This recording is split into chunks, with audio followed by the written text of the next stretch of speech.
All my life I had to be patient. Like Meek Millie, I was dream chasing. Finger to the law when I see haters. Oh, the feeling when you tell your niggas we made it. Ooh, baby. Ooh, baby. Ooh, baby. Ooh, baby.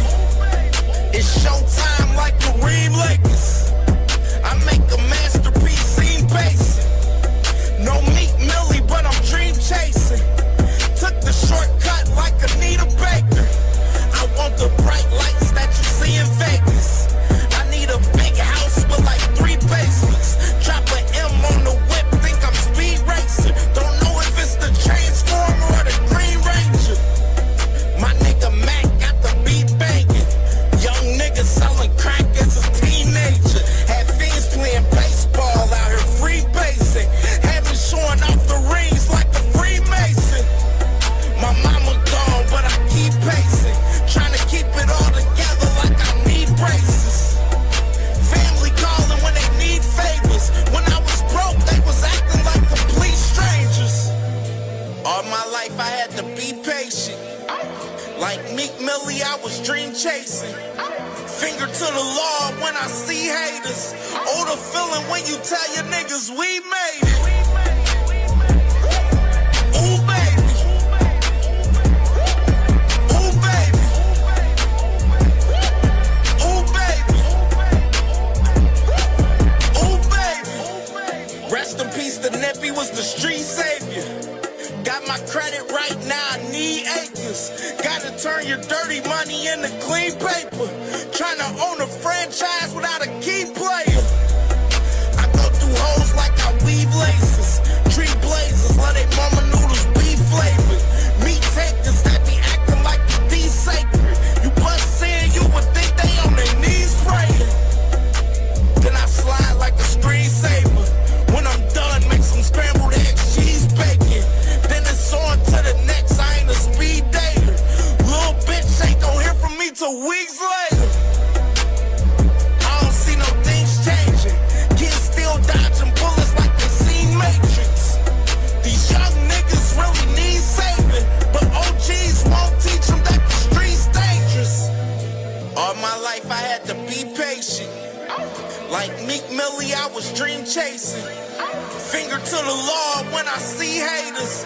Oh, the feeling when you tell your niggas we made it. Ooh, baby.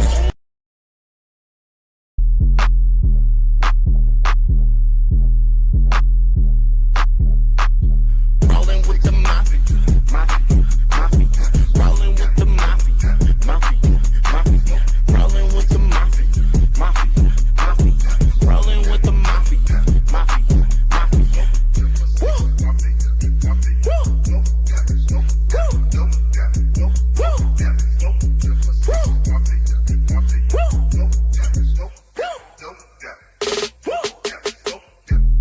King me like it's checkers, yes sir, guessing I am fresher than the pageant dresser. Sexer in my lacking stretcher, strapped up like a western movie, dressed in Gucci. Check the tag and say that you can't see me like the bad guy on Inspector Gadget. Classic bastard hazard lights, how I move them to the side. Move it over if you try. Super soaker, coolie hot, cold cheese with me. Velveeta, hell weeder. Chance, but we don't sell sneakers. We'll beat them and just violate them. Just cause I am great, annihilate them like annihilator. Sour day, but likes annihilate the sister. Wish that I can date her. Piston shooter, I'm a prince. I'm the ruler, I exist. I am cooler than a picnic. Optimistic with these flows, that's why I'm gifted. Biscuit biscuits, I got no check the statistics. I'm a pro, it's futuristic. Do the business, I'm the show you superstitious. Stupid bitches looking sickening, gotta go. Rolling with the mafia, mafia, mafia. Rolling with the mafia, mafia, mafia. Rolling with the mafia, mafia, mafia. Rolling with the mafia, mafia, mafia. Woo! Woo!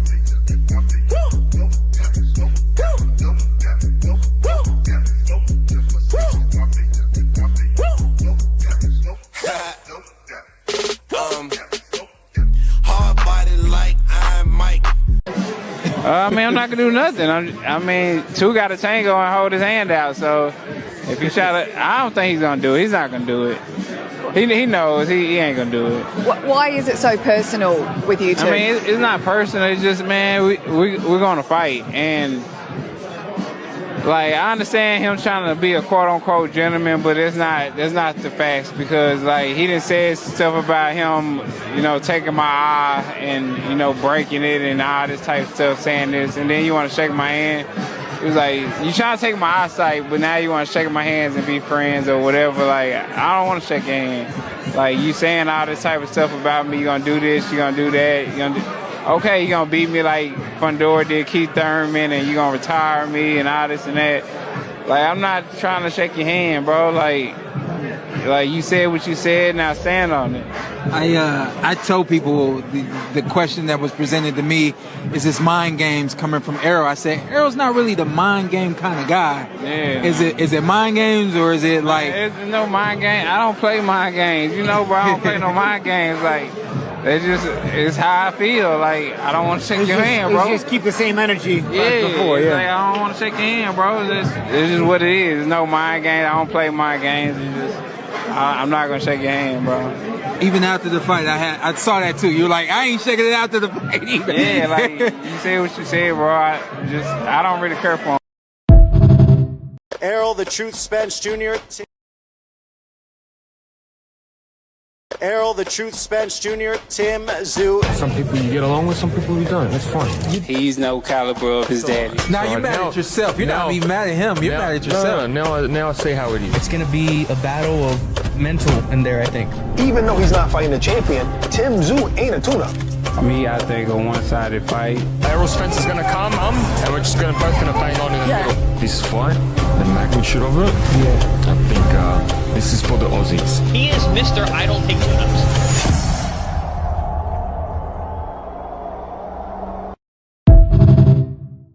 What the hell is you so scared of? I got 15 fights. Like, let's talk about these, talking real shit. I got 15 fights. You got 30. I'm a young cat, right? Well, come school this young cat. Come school me. The fuck? Come on. But they want to talk about, they just keep saying irrelevant shit. Oh, me and Shakur the bigger fight. Him and Shakur the bigger fight. He's not at your weight class. That doesn't matter. You got a mandatory right here. And you talk about a nigga that's not even at your weight class. And y'all keep talking about this is not scary. Like, how? Y'all niggas is crazy. Y'all. Let me calm back down. Come on, bro. Y'all gotta, bro. I am only 15 years old. It's not that much damage I can do to you, bro. I'm only 15 years old, bro. It is not that much damage I can do to you.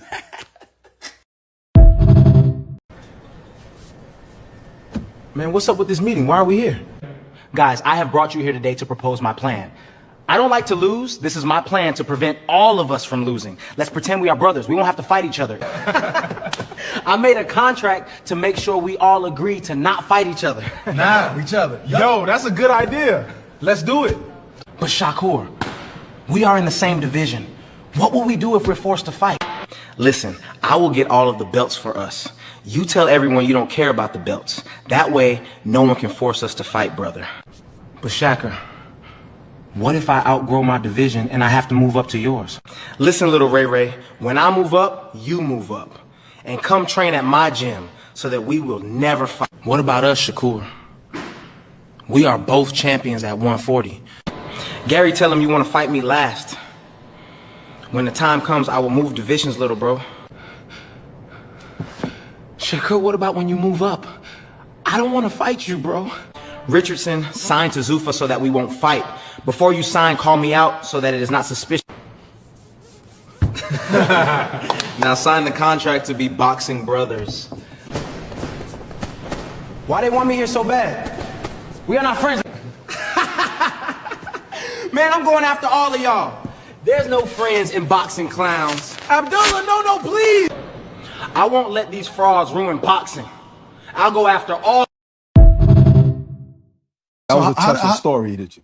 That was a touching story. Yeah, nah, for sure. So how is the dynamic of you and Shakur being who you are? You got a lot of history, you got love for him, and he has a close relationship with Keyshawn. Yeah. And Keyshawn's throwing shots at you. Like, do you guys ever discuss that? Is he ever a mediator? Like, yo, I need to stop, going back and forth. I mean, to me, what he tells me is like, obviously he be saying he don't want us fighting, but obviously that's a fight the sport of boxing has to see. I think this thing is just competition. We both in the sport right now that everybody want to prove their best and everybody's hungry. So, I mean, I was not even like focused on Devin. Like, with all due respect to Devin, like me and him had our beef at 135 when we was actually the same weight class. After that, I beat Teal. Now it's like shit. My campaign mainly is like 140, 135. Yes, I will fight Conor Ben because for me, I think Conor Ben is like, it's just like a big bag to go get. Like, you want to go get a big bag, go to fucking Conor Ben. He's easy. But my thing with them is like, damn, I'm doing my thing. Now y'all just go on every platform. Shakur. It's like, god damn, y'all so obsessed with me. Like, leave me alone. I'll just go about my business. But now look, you called on something and y'all just fiending for it. So now let's do it. Now I want to show now, like, I'm home. Are there actual negotiations going on for that fight, or is it just what we're seeing, kind of the back and forth on socials? It's real negotiations. How close are we to that fight? We should be. I don't know. We'll see. Only thing that's like really like is a hold up, and the main thing is Keyshawn is #1 for his belt. So one thing that I'm not going to do, Keyshawn's my brother. I love him like with all my heart. I'm not going to step on any toes just to get a big bag. Like, it's not like, oh,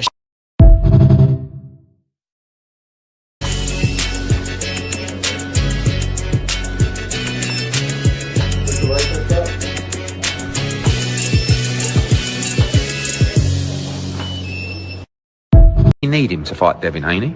Because when you're paying someone that much money, who are you going to put him in with?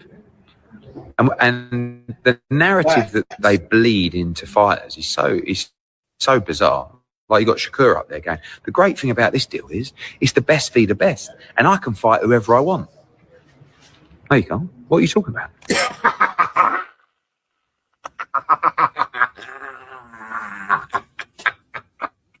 Hey, dude, hey, I gotta clip that. That bit, and he just pulled card. Not at all. Devin is terrified with me, Errol, and I'm going to make it very clear. He is terrified of me. When I say he is scared every time I put my fingers on my phone to tweet against him, he is terrified. He keeps lying on me. He keeps on avoiding me. I don't understand a man that wants to talk all this shit, but his own dad said, hey, you are last on our list. I need to wait for Ryan to mature a little bit. Dude, what? Like, if people don't see how much of a bitch he is, think about this, man. He framed me. Nigga, I'm gonna keep fighting, but if they do that, I know they some hoes.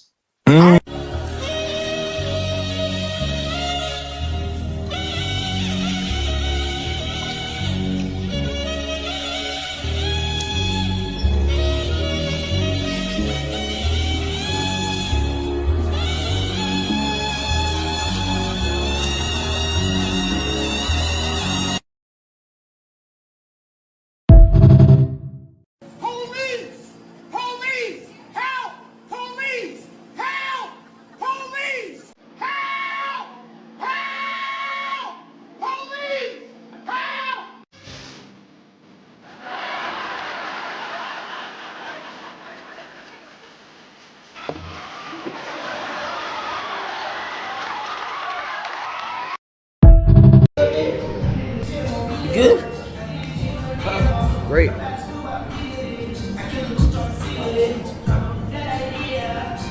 You working out late or what? y'all ain't wake me up, cuz. Man, quit doing that, bro. You in this for yourself though, cuz. Good. You ain't returning the favor, nigga. It's good. For sure. What you saying? By yourself, gang. That's You're what I'm not in getting it by at it, though, yourself, gang. You taking it the wrong way, nigga. That's what I'm getting at it though, bro. No, you being a kid. I'm human, nigga. I'm gonna oversleep sometimes. No, nigga. you're not. Especially when I got a lot on my plate, nigga. I'm coordinating everything. I'm fucking. Listen to me. Planning a fucking content. Come on, bro. Listen to me. Help a nigga, bro. Listen to me. What it costs to help a when nigga, your bro? mind, when your mind focus on your shit, Man, bro. my shit is Ain't no over I nothing. wouldn't have signed up for this shit if I wasn't, cuz. No, what I'm saying ain't no over nothing. You got to put in over work, nigga. And did and will though. That's what I'm telling you, bro. Get your ass up. I don't care. I don't care how tired a nigga is. None of that. Ain't nobody gotta wake me up, man. Now you clear for me, cuz. It's good though. No, I'm not, Now I bro. know that. I'm telling Now you I the know. truth, bro. Now I know what's up. It's good. So We can keep it. We can keep it business though. Let's keep it that's business. on you, bro. We keep it business. And all this, I don't mind niggas telling me what to do, nigga. Top nigga has to. I ain't gonna lie. Shut your bitch ass up then. You say you don't mind niggas telling you what to do? Shut your bitch ass up then. That's what you need to do. I'm telling you, it's gone. All that plan. Go to research it. It's right here. They don't, and I'm taking you back there. Go to Snapchat. Snapchat. Yeah, I'm taking you back there too. You got Snapchat? Nigga, and I'm taking you back there. Nigga, I told Bitch you. ass nigga, I'm taking you back there. Nigga, I told you the truth. Nigga, it's not there. I'm taking. I only did Where the that. video went though? Where the video, You nigga? sent it to her? I didn't send it to nobody. Where you sent? Who you sent Yeah, it you to? did, I nigga. didn't You say- recorded?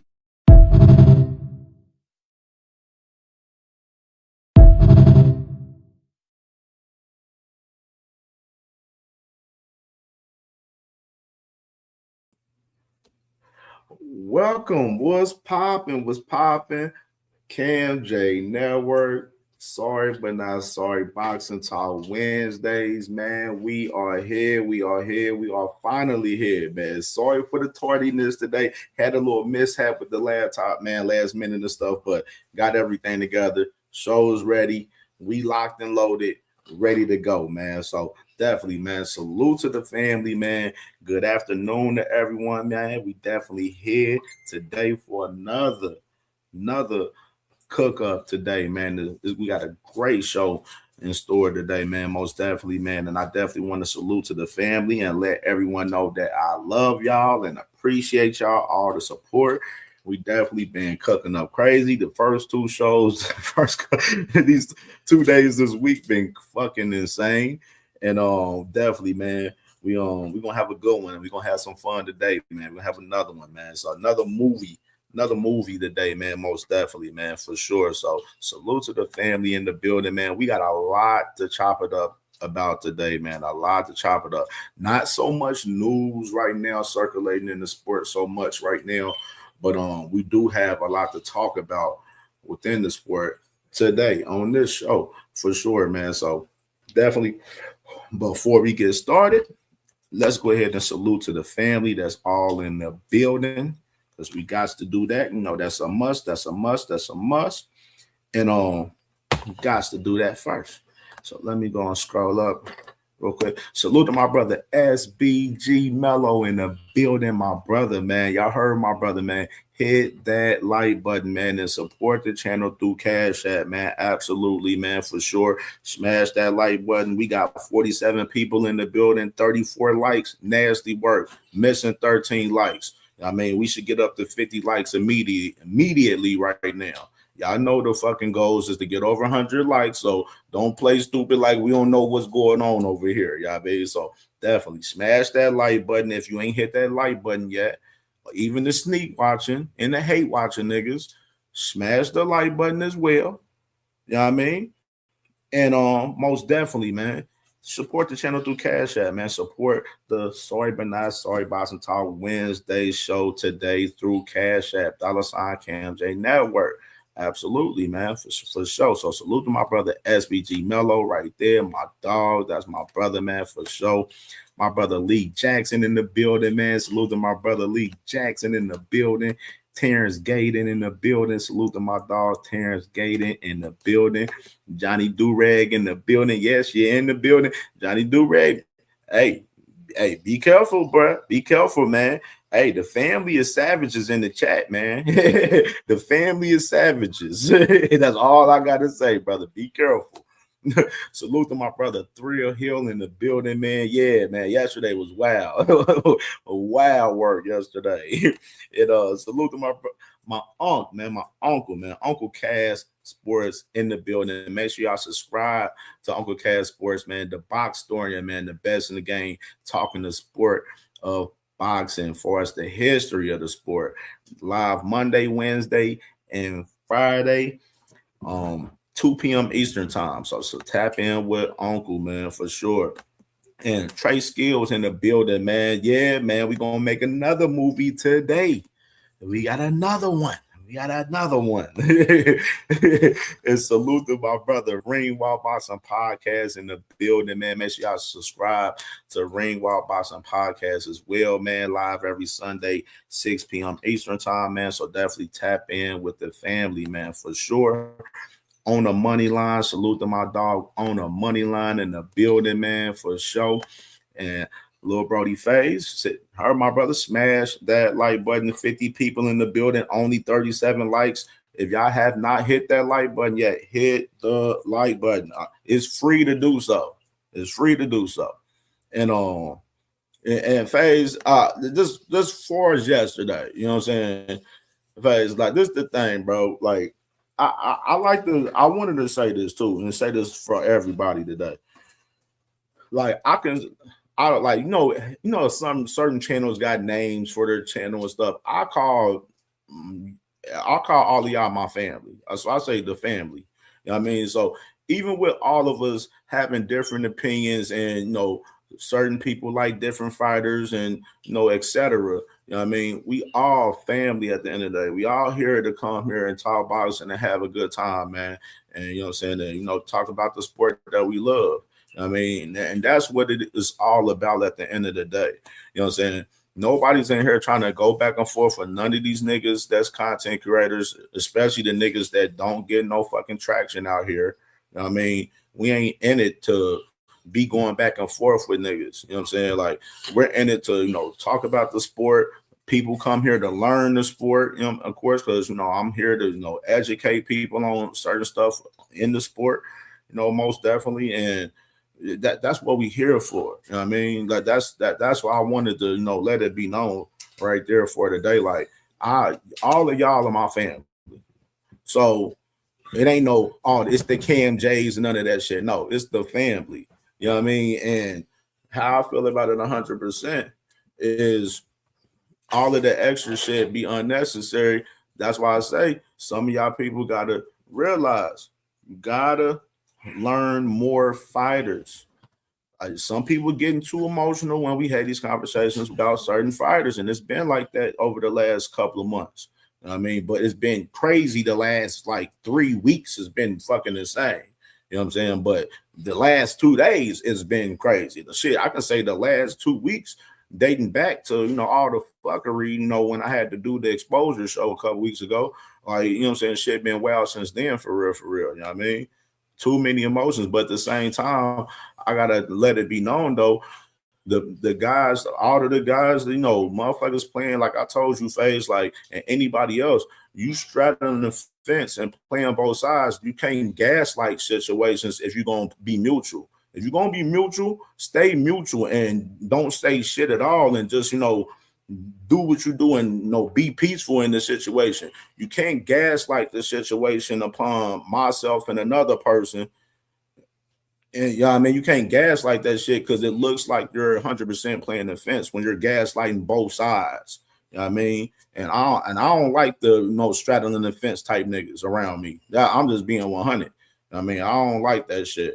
And especially if you motherfuckers fucking with the little nobody over there, you know what I'm saying? You own that type of time, and I can tell you right now, I'm really not gonna fuck with you that much if you fucking with dude over there for sure. I'm gonna just tell you that right now. So like I said, be fucking careful, be cautious on what you're doing.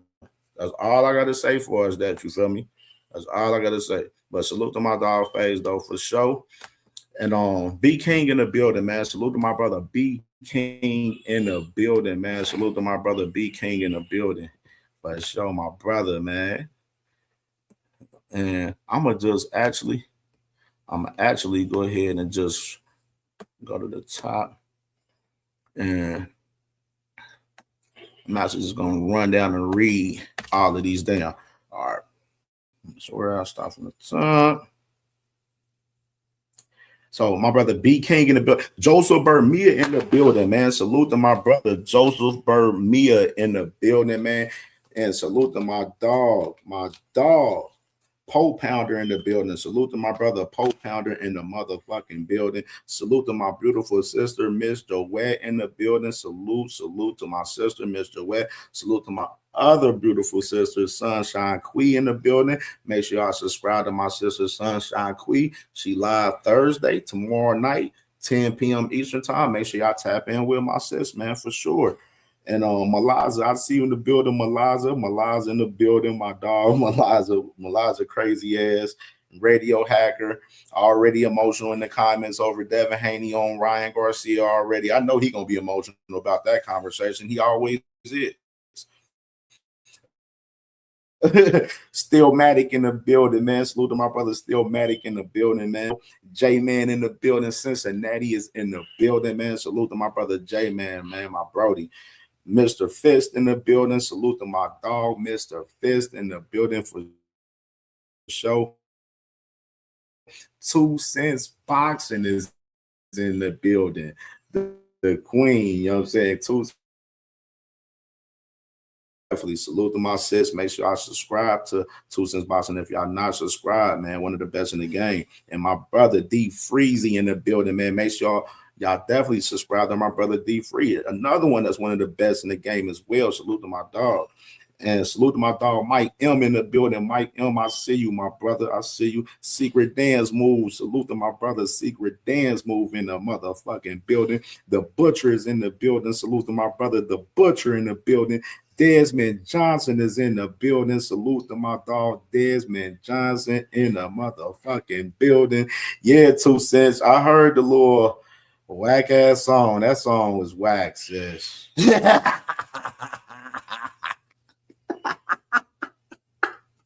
Why did I just do that? See, the crazy part.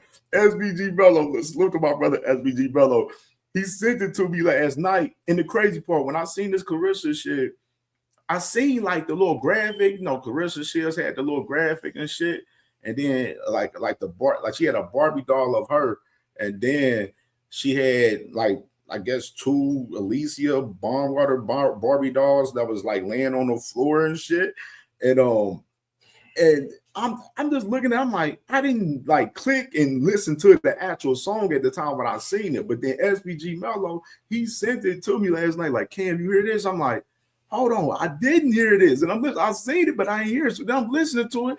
I listened to the song about 2 times last night. I'm like, Carissa, stop the motherfucking presses. Carissa, box. Chill with Papoose, do all of that shit. Rapping, singing, not for you. You're not an artist, man. That artist shit is ass. Like, Carissa can't rap, she ass. She can't sing, she ass. The music shit, she just need to leave that shit alone. Just box. Stick to boxing. That's your lane. Your lane is boxing. Stay in your lane. That music shit, leave that for the real ones. You not an artist. Like, she got to leave that shit alone, man. But salute to Carissa Shields, though. Richie L in the building. Salute to my brother Richie L in the motherfucking building. Crush the Legend, my dog, man. Fire show this morning, man. Salute to my brother Crush the Legend, man, for the show. Make sure y'all definitely subscribe to my brother Crush the Legend. Absolutely, man, for the show. And One Hitter Quitter in the building. Ohio is in the building. Salute to my brother One Hitter Quitter in the building. Ramon in the building. Salute to my brother Ramon in the building as well. Radio Flyer. I see you, Radio Flyer. Make sure y'all definitely subscribe to Radio Flyer as well. So we got 57 people in the building, 45 likes. We missing 12 likes. So if you have not hit the like button yet, please definitely hit the like button. Y'all know that we definitely pushing to get 100 likes on the show. So definitely let's get it cracking, man. Let's get it cracking. And before we get started on all this good old content today, I know we got to do a little commercial. Little commercial. Errol, the Truth Spence Jr., Tim, Zoo. Some people you get along with, some people you don't. That's fine.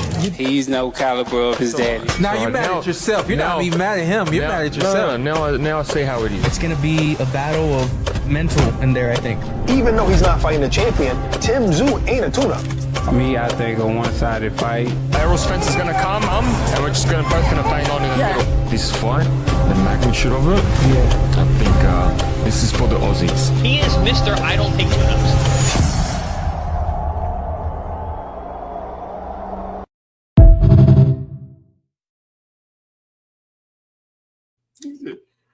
I'm playing this song for you. Let me stop, bro. Let's get into this content.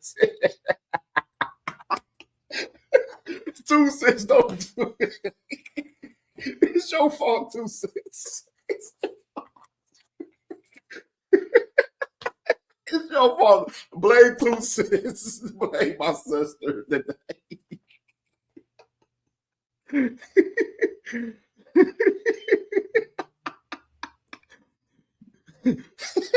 Bro, I can't even start the show properly. Oh man, I'm just thinking you the kind of man you don't make me play this shit. I can't take her serious, bro. I can't take her serious, man. I'm sorry. Oh man. Salute to my boy Enigma, man. Salute, man. Oh man. All right, man. Let's get into this shit, man. All right, man. So Errol Spence, Tim Zoo fight week, man, is here, man. Of course, today, nothing going on today in particular today.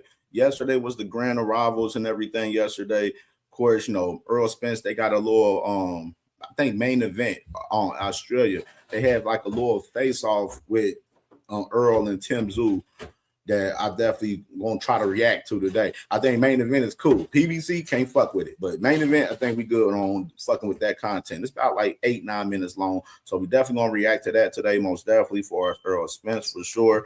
And the open workouts is tomorrow, which is Thursday, and then you got the press conference Friday, and then ceremonial weigh-ins is Saturday. Fight day is Sunday, but it'll be Saturday or our time out here in the U.S. So definitely, man, we're going to be having more information on these guys for sure. And salute to my brother Tim Carey in the building, man. Salute to my brother Tim Carey, man. Salute to my brother. Hey, what hit a quit is stupid, bro. He said, not my wrestle. Stop, bro. Y'all crazy, bro. And salute to my brother Tim Carey, man, being the first sponsor on the Wednesday show, man, today, man. Salute to my brother Tim Carey, man, showing love in that Cash App, man, for sure. Salute to my brother, man. Appreciate you, brother. And let's get into what else we got for this week real quick.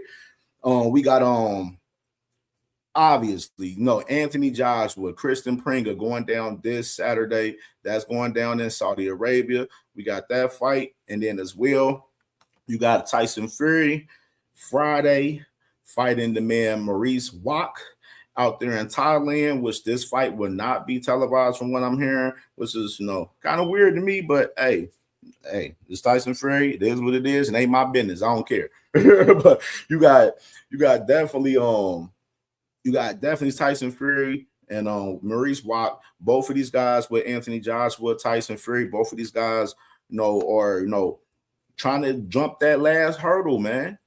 And salute to my brother TD Sports Talk, man. Yesterday we had I thought it was a great conversation. If y'all really tapped in, we was having a great conversation about these guys and was asking who who has the tougher fight, which that's what TD definitely presented on the panel yesterday, and I definitely want to bring that back when we definitely open up the panel today. For as these two guys, for as who has the tougher fight, in particular for these two guys. Both these guys, they get the win, and then they will see each other later this year in the fourth quarter, man. So definitely interested to see how this shit plays out with these guys this weekend. And it is what it is. So and another fighter that's fighting this weekend, which y'all probably didn't know about, the boo-boo Demetrius Andre back in action Friday. Gonna be back in action Friday, man, on the zone, man. So they are going to air Demetrius Andre fight that's in Connecticut. This fight is in Connecticut. So if you out there in the Connecticut area, near that area, you can definitely go ahead and tap in and go see Demetrius Andre this weekend. But this fight definitely will be aired on the zone Friday. So you got Demetrius Andre back in action. Hasn't fought since he had the loss to Benavidez. And it's been a little lengthy time for this, man. I'm like a year and a half or something. It's been a little minute since that fight happened. Almost 2 damn near in a sense, for real. That's almost been like almost 2 years, I want to say, damn near, since he fought Benavidez. But I'm curious to see how Andre looked this Friday, man, for sure, man, on this return back, man, and see, what he does with this op that he has this Friday. Go ahead and pack his ass up and see if we can get you in with some of these, these other big fights, man. That I think this fight is at 168, I believe. I double check. I believe it's at 168 though, if I'm, saying for sure. So definitely want to see Andre do his thing, man, and see, if he can make a little run with those guys at 168 over there, man, for sure, man. So interesting for us, that concerns for us, Demetrius Andre right there back in action this Friday, July 24th, out there in Connecticut. And the fight will be aired on the zone. That's crazy. How Demetrius Andre fight gets to be aired on the zone, but then not Tyson Fury. A little off to me right there, right? Crazy. I guess it may be a Thailand thing or something. I don't know. Shit. I don't know. I think Ring Magazine on the banner and shit for Tyson Fury and Maurice Walker and shit. And I was just like, hey, I don't know what's going on. Hey, it is what it is. But it is what it is. Salute to Demetrius, man. And we'll be checking him out this Friday. Absolutely, man. And salute to my brother Rad Rex in the building, man, for sure. Salute to my dog Rad Rex. And salute to my dog Dang Father in the building. Salute New York's finest in the building. Salute Bruce Gas, the YouTube legend, man. Make sure y'all definitely subscribe to Bruce Gas if y'all not subscribed, man. That's a YouTube legend right there. And salute to my brother Blue in the building, man. Salute to my brother Blue as well, man, for sure. And got another quick hitter. My brother Cash Crypto in the building. Salute to my Brody, man. Cash Crypto in the motherfucking building. Big hitter on the channel, man. Get y'all out of line if y'all out of line. All right. Another quick hitter right here. I know people have been asking about this and stuff and everything going on. What's going on with Mayweather? What's popping with Mayweather? Salute to my brother Swoosh Life in the building. Salute, Brody. Salute. So we got Mayweather. So obviously Mayweather was supposed to fight his little tune-up or exhibition, we say. Supposed to fight his exhibition versus the guy Mike Zambitis, and that fight ended up getting canceled due to the situation with Mayweather taking advances for the fight with Mike Tyson and Manny Pacquiao from the company CSI Promotions. So CSI Promotions, they like, yo, you ain't about to have this fight, bro. You done took advances from us. You ain't fighting up there in Greece, dude. You gonna have to, handle your business, what we got going on for the 2 fights that we got lined up for you, and then you can go about your business. And that's what happened. And they shut the whole thing down. The zone wasn't going to televise the exhibition fight for Floyd. And even further, Ticketmaster stopped selling tickets out there in Greece for the event. You know what I mean? They shut the whole event down, which, to deter, Floyd Mayweather plans, to fight the guy Mike Zambitis. And now you got a situation where, the plans is for, Floyd and Mike Tyson to go along with this exhibition fight in late this year. And now they're even adding in a possibility of Manny Pacquiao fighting on the card along with those guys. So, from what I'm hearing, Manny Pacquiao's trying to find like a professional fight. He's not looking for an exhibition, from what I read from Boxing Scene. So he's looking for an actual pro fight. So he's looking for a top, one of those top guys at 47 or something like that, man. So interested to see who the out would be for Manny Pacquiao on this card, but we'll see how this shit goes. I mean, as far as just the fight in general with Floyd and Mike Tyson, do I care for it? Fuck no, I do not care for it. You know what I'm saying? Mike Tyson should just be chilling back, smoking his weed and just chilling, man. You know what I'm saying? Floyd, we know Floyd got to get some money right now because we know he got some money issues a little bit right now. But interesting to see how this shit plays out with these guys.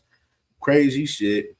Floyd Mayweather, we'll see him in action with Mike Tyson later this year, and then following up, we'll see him fight Manny Pacquiao. I would assume that they're talking about top of 2027 for that fight. So Floyd Mayweather has to fulfill these two obligations of this fights with Mike Tyson and Manny Pacquiao, and we'll see after that what he does after that. Crazy situation right here with Floyd, though. Some crazy shit, bro. Crazy shit. Nasty work. Salute to my brother, man. My brother, D1 in the Cash App, showing love in that Cash App, man. Salute to my brother, man. I know my brother getting it in at work, man. Salute. Make sure y'all definitely subscribe to Angry White Man Boxing Podcast live Friday, 7:30 p.m. Eastern time. And we definitely going to be lit with the fight party this Saturday for sure as well. And I'm pretty sure we're going to be watching the fights Friday too, because we got fights Friday with Demetrius. I know we'll probably be watching that too as well Friday. So, big fight weekend for us, just fights in general, man. And the name say so. Salute to my brother D1. And salute to my dog Cornelius Burnett in the building. Dayton, Ohio's finest in the building. A Kilo in the building. Salute to my brother Kilo in the building as well, man. Salute, brother. And let's see, that's it. All right. And Swoosh Life. Salute to my brother Swoosh Life in the motherfucking building. Salute to my brother Swoosh Life, man. Salute, bro. All right. Josh 803, salute to my family, man. Josh 803, man. Salute, brother. Salute. All right, man. Where we at? 53 likes. If y'all have not hit the like button yet, smash that like button, man. Y'all know the goal to get over 100 likes. So y'all haven't smashed that like button, smash the like button, man, for sure. All right. Next one right here, man.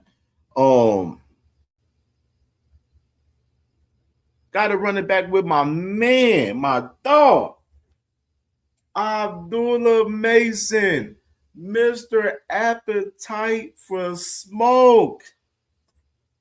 Appetite for Smoke. Yeah, and we talked about him yesterday for us, like what's next, and we showed the brief interview where he mentioned that he would like to unify, but you got to see how everything plays out with all of the fights that we have as far as the title fights at 135 in this next month. You feel me? So definitely interesting to see how shit plays out. But I want to say salute to my sister, Jag Queen Boxing. Salute to my sister, Jag Queen Boxing. She happened to, got in contact with Gustavo Olivia, which I'm pretty sure when she does her show tomorrow, she'll talk about it. But this is from her right here, where how on this situation for us, this in particular, right here, Gustavo Olivia, she asked Gustavo about Abdullah Mason's situation for as the WBO, for as the mandatory, in an email, and Gustavo responded and said, as to Mr. Abdullah Mason, the championship committee has not yet rendered or announced any determination regarding his next mandatory championship obligations or the next procedural steps in the division. Once the committee reaches an official decision, the appropriate notice will be issued through the WBO's official communications channels. And so right now it's still quiet on what's the move for us, that mandatory situation, like I mentioned to y'all yesterday, for as Joe Cardina yesterday. Now I think what, like I mentioned to y'all, they're trying to see how Joe Cardina's legal issues for us, that assault case that he had fighting that guy in February. You know what I mean? Which, me personally, I think he's probably, I don't know how that shit works out there in the UK, but if that shit happened in the US, he would have beat that shit, because the dude fought him. The dude started the bullshit with Joe Cardina. You know what I mean? And he just finished it. The only thing difference is Joe Cardina is a fucking, a professional boxer. That's the only difference in fighting a random guy on the street. So that's the only difference. So I don't know how that shit play out in the UK and everything. I don't know. But it looks like the WBO is trying to see how this shit plays out, as far as that concerns, as far as Joe Cardina, as far as the legal issues on making it mandatory now. We have to remember the fight with Abdullah Mason and Albert Bell. That was a voluntary fight. It wasn't a mandatory. So that mandatory, with Gustavo, he, in recent time, he said, like, yeah, that mandatory still is going to have to, be fulfilled in due time. So right now, what we're seeing right now from the WBO is, we're seeing what's popping with, Joe Cardina. But if shit ain't going on, they might allow him to go ahead and have another little voluntary fight, or if he's able to unify whatsoever, they'll probably allow him to do that for sure. If Joe Cardina ain't got shit going on, because the number 2 guy, we got to remember, the number 2 guy is Alan Chavez. But Alan Chavez already has a fight. He's fighting Everson Garcia September 4th on a Ruiz Naiba card in New Jersey. So you already have him out of the picture. And then I mentioned the 2 names that I mentioned to y'all the other day, dark horses, as far as Javier Herrera, which is the WBC interim champion, and Josh Pagan, which is a Salida Promotions fighter, which is I think he's ranked probably like 4 or 5 or something like that in the WBO as well. So you got on those two guys are dark horses for Abdullah Mason, in my opinion. The Javier Herrera one is interesting because he is interim champion with the WBC, but he should be like the guy that should be fighting the winner of Roach and Zepeda next. But with him being with Queensberry, and Queensberry, in my opinion, not pushing Javier Herrera forward 100%, you know what I mean? Obviously, he's definitely taking a step. He's probably got a step aside bag for that fight for August 1st too, as far as that situation probably. But if they was to offer Javier Herrera, if they made him the mandatory and said, yo, we want you to fight Abdullah, like, I think they'll definitely let Javier Herrera take that fight in a heartbeat for us with Abdullah Mason. You know what I mean? Because you got to think of it. He just kind of similar to Albert Bell, for us, him having that title eliminator with Andy Cruz, and then got the opportunity for Abdullah Mason to fight directly for the world title in Ohio. You know what I'm saying? I will believe Javier Herrera would be on the same type of time. And like, hey, I'm not going to trust waiting on the WBC for my time. If WBO ordered me to fight Abdullah Mason for the title, I'll definitely take that fight right off the gate for sure. So that I would believe definitely, in that perspective, Javier Herrera, that'd be different. But we're going to stay very close. Of course, we're going to stay very close to this, what's the move for Abdullah. But we do know Abdullah says that he wants to unify. He wants Muratalla. That's the main name that Abdullah's been really mentioning for real. Honestly, he's been literally mentioning, he's been mentioning Muratalla in a couple of interviews that we've seen, since the fight from Abdullah Mason, which is, like I told y'all yesterday, I would love the fight with, Abdullah Mason and Raymond Muratalla. But like I said, we don't know if Raymond Muratalla is going to stay at 35 longer. We know he's looking to go up to 40. So interesting perspective, man, on that shit. But we definitely going to stay close tuned to, Abdullah Mason on what's next, what's the next option. Now, Paul Pounder, you asked about the all right, Lucas Body and Floyd Schofield. I heard that they're supposed to fight in August. but they haven't announced like the date or whatsoever. But that from what I heard, Lucas Body and Kid Austin was supposed to fight for that WBA title in August. I was thinking maybe the Rolly or T.O. card, maybe, possibly. But I don't know. Maybe they ended up having them on another card, possibly with Golden Boy or something with Kid. Because you gotta remember, Kid Austin's a Golden Boy fighter, and then Lucas Body is an MVP fighter. So maybe they may get an MVP placement, maybe, you know what I'm saying, on one of the MVP cards that they have coming up. You know what I mean? So interesting to see how that shit shakes out with those two guys. But from what I heard, the fight is done as far as, you know, like the deal and everything. They just haven't announced it yet as far as Kid Austin and Lucas Body yet. So that's the word on them, obviously. And we'll definitely stay tuned to that. I would love for Abdullah Mason to fight the winner of that fight for sure. But I know the only motherfucker out of the two probably will fight him would be Lucas Body, because we know fucking Kid Austin, he done ducked last year twice. And motherfuckers ain't confident in Kid Austin taking a fight in Abdullah Mason when he's already outpricing himself before they even got to the table for real. Motherfuckers talking about they want 2.5 million. Oh no.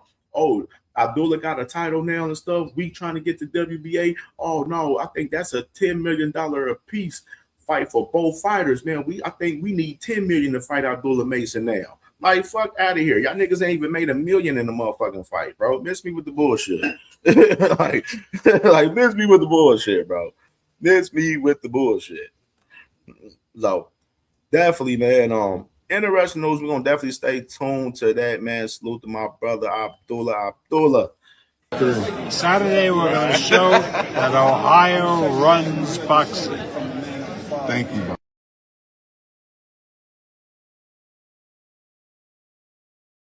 Yeah.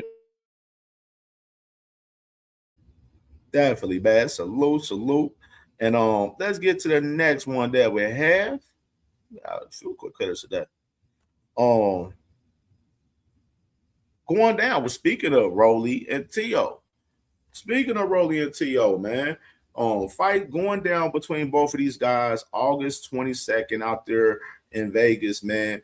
Rolly Romero is the underdog currently right now to Teofimo Lopez. And I wanted to talk about it a little briefly, you know what I mean? Salute to my brother London Walker in the building. My brother London Walker in the building, man, for sure. And make sure y'all smash that like button, 58 likes. All right. Let's pull something real quick. Let me get these odds real quick, because I want to say it. So, like I mentioned, Rolly Romero is the underdog currently in this fight right now with Teofimo Lopez. Slight underdog, not heavy favorite for us Teofimo Lopez concerned, but he is the favorite in the fight right now currently. The odds right now, Teofimo Lopez minus 230. Minus 230 to Rolly Romero's plus 178. So the odds has not changed for these two guys.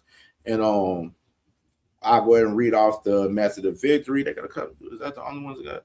With a fight go the distance. Minus 340 for yes. No, plus 235.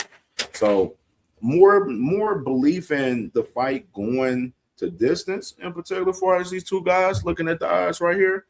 And then the method of victory for both guys, obviously the draws always, like I always tell y'all, is majority always plus 1,500. And for a lot of fights, Rolly Romero points for decision plus 310. Rolly Romero by knockout plus 550.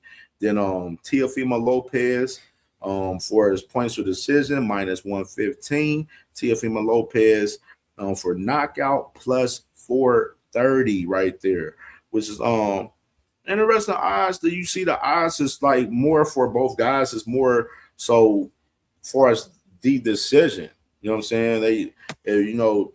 The guys believe, pretty much in Vegas, they believe this fight is going to go to a decision. You know what I mean? Which is, we'll see. We'll see, man. We'll see. It's going to be interesting. These guys are very familiar with each other. They've been in the ring sparring with each other in the past in some years. They, And that man Teofimo Lopez, he popping big shit. He said, "Yo, shit, I'm coming in to beat motherfucking Rolly Romero ass." Like Teofimo Lopez looks a lot more confident when we watched his interview recently. He looks a lot more confident going into this fight than he did with Shakur Stevenson, in my opinion, right now. You know what I'm saying? Which is no real intriguing from that perspective. Now, Rolly Romero being the underdog, he's the champion, but he's the underdog. And I know Rolly Romero, he's hearing people out there. I know he's hearing a lot of people counting him out on this fight and everything, man. So a lot of people counting him out in the Ryan Garcia fight.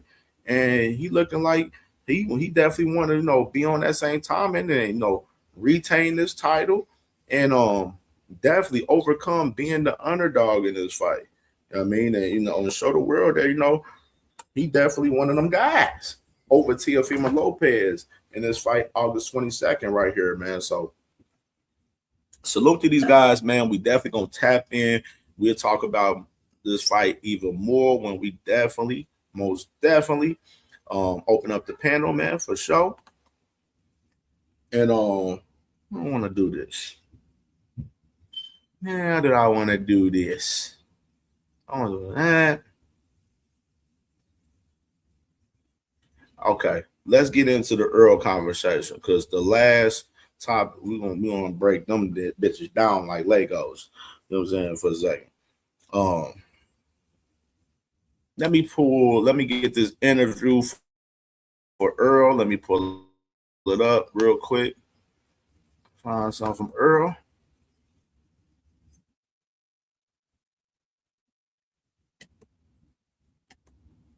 All right, let's check this out. Let me pull this up with Errol Spence. Make sure y'all definitely smash that like button, man. Smash the like button, man. Support the grind today, man, for sure. And support the grind through Cash App. And I almost forgot my brother, the Butcher, man. Salute to my brother, man. The Butcher, man, showing big love in the Cash App, man. Salute to my brother, the Butcher, man, for sure, man. Salute, Brody. Appreciate you, dog, for sure. And all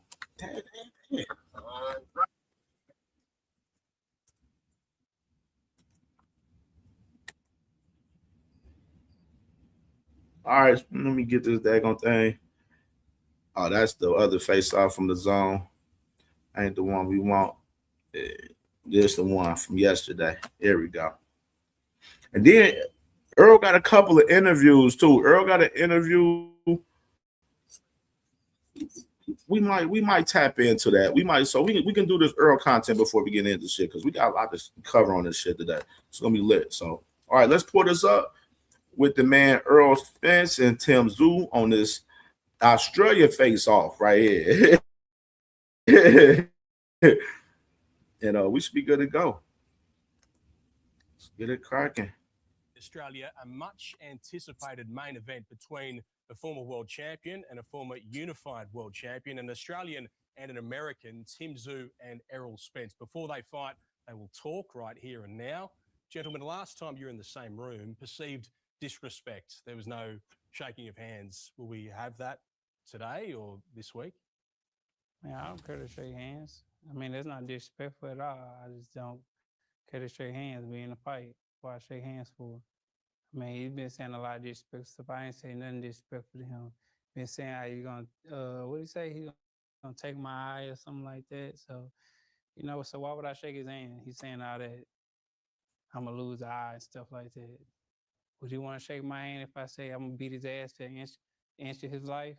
I bet he wouldn't want to shake my hand, right? It's the same thing. Facts. Tim, your thoughts? We're in a fight. Keep it simple. Did that impact you, what he said about your retina? Was that something that didn't sit well with you?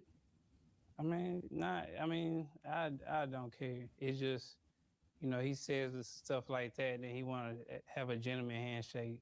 That's not thing gentlemen say. You say stuff like that, how you want to take my eyesight and things like that. Like you say things like that, why would I want to shake your hand? But it's fight week, so it's almost fight time. Are you surprised by this reaction here today from Errol? That's all right. Right now I'm in fight mode. 8 weeks ago, it was just the start, I guess, a more friendlier type of feeling. Now, I guess we're in fight mode for both of us. So it's, I want to cause pain. I want to do damage. And that's not about nothing personal. It's just what we both have to do, and it's, again, I'm just ready to get in now. Is there anything you want to say to Tim? Because clearly some of the things that you've heard haven't sat well with you. It's cool, but that's the difference between me and him. He's talking about this fight week, and he's in that mode. I've been in that mode, so shake his hand. I've been in that mode. It's time to go, so let's go. That man Errol said, I've been in that mode. What the fuck you talking about, man? I've been in that bag. What is he talking about? D Lynch, what's good, D Lynch? The volume, y'all, let me let y'all know. The volume is low from their video, y'all, because I had to go double check and all of this shit from yesterday and even into this morning, man. The volume is low on their end, so disregard the volume, but I'm gonna still play it though. Version of Errol Spence do you think you're getting in this fight? The best. I'm sure he's motivated. He's refreshed, rejuvenated, and he's ready to go. Same way as I am. Do you feel this is the best version of Tim Tszyu? Oh yeah, for sure. He got some tune-ups to get himself together, and I think for sure it's gonna be the best. He just had a fight a couple of months ago, so I think he's gonna be well prepared. You mentioned tune-ups, but you didn't take one. Why not? Why go straight in with a former world champion? Man, that's what I do. Hey, that man Earl said, hey, that's what I do. Shit, that's what I do. Salute to my sister, Sexy Kendra, in the building. Good afternoon, my sister. Good afternoon, my beautiful sister, Sexy Kendra, in the building. Make sure y'all definitely smash that like button, man. Does that feel like a smart option for him to not take a perceived easier fight than you? Well, given the caliber that he's at, unified world champion, he's only lost to Terence Crawford. He feels like he is at that very top, so it doesn't really matter who they put in front of him. That's how he feels, and I'm here to prove that wrong. Clearly, what you said about his eye has upset him. Is there anything that he said that has prompted that, or anything that he's done? I think when I said that was after 2 hours of waiting, sitting there waiting for this guy to do a press conference, which I changed completely plans for. Of course, I was frustrated, but the feeling is that I do want to do damage. I do want to go out there and unleash myself. That's what boxing is about. So that's what it is. He has repeatedly said that you're placing yourself above him and above this promotion, that you're taking this for granted to some extent. Do you have a response to that? No.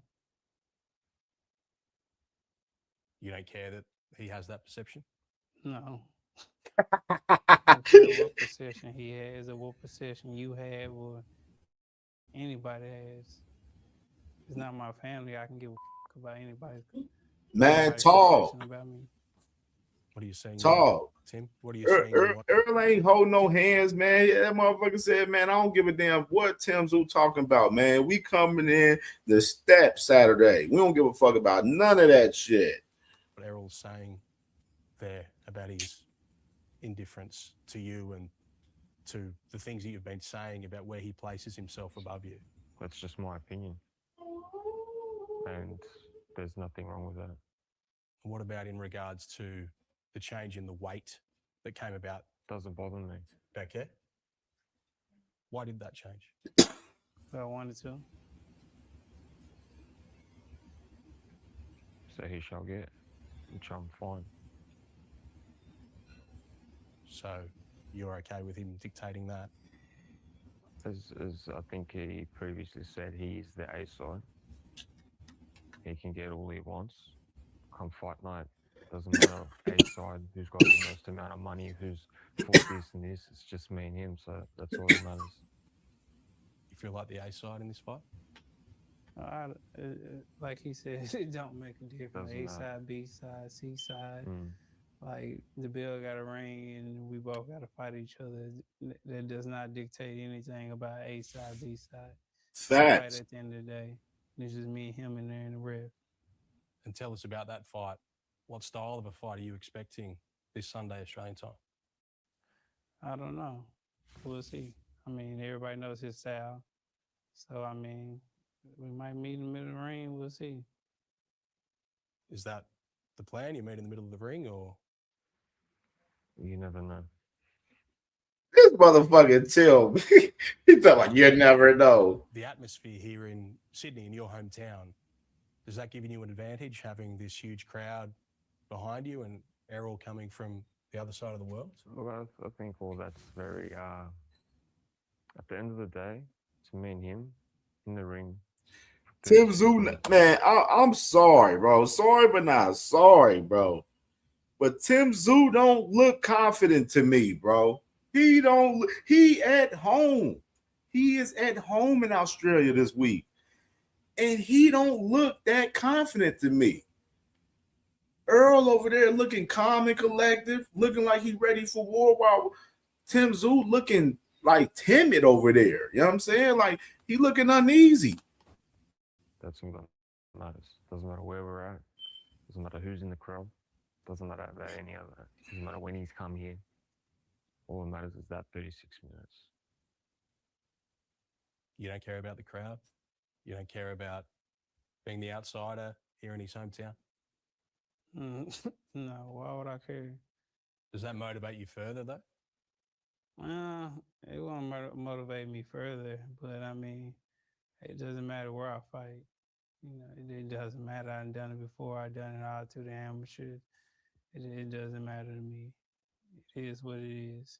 Like I said, like he said, it's going to be me and him in the ring. So the crowd's not going to matter. Nothing's going to matter. It's just me and him. Tim, what happens in this fight? A lifetime of work in that 36 minutes. That's what I'm doing. What happens in this fight, Errol? We don't go to work. It's going to be work time as long as it lasts. I don't know if it's going to be 36 minutes like he said. It's going to be some work. Might be quicker than that. Hey, stop the presses. Stop the presses. This man, Errol, popped it just now, bro. He just popped big shit just now, bro. He said, hey, I don't know about the 36 minutes and all that, but you know what I'm saying? We're going to go to work, man. It's going to last as long as it lasts. You know what I'm saying? I don't know about the 36 minutes, though. Errol, he said he coming in. He ready. He coming in to stop this man Saturday. Hey, he coming in to stop this man this Saturday. Any final words for Tim? Man, the word is done. It's fight week. I'm ready to put on my gloves and get to rocking, man. It is what it is. He can say what he want to say. He can do whatever. Come Saturday night, we're going to see who the best. That's a fact. That's a fact, man. Good shit right there. Good shit. Good shit right there, man. From the man Errol Spence, man. And we got more content. I got a couple clips. I got a couple clips on the Errol Spence, man. And I got one of Ronnie Shields as well that I want to play y'all, man. So we're going to get into that. Most definitely salute to my dog, Shell in the building. Salute to my brother, Shell in the building. Ryan 88, salute to Ryan 88. Salute, brother. Salute. And salute to my brother, Slogan 1 in the motherfucking building. Salute to Slogan 1, man. Salute, bro. Salute. All right, man. Let's get to this first clip of Errol right here, man. Interesting clip. Run the clip. I'm really just not thinking about anything. This is really just for me, you know. The kids are great, you know. The family's good, you know. This is really, you know, just for me. If my family had it their way, you know, I'd be done, and you know, right off in the sunset, and you know, on a ranch somewhere. So, so this is, you know, this is for me. maybe I can make another run at this. So definitely, going to make another run. Title run, you think? I don't know, man. I'm just going. Just going, yeah. Just To going. see how it is. A storm is headed down under. Tim Zoo is in a destructive mood tonight. So you got Errol Spence right there, man. Basically, letting it be known, like, yo, I'm doing this for me. And what I got out of that, as far as that conversation and that interview from him is like, I didn't want that Bud Crawford fight to be my last fight. I didn't want that to be my last fight, allow my fan base and, the world to, have that be my last showing. You know what I mean? And, that's what I got from that, right there when, he mentioned, as far as, he's doing this for him and everything. Because, of course, you listening to your family. Your family probably wants you to be like, hey, no, Errol, man, just go ahead and hang the gloves up, man, and everything. Family and friends and stuff, of course, fan base, a lot of people. And, Errol, like, nah, man, I gotta get this win, man, with Tim Zoo, man. We gotta turn up, man. We gotta turn it up one more time, man, for sure. And he noted possible another run, but I'm not now as far as a big run, far as like he fighting 3, 4, 5 fights. Like, I don't see that within Errol. I can see Errol having this fight and fighting maybe 2 more fights after that. But I don't see more than 3 fights within Errol Spence as far as his career right now, where he's at right now, in my opinion. Now, otherwise, we done seen Errol talk about in other interviews that we've seen where he said, he don't know. Maybe this might be his last fight. You never know. You know what I'm saying? Or he may fight one more time. So, he's been leaving a lot of questions for us, whether this fight will be his last fight whatsoever. And interesting clip right here from Ronnie Shields right here. And this one right here kind of, had my antennas up right here, man, when I seen this clip last night, man, from this interview with Ronnie Shields from yesterday. Salute to my brother Quadir in the building, man. And salute to my brother Radio Boxing Show Hard to Beat in the building. Salute to my brother, man. Salute, man. Salute. And SM down. Salute, SM down. Salute. All right, let's play this clip with Ronnie Shields right here. He said, hey, if I was to come out and lose, my career's over. I'm done. There's no sense in me trying to push for what, He has to satisfy. This is for him. He's satisfying himself. If he wins, he may or may not say, I'm going to do another fight. He may say, you know what, that's it. I'm satisfied to where I ended. Excuse me. And if he wins it, he's going to assess himself, by himself, you know what, I think I could do this again. I want to do another one. If not, and even if he wins, he say, you know what, I'm done. That's it. I'm satisfied with what I accomplished. And, it's all about self-accomplishment. A storm is headed down under.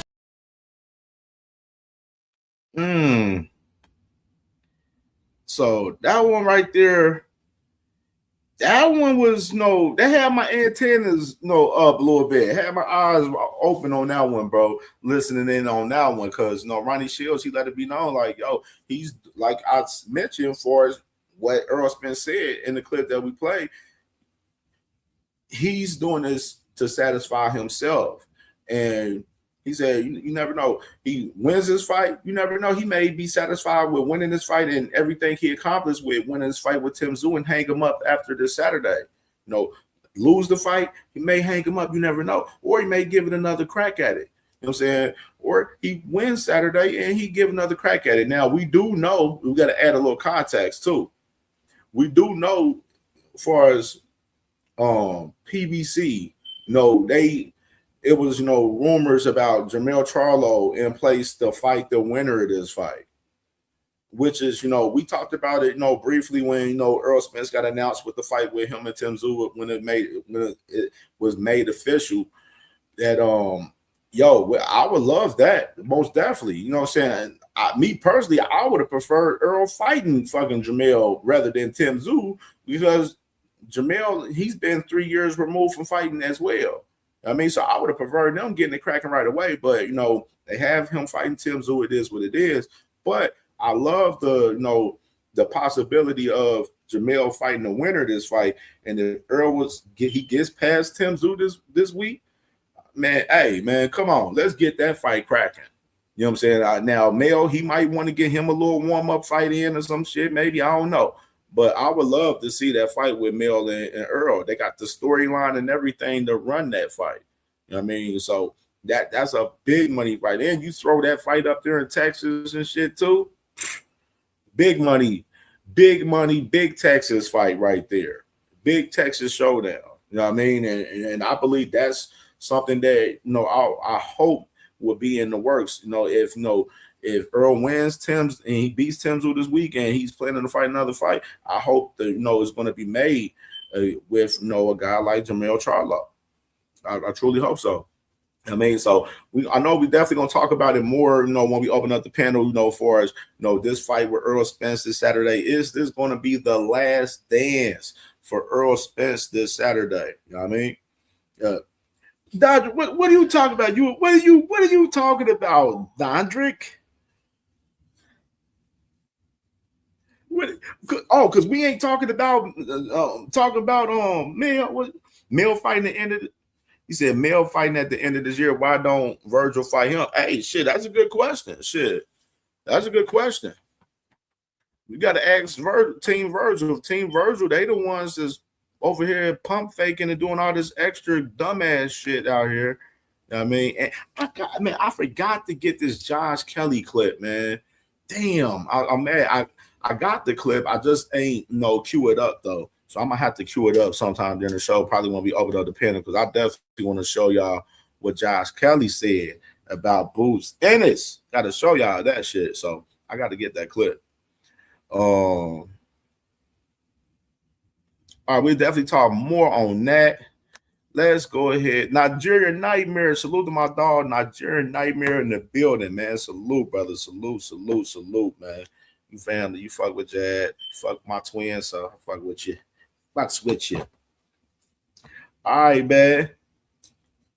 We ready, man? Big Errol Spence this Saturday. And let's get into a little bit of this conversation with these guys. Now, I ain't gonna play this interview back and forth with these guys. Ryan Garcia and Conor being on Mr. Versace yesterday. You know what I'm saying? But it was a wild interview for what I say, man. They was popping, popping it. They was popping their shit. It wasn't nothing too crazy for real. From no different from what we seen from the press conference, honestly. You know what I'm saying, to be honest. But I do got a clip of it though, and we're gonna run it. If he wants to get physical, we can get physical. We're about to get physical September 12th. It really don't matter, bro. Don't let the social media fool you, bro. If you actually try to hit me, I would knock you the fuck out. I promise you I would. Man. You wouldn't do shit. Bro, you wouldn't do shit. I would. You wouldn't do shit, bro. I promise you I would. I promise you I would. I beat the shit way bigger than you in the back of my day. I promise you I have. What day? When I was younger, dumbass. What the fuck are you talking about? What does back in the day mean, dumbass? What does back in the day mean, dumbass? All right, I bet you I would. See, you don't know the switch. You don't know a switch. All right, what switch?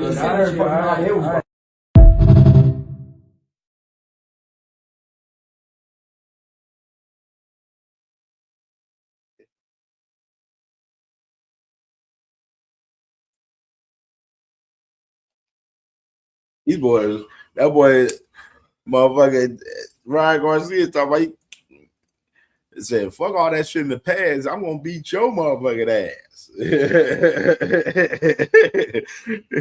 Yeah, man. Now this fight, man, y'all already know my thoughts for us this fight, bro. I done told y'all I got kind of been getting his ass whooped by Ryan Garcia, but it is a good question. Can Conor Ben upset Ryan Garcia in this fight coming up September 12th in Vegas for us, these two guys? And the crazy part, no WBC belt in the midst. And when I looked at it, no WBC belt in the midst. That Green Magazine belt right there in the motherfucking middle right there. That was funny about that. little context that I noticed that was a little funny right there. Real funny. And yeah, where we at on the likes? 74 likes. All right, we 26 likes away from 100 likes. So if y'all have not smashed that like button yet, please definitely smash that like button, man, for sure. Most definitely. And I'm trying to think. We don't want to go through the whole thing. Go through this whole thing, but we can just go ahead and paraphrase the shit. So some of the shit that we say. No, do y'all want me on? Let me ask y'all. Do y'all want to react to the Errol Hawani interview with Ryan Garcia? Darius Warren, salute to my brother, man. Darius Warren. Salute, man. Make sure y'all subscribe to Darius Warren, man. For sure, man. Get my brother subs up, man. Fire on the basketball talk. T Hill in the building. The commissioner. Salute to the commissioner. Damn, I ain't see you sneak up in here, T Hill. Yeah, so I think I'm gonna just play. So I only got one clip, and I can paraphrase a lot of the other shit that was said in the interview for real, because I don't really want to go through the whole interview, honestly. But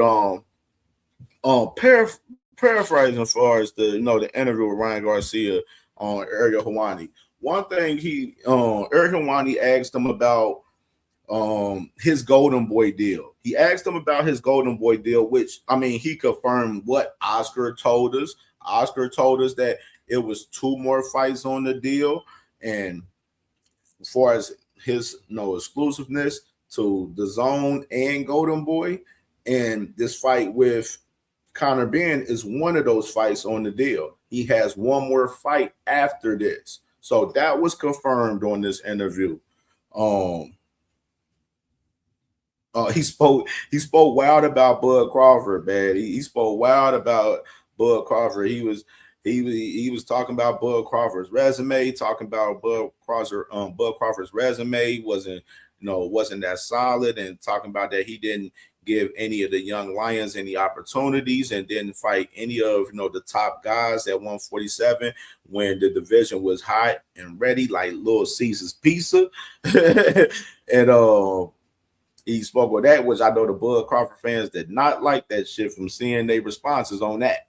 They did not like that response on that. And he even called out Bud Crawford, said he would love to fight Bud Crawford if he came out of retirement.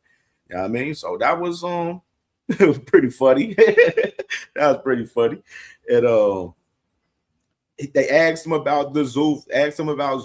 They asked him about Zulfa for as would he fuck with Zulfa? Would he they asked him about the belts and everything. Like he said, like if he was to go to Zulfa, he would never wear a fucking uniform if he was to go there. He said no amount of money matters at all to him.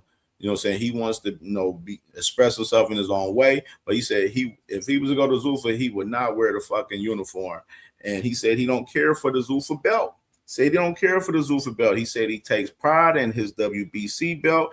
He said this has a lot of prestige, a lot of legendary champions held that belt in the WBC, and he says that he wants to continue to rock out with the WBC. You know what I mean? So pretty much Ryan let it be known that he wants to rock out with the traditional side of boxing, pretty much in the interview on that behalf. But the great part in the interview. Run the clip. Not at all. Devin is terrified with me, Errol, and I'm going to make it very clear. He is terrified of me. When I say he is scared every time I put my fingers on my phone to tweet against him, he is terrified. He keeps lying on me. He keeps on avoiding me. I don't understand a man that wants to talk all this shit, but his own dad said, hey, you are last on our list. I need to wait for Ryan to mature a little bit. Dude, what? Like, if people don't see how much of a bitch he is, think about this, man. He framed me 100% of that shit, bro. His fucking brother somehow he messed up, said on Instagram, and quote, people could find the video before it even came out. I tested positive for steroids. His brother said, I know he's going to test positive for steroids. I have a feeling God told me. He clearly said shit too soon. This is the biggest fuck up they ever did, and they never want to clarify why the little brother said that. They always ignore that question. They ignore that I tested for 4 months straight before that fight, and then now they're lying after Barrios that I wasn't on VADA testing when I obviously was. Anybody who tests positive is going to get tested, dumbass. And I got tested literally in Vegas before the press conference. And it's like, guys, if you can't see how much they are fucking holding on to that because they can't take the fucking L, your son was almost face down, ass up. Your son shitted on himself. Think about this. His son shitted on himself in the ring. His mom fainted in the crowd. I gave you the worst mental beating, physical beating, and PTSD for the rest of your life, probably. So don't fuck with me. You guys don't want to fight me. I will turn up on you again and beat the shit out of you. I have his number. He don't want it. He never will want it, and that's it. Did he the shit on himself part? He definitely. I have pictures. Legit? He shitted on himself. Yes, I hit him so hard he shitted on himself In the fight? in the fight. Yes. In Brooklyn? You know when you get hit so bad and you lose all your bodily functions, you can actually shit yourself. I did.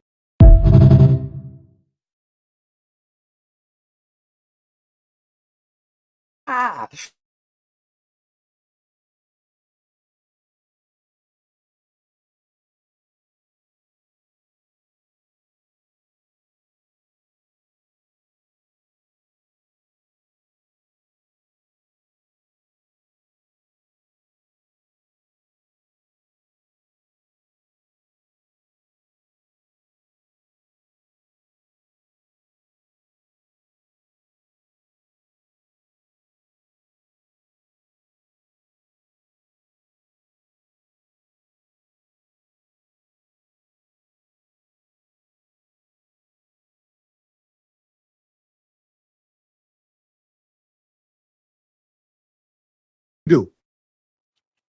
Nigga, I'm gonna keep fighting, but if they do that, they know, I know they some hoes.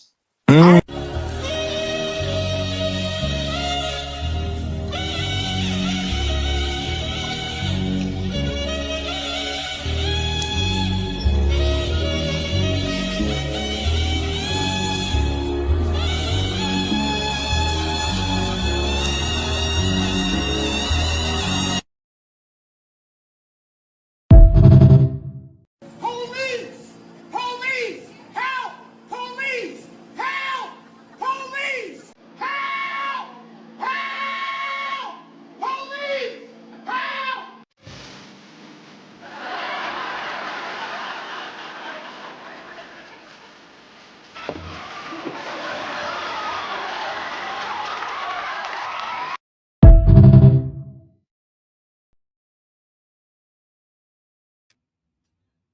Damn. Damn. Damn. Damn. And this the guy Flyer that you said yesterday on the panel said that he's scared to fight Devin Haney? Come on, bro. You can't make this shit up, bro.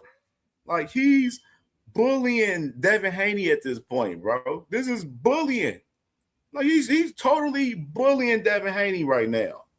And y'all Hanos clan have no problem with Ryan Garcia bullying y'all beloved Debbie Cakes right now. Y'all have no shame. No shame at all. Y'all are absolute 100% fine with this man Ryan Garcia bullying Debbie Cakes. This is crazy. And y'all trying to push the narrative that he don't want the fight. Like, it doesn't make any sense to me, bro. It makes absolute no sense at all, bro. We gonna run the clip back one more time, man. Not at all. Devin is terrified with me, Errol, and I'm going to make it very clear. He is terrified of me. When I say he is scared every time I put my fingers on my phone to tweet against him, he is terrified. He keeps lying on me. He keeps on avoiding me. I don't understand a man that wants to talk all this shit, but his own dad said, hey, you are last on our list. I need to wait for Ryan to mature a little bit. Dude, what? Like, if people don't see how much of a bitch he is, think about this, man. He framed me 100% of that shit, bro. His fucking brother somehow he messed up, said on Instagram, and quote, people could find the video before it even came out. I tested positive for steroids. His brother said, I know he's going to test positive for steroids. I have a feeling God told me. He clearly said shit too soon. This is the biggest fuck up they ever did. And they never want to clarify why the little brother said that. They always ignore that question. They ignore that I tested for 4 months straight before that fight. And then now they're lying after Barrios that I wasn't on VADA testing when I obviously was. Anybody who tests positive is going to get tested, dumbass. And I got tested literally in Vegas before the press conference. And it's like, guys, if you can't see how much they are fucking holding on to that because they can't take the fucking L, your son was almost face down, ass up. Your son shitted on himself. Think about this. His son shitted on himself in the ring. His mom fainted in the crowd. I gave you the worst mental beating, physical beating, and PTSD for the rest of your life, probably. So don't fuck with me. You guys don't want to fight me. I will turn up on you again and beat the shit out of you. I have his number. He don't want it. He never will want it, and that's it. Did he the shitting on himself part? He definitely. I have pictures. Legit? Of shitted on himself. Yes, I hit him so hard he shitted on himself. In the fight? In the fight, yes. In Brooklyn? You know when you get hit so bad and you lose all your bodily functions, you can actually shit yourself. I did.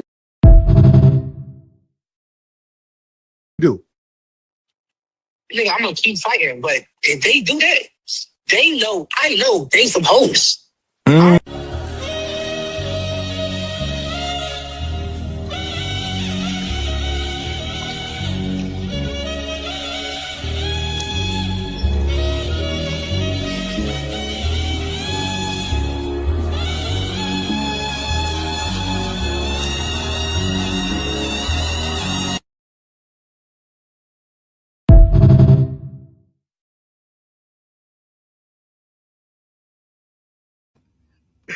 Oh man, damn! He said that boy shitted on himself out there, had his face down, ass up, cooked, cooked. Bro, now this is my thing. Now. You know what I'm saying? I ain't the smartest man in the world. You know what I'm saying? I ain't the smartest man in the world, but I know some things. I definitely know some things. And I know one thing as far as me being a grown man, a grown man. It's no way I got this man out here saying that a motherfucker whooped my ass, made me shit on myself, and I don't go see that man. No fucking way. No fucking way. No fucking way. No way. And y'all talking about who wants the rematch, who's scared of the rematch, who ducking the rematch.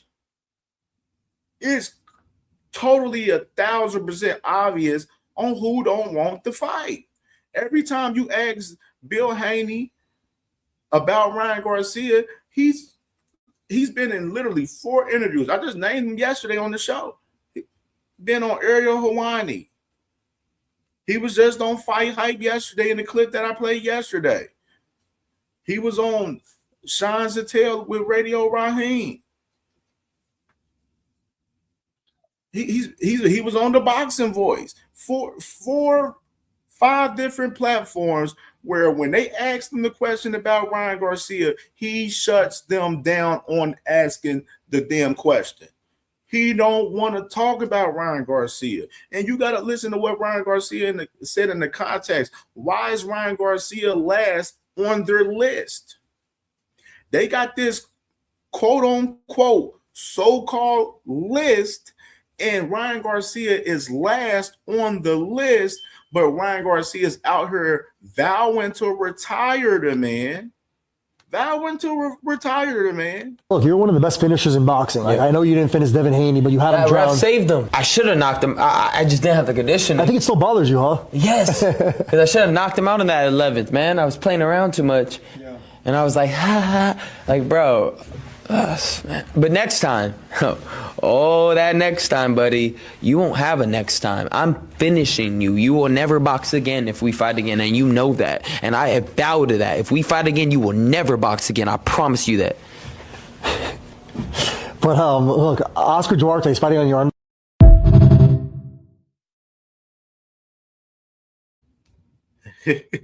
You got this man vowing to retire you.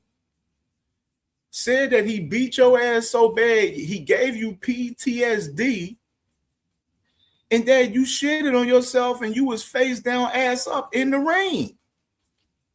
You got this man talking all this greasy shit, playing you like a complete clown and sucker out here on the boxing streets. And when you actually saw the man, what you do? You shook the man's hand and you dapped him up and was cool with him. And y'all was talking about how y'all used to play baccarat. Like, you know what I'm saying? I'm like, what are we talking about here? And then every time when we get to talking about the fight, we talking about testing. He's getting tested. But we see what y'all doing. Y'all not fighting at 147. Y'all not fighting Rolly Romero or Ryan Garcia or motherfucking Leon Paro. Y'all fighting y'all mandatory now with Keyshawn.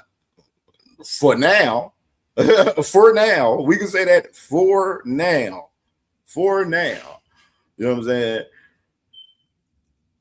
But in retrospect, y'all was always trying to fight the smaller guys. Y'all, that's what y'all been about y'all whole career. But when that one night when y'all fought a motherfucker that was bigger, that was just as big as y'all, and Ryan Garcia, he taxed that ass. He smoked y'all like a motherfucking Philly blunt on 420 2 years ago.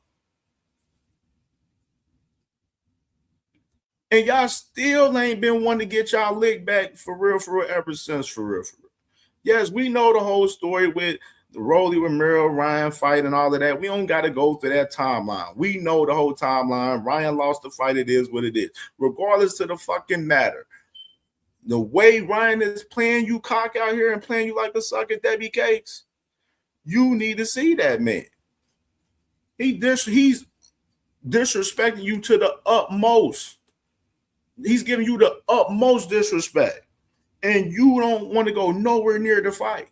All you doing is just tweeting on Twitter, talking about, oh, cheater, PED user, When are you going to fucking right the wrong and get in the ring in that fucking fight? It's too many unanswered questions from both guys in the fight, and it's one of the biggest fights in boxing, and we all know it. But Debbie Cake side don't want to really, truly make the fucking fight happen because they mad as hit. They mad and they motherfucking nervous that Ryan in that rematch fuck around and whoop his ass on some clean shit. And the crazy part, Ryan, it wasn't even 100% Ryan in the fight. This was a nigga that was fucking smoking weed, drinking tequila, fucking on bitches and everything throughout the whole damn camp, slouching Devin and went in the fucking fight and whooped his ass. That's the real scary part, and Devin knows that shit. That's the scary part for them. They know that. They know fucking Ryan wasn't even 100% in that fucking fight, 100%. And they know he come in 100% in the fight in the rematch, them motherfuckers gonna be scared to their motherfucking boots.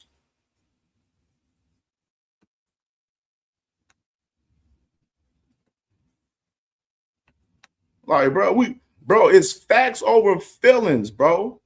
Facts over opinions. Y'all niggas, y'all whole fucking talking points is emotional. Y'all come with emotional talking points to the table. That shit don't work with me. This sorry but not sorry boxing talk. I don't give a fuck about your feelings about your fucking favorite fighter. Y'all should know this now. We've been cooking niggas for that in particular and exposing niggas for that shit the last 2 weeks. so it's no difference today on fucking July fucking 22nd today. It's no difference. Like, it's no difference. I'm just saying, like I had to tell y'all once again, leave your emotions at the fucking door coming over here. We're going to have real conversation. This is a real conversation, and it need to sizzle in y'all spirit of the fact that Debbie Cakes is scared shitless of fucking fighting Ryan Garcia right now. And we all know it, and the world knows it. The casual fans talking about it, bro. You got the casual fans. This casual fans seen this clip go viral the last 24 hours, and they fucking laughing at Devin. They're laughing at Devin. They're fucking making memes, a whole bunch of shit all over the place on internet on this clip.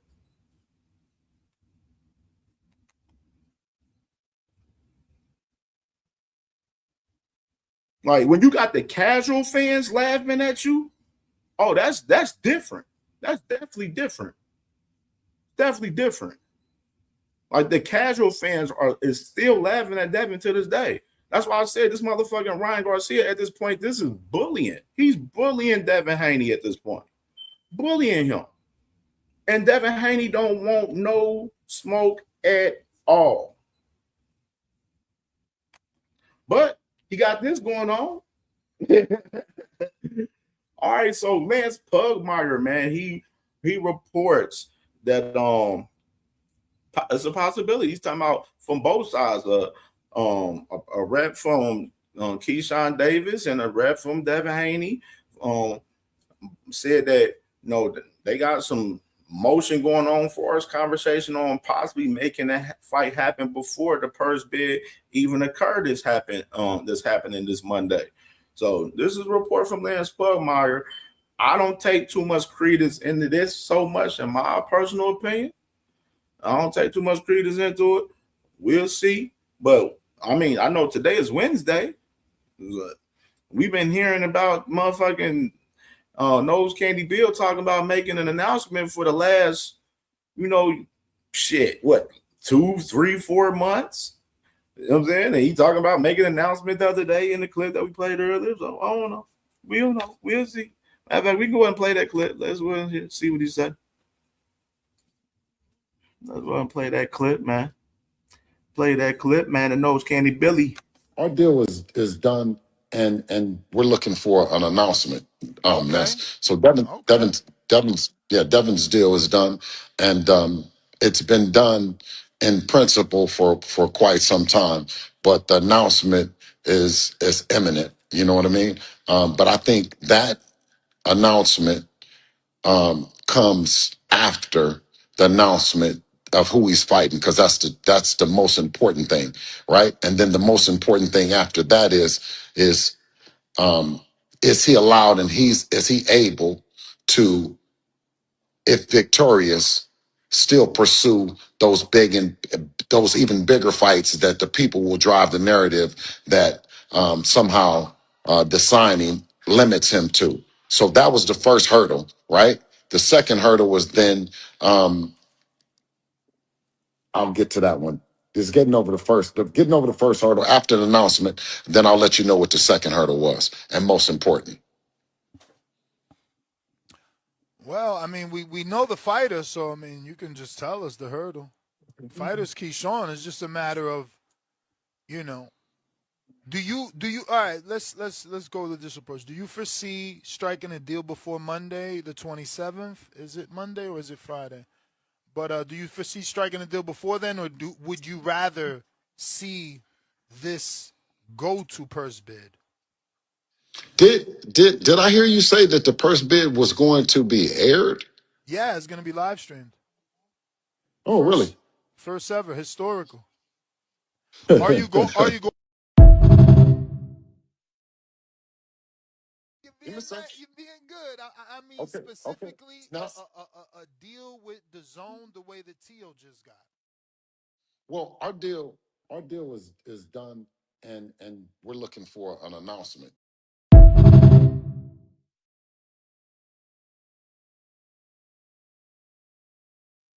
I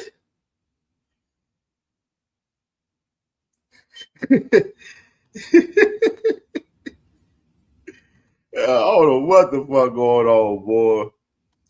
I know what's going on, but I'm just like, this shit wild.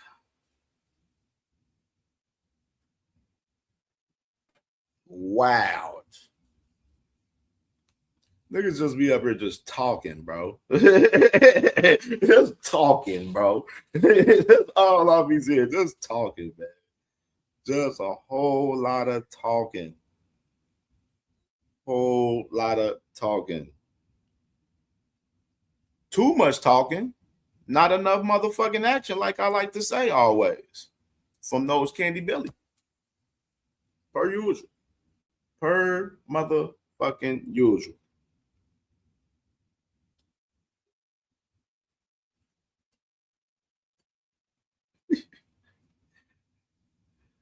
Now, they be my guests.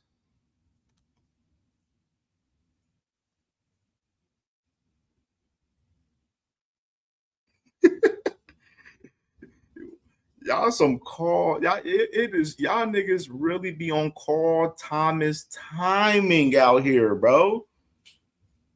Carl Thomas timing. Like super. Super Carl Thomas timing from a lot of you guys. It's crazy. It's fun to watch. It's fun to watch, actually. It's fun to watch y'all cry and motherfucking complain about y'all favorite fighter on this and that every motherfucking day. It's fun to watch.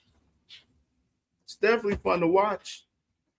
89 people in the building, 85 likes. Smash my like button if y'all have not hit the like button. Interesting. Now, I talked about it yesterday for us, within that clip. In the clip, to me, it sounds like them boys, they want to make a move to go to Zuffa, but they don't know how to go about it. That's what it sounds like to me. That's what it sounds like to me. Nose Candy Bill and them, and you got to think about it in the bigger perspective, bro. And that's why I asked Flyer yesterday, how much do you think the fight is worth with Devin Haney and Keyshawn Davis?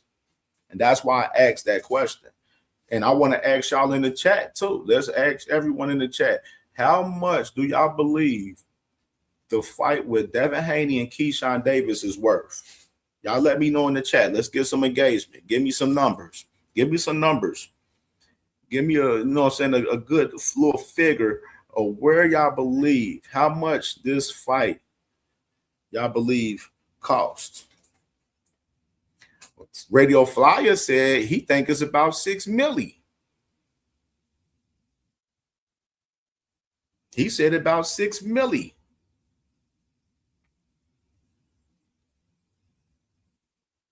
Seen some people say about 4.5 yesterday.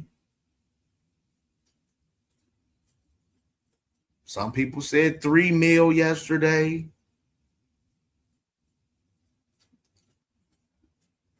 Radio Hacker, answer my question. How much do you think this fight with Devin Haney and Keyshawn Davis fucking cost?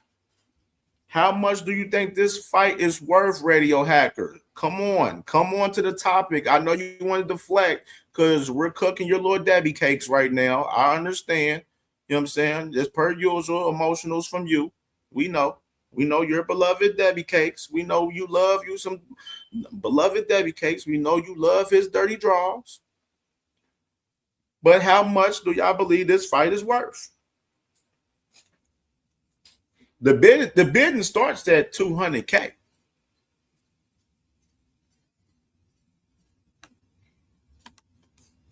Check something out. Let's check it out.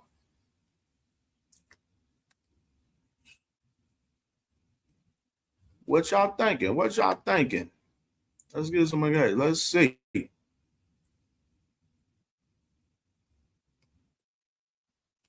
Scroll all the way down.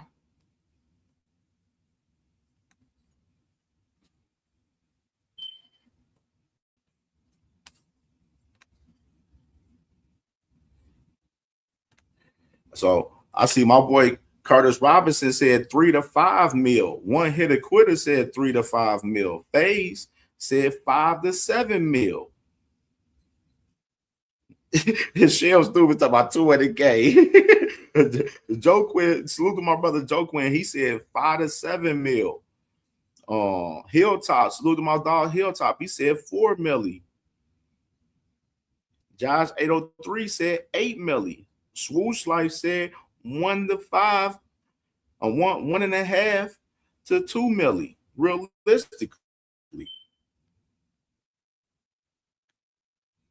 6'8" Giant said 2 milli.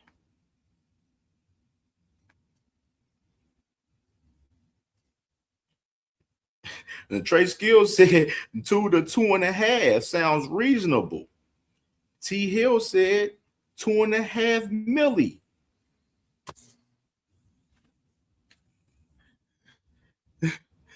I mean, definitely, D1. I gotta check it out. I ain't had the chance to check it out yet. I got you. I gotta queue it up and shit, man. I got you. I gotta do it up. Let me do my thing because we got the rest of the show to go through. But salute to my brother D1, showing more love in the cash app. My brother D1, man, my brother, man, Day One brother, man, real one.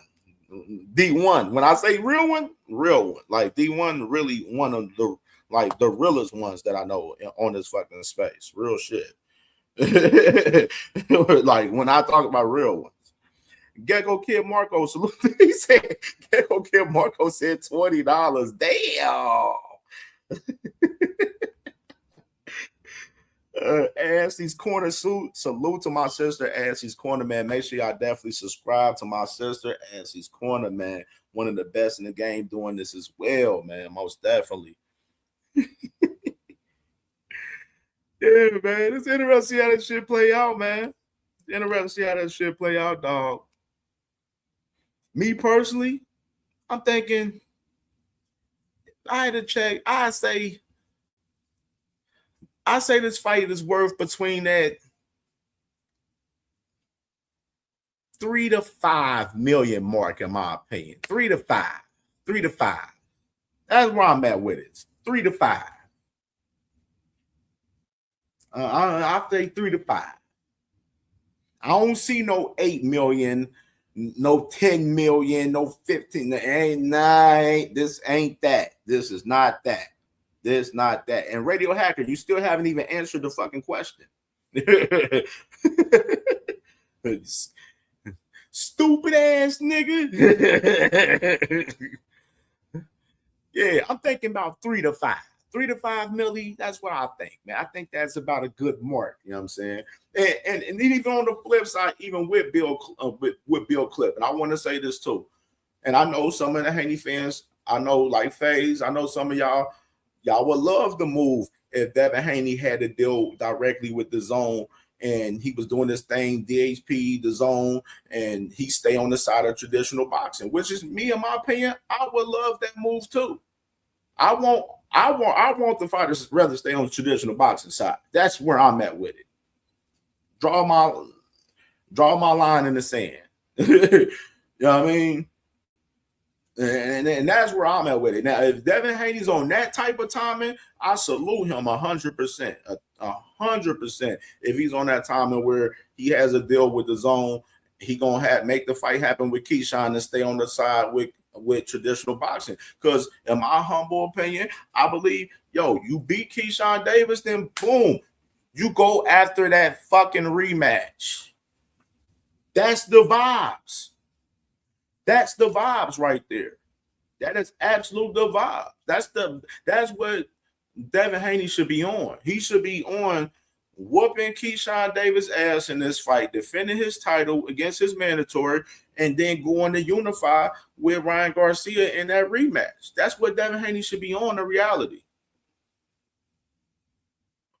But I'm still sensing like he want to still make that fight happen with Shakur still, even if he was to take on and beat Keyshawn Davis, and then the motherfuckers fuck around and take they take whatever's offered in the purse bid, top rank, say they the only people bidding on the fight, they take what's offered on the table from top rank on the fight, they fight Keyshawn, beat Keyshawn, then jump their ass over there to Zuffa to go fight Shakur after that.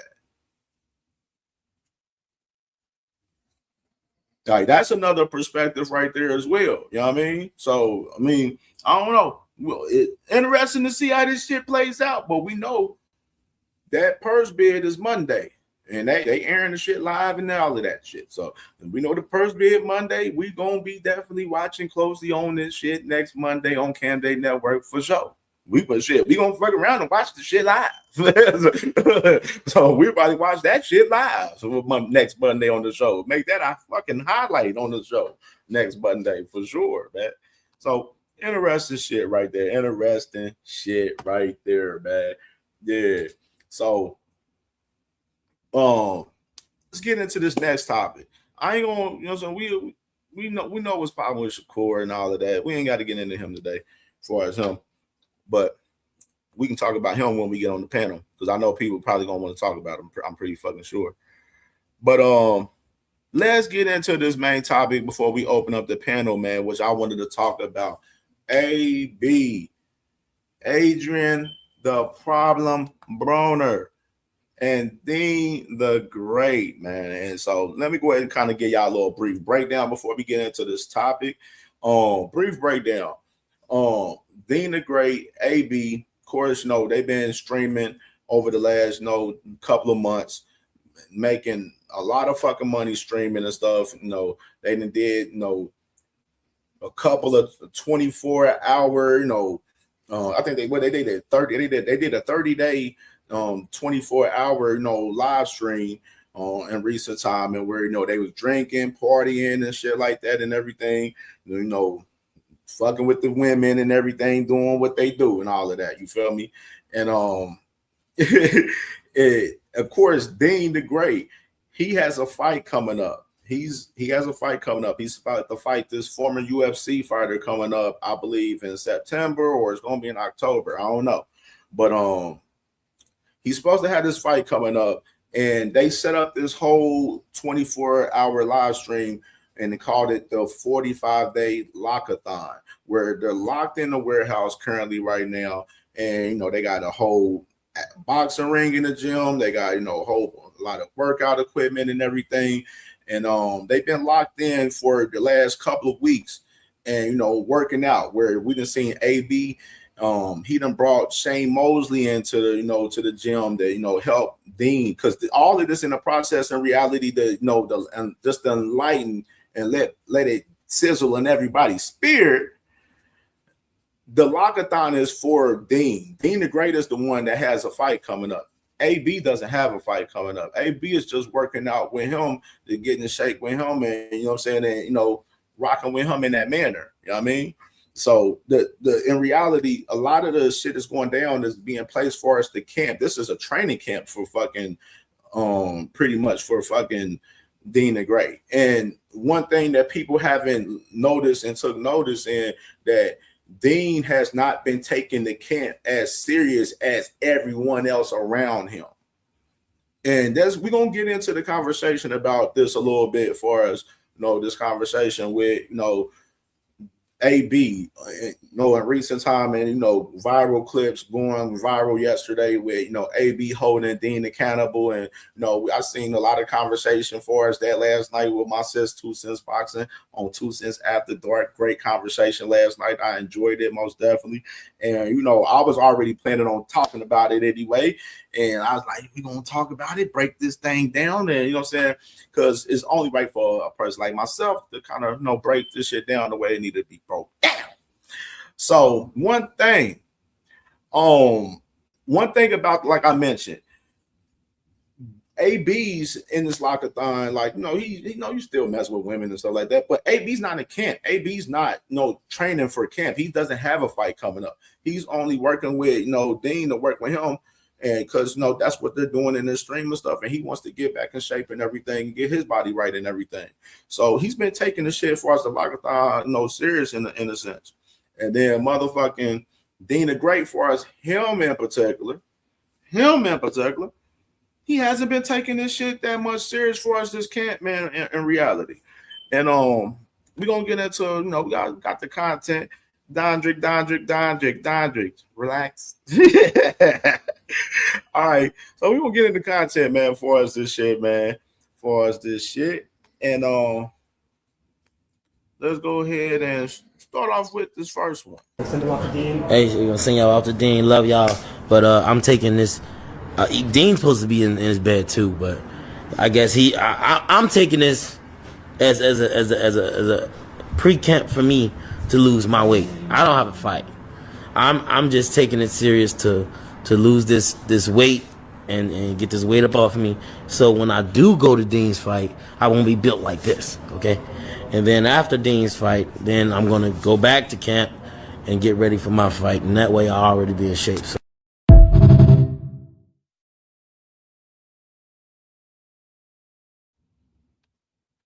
So you got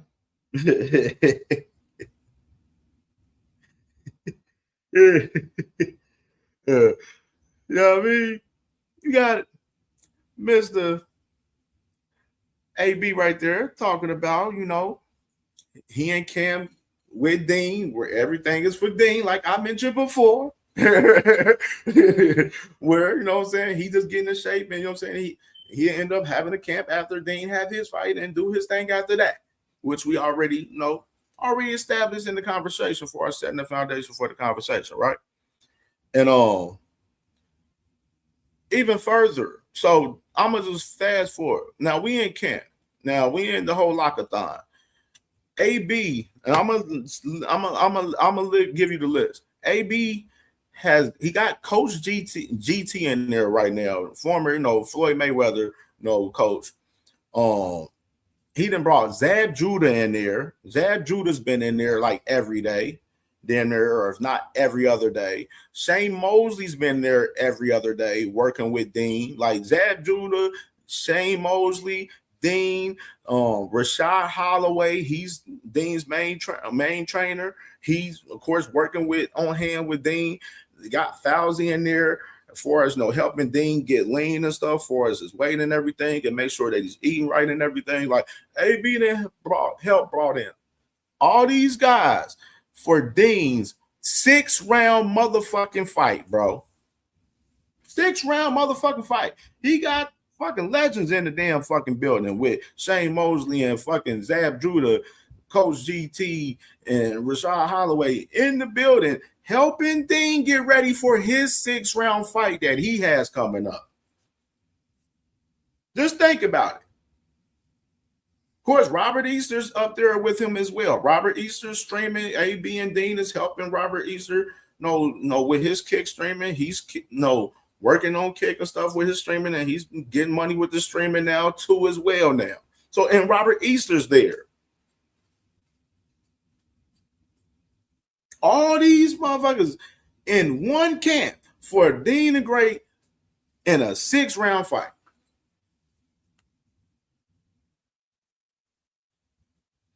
And it's clips, in the previous weeks that, see, that's my thing with y'all. Like me and J-Man was talking about it. Y'all see some clips, but y'all don't watch the streams. Like I actually watch the streams. I even go back and watch the streams after some of the shows and see what they, doing and shit like that. Because the motherfuckers be funny as hell. But you gotta watch the streams and see what, a lot of this shit going on. I know they got a lot of clips that go viral every day because they're streaming 24 hours. So you're gonna see fucking, like, this clip was 2 days ago. Like yesterday, trained and everything. They had Neon there last night. OT Genesis was there last night. Neon streaming with them 24/7 and stuff. They was cool in the gang yesterday. Nothing happened. Motherfuckers was cool as hell yesterday. So even after this shit, so we gonna break it down even further. But even further though, one thing about it though, in the process of this shit, AB in the last couple of weeks been on Deen. He's been on Deen the last couple of weeks on him taking the camp serious, like him, getting up. He's told this man multiple times to get up, bro. Like this clip that y'all seen the other day wasn't just the first time that conversation's been had. It's been multiple times for us and shit. Because Deen, this nigga, he'll stay up late. Deen wants to stream. He wants to, have the women in the motherfucking stream and try to, build up the stream and have different people coming in and extra shit. You know what I'm saying? Like he's focused on making the stream pop more than anything, but not taking the boxing aspect and taking his craft more serious right now when he has an upcoming fight. And that's what AB, Coach Rashad Holloway, and others is trying to install in him. Is like, bro, you gotta lock in, bro. This boxing shit ain't no fucking game. It's not a game. You know what I mean? Like, and motherfuckers feel like, Deen is taking this shit as a fucking game. He's taking it as a game and everything. You know what I'm saying? I got a whole clip of, AB, like that. It literally like 3 days ago, Deen is getting ready to work out, but he's eating this big ass meal before this workout and shit. AB like, man, you eating this big ass meal before the workout? Like, you know what I'm saying? Like, you know what I'm saying? Like, it's just like little, like the list, some of the little stuff. You know what I'm saying? A lot of this shit matters, bro, for us, you getting ready for upcoming scrap. But listen to this clip right here though. You gotta learn to crawl before you walk. He ain't never really learned the fundamentals yet. He gonna want to do the tricks that y'all do without learning. It's like you trying to learn how to run left and you don't know how to walk left yet.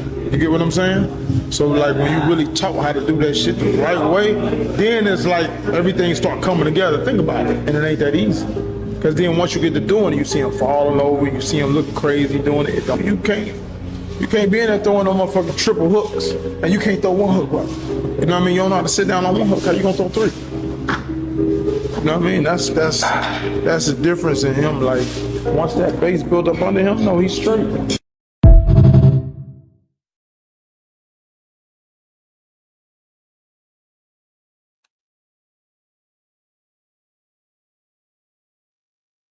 Yeah, man.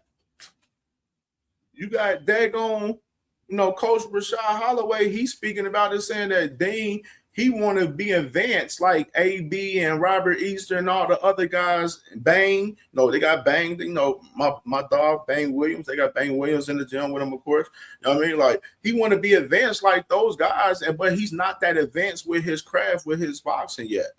He's not. Like even if y'all seen the little clip when it was a clip this past week when AB he on the mitts with Coach GT clean, you know what I'm saying, holding the foam up, everything, doing this thing, cooking. And then you got Deen on the mitts over there with motherfucking Coach GT after that. And he getting hit with motherfucking shit, you know what I'm saying? He ain't holding up the foam and everything. Like, you know what I'm saying? He in there getting cooked on the damn mitts almost damn near, bro. Like, you know what I'm saying? Like, I'm like, bro, like, and it comes into like, bro, you got it. It's the little shit. If you ain't getting it right with the mitts, bro, you need to be putting in work and getting that shit right. Because that shit duplicates into the fights when it comes down to that shit in the fights and live in 8K. You know what I mean? And Dodrick, hate this. Dodrick, you over here going, we ain't putting no pacifier in these grown men's mouths, man. We ain't holding these man's hands, bro. This is boxing. This ain't football. This ain't basketball, nigga. This ain't baseball, nigga. We ain't putting no pacifier in these grown man's motherfucking mouths, man. Like, this is boxing. This is a lonely sport. You know what I'm saying? So let's get into this shit, man. Let's get into these clips, man. Good. Great.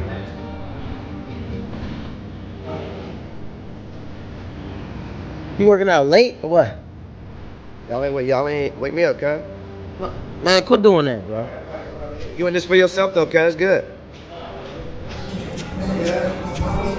You ain't returning the favor, nigga. It's good. For sure. What you saying? By yourself, gang. You're not in it by yourself, gang. You taking it the wrong way, nigga. That's what I'm getting at it though, bro. Oh, you being a kid. I'm human, nigga. I'm gonna oversleep sometimes. No, nigga. you're not. Especially when I got a lot on my plate, nigga. I'm coordinating everything. I'm fucking listen to me. Planning a fucking content. Come on, bro. Listen to me. Help a nigga, bro. Listen to me. What it costs to help when a nigga, your bro? mind, when your mind focus on your shit, bro. My shit is ain't no over I nothing. wouldn't have signed up for this shit if I wasn't, cuz. No, what I'm saying ain't no over nothing. You got to put in over work, nigga. And did and will though. That's what I'm telling you, bro. Get your ass up. I don't care how tired a nigga is. None of that. Ain't nobody gotta wake me up, man. Now you clip for him, cuz. It's good though. No, I'm not, bro. I'm telling you the truth, bro. Now I know what's up. It's good. We can keep it business though. I mean, that's on you, bro. If that's what you took from that, okay. And for sure, cause that ain't no brotherhood, nigga. Supposed to help you. You mad because I'm telling you to get your ass up. I overslept one day, cuz. It don't cost nothing. Yo, come on. What that cost though? Come on, bro. Come on.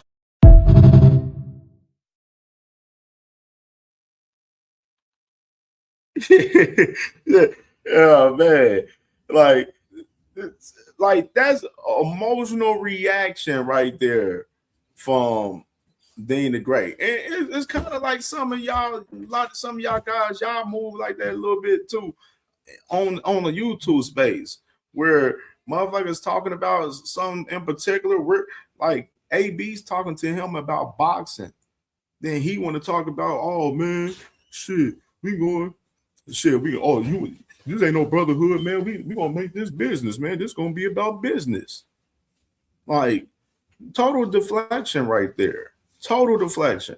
Let's play the next one. If that's what you took from that, okay. And for sure, cause that ain't no brotherhood, nigga. Supposed to help you. You mad because I'm telling you to get your ass up. I overslept one day, cuz. It don't cost nothing. Yo, come on. What that cost though? Come on, bro. Come on. Get your ass up, bro. He gotta get up by himself. Alright, bro. It's the wrong way, but I'm telling you the right thing, nigga. In your feelings, you's a girl. Definitely ain't no girl. When that man this far, I ain't no bitch though. Nigga. Girl, man. Yeah, alright. Girl. It's crazy. Now you got an attitude. It's a fucking girl, man. Grow up. Hey, grown up, nigga. Grow up. I'm just telling you the right thing to do, bro. Get your ass up. Sure, nobody have to wake you up, bro. Nigga. Nobody gonna get none of the other days, guy. The one day I say if I oversleep, you see I'm still asleep, wake me up. Yo, come on. That don't cost nothing, bro. That's teamwork, nigga. Sometimes Kobe had to tell Shaq, yo, come on.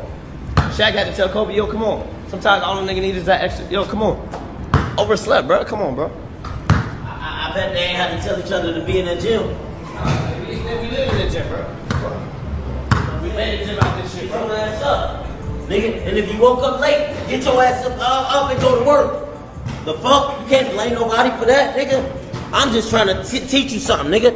When you in that ring and that bell ring, you can't go tag me in, nigga. It's all you. It's you, man. Ain't no tagging nobody in, bro.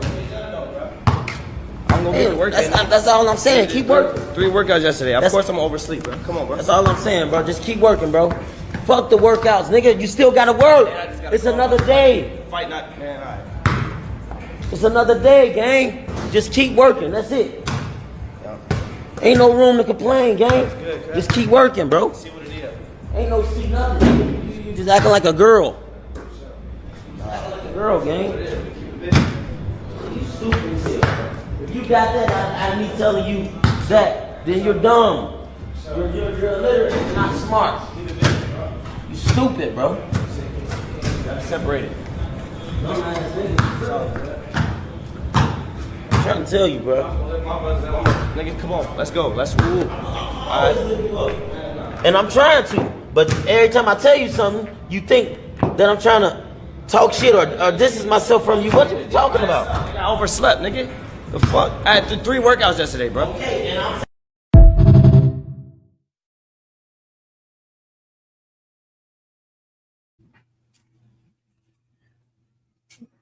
Crazy work. Crazy work. And the thing is, Deen, like I've been telling y'all, Deen is lazy when it comes up to the craft, man. Like, you gotta be the person that motherfucking gotta stand 10 toes. Whether you did 3 workouts the day before, you gotta get up and do the same thing again the next day. You gotta do the same thing. I'm gonna run that one back. Let's run that one back. Well, we keep it if that's what you took from that, okay. And for sure, because that ain't no brotherhood, nigga. Supposed to help each other, nigga. You mad because I'm telling you to get your ass up. I overslept one day, cuz. It don't cost nothing. Yo, come on. What that cost, though? Come on, bro. Tell me, Get your ass up, bro. You gotta get up by himself. Alright, bro. The wrong way, but I'm telling you the right thing, nigga. In your feelings, you's a girl. Yeah, ain't no girl. When I made this one, I ain't no bitch, though. Nigga. Girl, man. Yeah, alright. Girl. It's crazy. Now you got an attitude. It's a fucking girl, man. Grow up, man. Hey, grown up, nigga. Grow up, bro. I'm just telling you the right thing to do, bro. Get your ass up. Shouldn't nobody have to wake you up, bro. Nigga. Nobody gonna be on none of the other days, guy. The one day I say if I oversleep, you see I'm still asleep, wake me up. Yo, come on. That don't cost nothing, bro. That's teamwork, nigga. Sometimes Kobe had to tell Shaq, yo, come on. Shaq had to tell Kobe, yo, come on. Sometimes all the nigga need is that extra, yo, come on. Overslept, bro. Come on, bro. I bet they ain't had to tell each other to be in the gym. We live in the gym, bro. We made the gym out this shit, bro. Get your ass up. Nigga, and if you woke up late, get your ass up and go to work. The fuck? You can't blame nobody for that, nigga. I'm just trying to teach you something, nigga. When you in that ring and that bell ring, you can't go tag me in, nigga. It's all you. It's you, man. Ain't no tagging nobody in, bro. I'm gonna get to work. That's all I'm saying. Keep working. 3 workouts yesterday. Of course I'm gonna oversleep, bro. Come on, bro. That's all I'm saying, bro. Just keep working, bro. Fuck the workouts, nigga. You still gotta work. It's another day. Fight not, man. All right. It's another day, gang. Just keep working. That's it. Ain't no room to complain, gang. Just keep working, bro. See what it is. Ain't no see nothing. You just acting like a girl. Acting like a girl, gang. You stupid as hell. If you got that, I me telling you that, then you're dumb. You're literally not smart. You stupid, bro. Gotta separate it. I'm trying to tell you, bro. Nigga, come on. Let's go. Let's move. All right. And I'm trying to, but every time I tell you something, you think that I'm trying to talk shit or distance myself from you. What you talking about? I overslept, nigga. The fuck? I had 3 workouts yesterday, bro. Okay, and I'm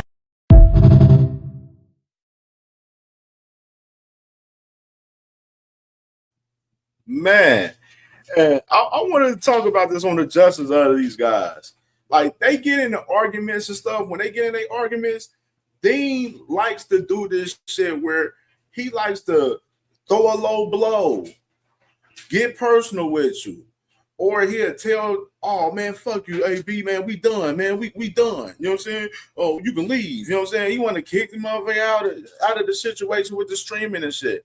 Like, Deen has to understand, he don't understand that with the boxing shit, bro, you in that ring by yourself, you just because you did 3 workouts one day, don't mean you don't got to do no workouts the next day. The funny part about this shit is he wakes up in the afternoon in this clip, and then all of this back and forth with AB, and it's still no motion on him getting ready to go fucking work out. Like, still no motion. He want to shoot the basketball because he want to go back and forth with AB and be emotional about the shit. And he want to talk about the streaming shit. Bro, this is not about streaming, bro. We're here for the streaming. Of course, we're getting our money. We doing our thing. But we here for you. We ain't bringing motherfucking Shane Mosley and Zab Judah and Coach GT and Rashad Holloway in here for nothing, bro. We ain't bringing these guys in here for nothing.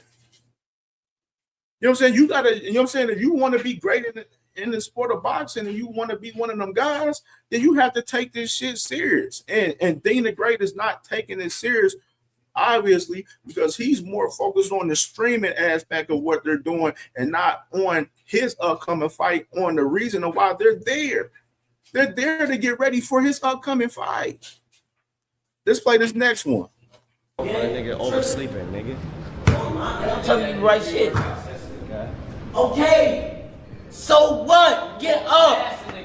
Get up. Yo, get up. The same way you telling me get up. Why you ain't saying that when I was asleep though? Let me say it in terms you might understand. Get up.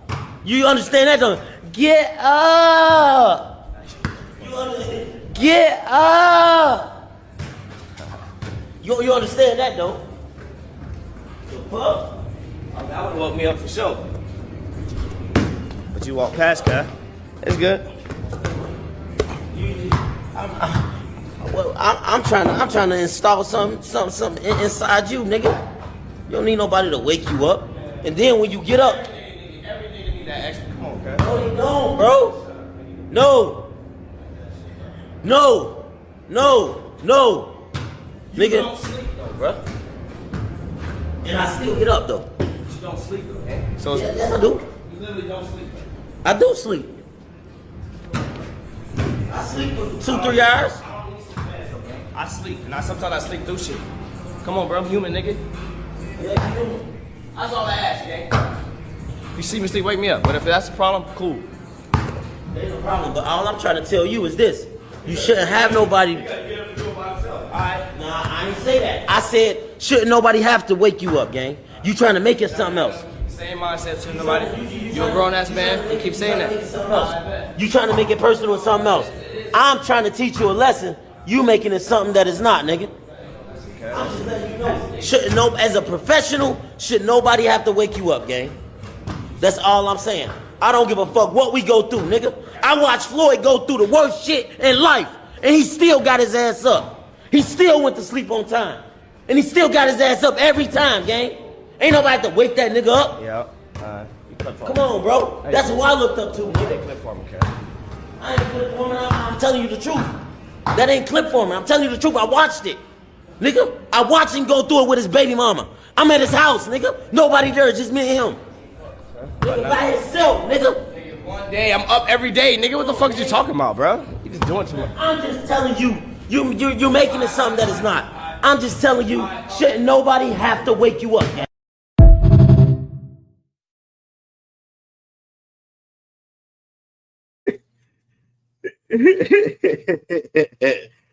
Bruh, Dodrick, that is not no clip farming, bro. This is the same shit that this conversation that they have is the same conversation they've been having on multiple streams. Y'all just happen to see just that one clip. This conversation has been ongoing. Like AB been telling them when they first started the lockathon, that man Deen wanted to stay up past 12, 1, 2 a.m. He like, yo, bro, you gotta be in bed at 10 o'clock, bro, so you can get up, get to work in the morning, bro, and get going. AB in a lot of these streams, he's been the first person waking up, bro, and then people following up after him waking up and working out. Deen is following up after AB waking up to work out. AB's not fighting next, Dondrick. Deen the Great is fighting. He's fighting. AB's not fighting. Deen the Great is. Like, we're not about to condone this soft girl mentality that Deen the Great having for us his boxing, bro. We're not about to condone that. You don't call it spade a spade. We not holding no hands for Deen the Great in that shit, bro. You know what I'm saying? We're gonna play that again. I'm telling you the right shit. Okay. So what? Get up. Get up. Yo, get up. The same way you telling me get up? Why you ain't say that when I was asleep though? Let me say it in terms you might understand. Get up. You understand that though? Get up. Get up. You understand that though? The fuck? That would woke me up for sure. But you walk past, guy. It's good. I'm trying to install something inside you, nigga. You don't need nobody to wake you up. And then when you get up, Every nigga need that extra. Come on, guy. no, you don't, bro. No. You Nigga. don't sleep though, bro. And I still get up though. But you don't sleep though, man. So Yeah, yes, I do. You literally don't sleep. I do sleep. I sleep for 2-3 hours. I sleep, and sometimes I sleep through shit. Come on, bro, I'm human, nigga. Yeah, you do. That's all I ask, gang. If you see me sleep, wake me up. But if that's the problem, cool. There's no problem, but all I'm trying to tell you is this. You shouldn't have nobody. Nah, I ain't say that. I said, shouldn't nobody have to wake you up, gang. You trying to make it something else. Same mindset to nobody. You a grown ass man. You keep saying that. You trying to make it personal with something else. I'm trying to teach you a lesson. You making it something that is not, nigga. I'm just letting you know. Shouldn't no, as a professional, should nobody have to wake you up, gang.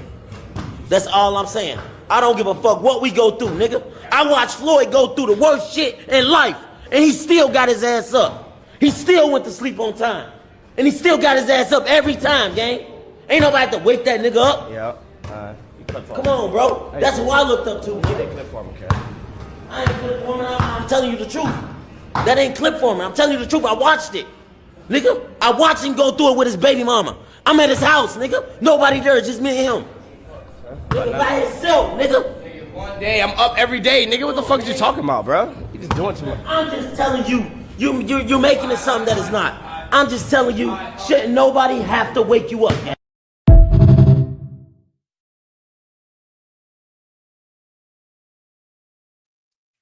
Now, I want to say this. Like I said, this ain't the first time. And AB, he's trying to teach him a lesson about, yo, you got to be a professional and wake yourself up and get to work. Now, in my opinion, you know, as far as myself, when I would have woke bro up, I probably would have woke him up. But if I'm waking you up to go to work every day, like, and that's what you're depending on me when we're in boxing, nigga, no, I'm going to have one of them days. I'm like, I'm not going to wake this nigga up. He want to sleep past 1, 2 p.m. and all of that shit.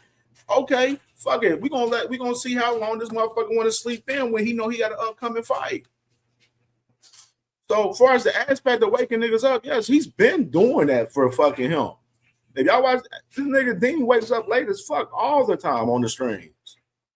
All the time. You know what I mean? But at the end of the day, both of these guys, this was not no clip forming shit. We got to understand these guys have had multiple arguments on streams where Deen the Great is doing the same shit, getting personal, you know, talking wild crazy to AB and all of that shit. And we didn't tell Deen the Great, yo, take this off camera. Hey, Deen. Oh, man, don't do that with AB like that off camera, bro. Do that shit off camera. Man, don't do that shit on camera. Motherfuckers was telling Deen the Great to do so, and he didn't do that. He kept this shit going on, and he was clip format trying to, make AB look crazy in these fucking clips in the past little month when they was out partying and drinking and shit.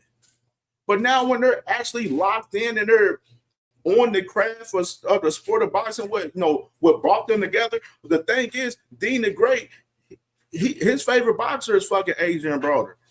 He started boxing watching Adrian Broner when he's younger. He said it in the streams. So if your mindset is on the boxing, which is, like my brother Tay, salute to my brother Tay, man. My brother Tay, man, in the building, man. Cincinnati, Ohio, in the building, man.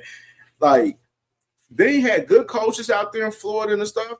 You know what I'm saying? Tay, he'll tell you, dude, lazy, bro. And you got to think about the fact that AB has Zab Judah, Shane Mosley, Coach GT, Rashad Holloway, all in that daggone camp with the Lockathon with Deen the Great, along with Robert Easter and Bane Williams. You got all these guys in there for Deen's 6-round fight.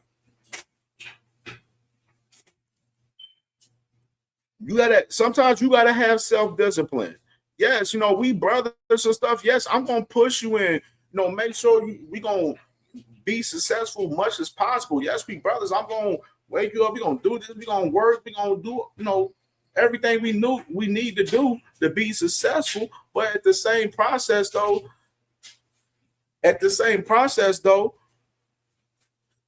you got to have some accountability for yourself to want to have self-discipline and get up and work yourself.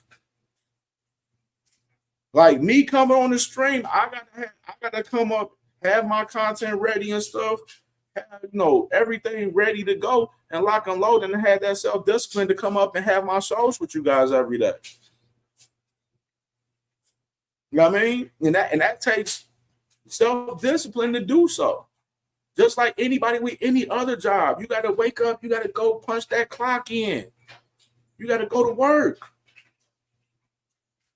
We working these 9-to-5s out here for these Fortune 500 companies, and some of these rich folks out there and everything, making them get rich and stuff like that. Like, you got to punch that clock in going into those 9-to-5s. You got to go to work. And if you ain't going to work, then you ain't getting paid. You won't be successful if you ain't going to work. And you got to be good when you do go to work. You got to perform well to keep your job as well. You have to learn your craft on whatever your job is, to know it very well, to do your job every day and get to that bag every day and be successful for you and your family every day. And far as the whole concept, far as Deen the Great, far as the boxing aspect, he's not taking his camp serious. Like even yesterday, I ain't even pulling that clip. He got a clip out there where he said he think that his op for his upcoming fight is weighing at 170 right now. Deen said he's weighing it at 140. And so he said 144, 145 last night. He said that his op, they might have to fight. They were supposed to fight at like 130, but now they're going to probably have to fight at 140. So his op is about to drop 30 pounds to fight him. And Deen the Great was thinking about backing out the fight and pulling out of the fight because of his op with the weight and everything early on. You know what I mean? So I don't know, man. But like I said, yes, Deen the Great, you hold AB accountable for his drinking and his actions and stuff like that. So you can't get mad at AB for holding you accountable for what y'all truly, are there for his boxing. You can't get mad at him for holding you accountable for your craft and for your laziness getting ready for your upcoming fight. People shouldn't have to drag you out the bed to go work out when you're the one that only in the damn fucking whole entire warehouse has a fucking fight. Sorry, but not sorry. Nobody's not about to hold no hands for Deen the Great on that aspect. And don't get it twisted. Both guys is good. You know what I'm saying? They 100. You know what I mean? And they moved past the shit. Like I told you, they made a song last night with OT Genesis and Neon and shit last night, streaming and everything, man. So them guys is good. overall. But got to take the craft serious though, as far as being a great perspective though. But we can go ahead and open up the panel. We can go and open up the panel. All right, man. Make sure y'all smash that like button, man. Where we at? 96 likes. We got 4 likes away, man. 4 likes away from 100 likes, man. If y'all haven't smashed the like button, definitely smash the like button, man. And most definitely support the channel through $ CamJNetwork, man. Most definitely, man. We working. We gonna open up the panel, man. So I want to salute to some people that just came in the building. Salute to my brother Tay, like I just mentioned, my brother Tay. Salute to my brother Savage Bo in the building, man. 305 finest. Salute to my brother Savage Bo in the building, man. And salute to my brother IFF in the building, man. Salute. Salute to Thomas from the H-Town. Salute to my brother G Mills in the building. Salute to my brother G Mills in the building. Salute to my brother Zach B. Salute to my brother Zach B in the building. I see you, my brother. I see you. I mean, and salute to my brother 10 and them in the building. 10 them in the building. 10 was good, my boy. Was popping. And Ghetto Fab in the building. Good look, good. What's popping with my family? Ghetto Fab in the building. What's popping? P Hunter in the building. I see you, P Hunter. I see you, my boy. I see you. Crucial Content in the building. I see you, my dog. I see you, Big Bob Gunn. I see you. Look out there. Hey, my Bengals good, man. We gonna cook this year, man. Bengals cooking this year, man. All right, man. So let's go ahead and open up this panel, man, for sure. And let's talk to the family, man. Let's get everybody vibes, man, on these scraps. Everything we done chopped it up about, man. And let's get it cracking. Y'all know the rules. Don't have to explain them. Radio hacker, you know you still got a ban on you. Yeah, you got you know what it is. 50 if nothing. If it ain't 50, don't even think about even hitting my link. All right. The link is in the chat, man. The panel is open, man. Pull up, family. Pull up. Let's talk this good old boxing, man. Let's talk this boxing, man. Where we at on the likes, man? 99. Let's get it. Let's get it. Oh, by the way, little brief note right here. Radio Ja Opatai has sued the IBF, which is, I'm not surprised. He was already talking about suing the IBF anyway, so they just reporting it now. But he's suing the IBF, which we already knew in the past. Ain't really no new news to us over here on CamJNetwork. But he sued the IBF officially today, and we're going to see him get denied and lose the lawsuit, and he's going to waste his fucking time on the lawsuit, pretty much. Stupid shit, bro. Like stupid shit. Just stupid. Just fucking stupid. Stupid ass nigga. Radio. We gotta get a radio. Morning, Hannah. You know what it is? This radio. Today run you in. Saturday. French fries. Oh, I got the French fries. We got black eyed peas. We got black eyed peas. We got some brownies. With the hot rolls. And pear hams. And what is it? Pear hams. We have the pear hams.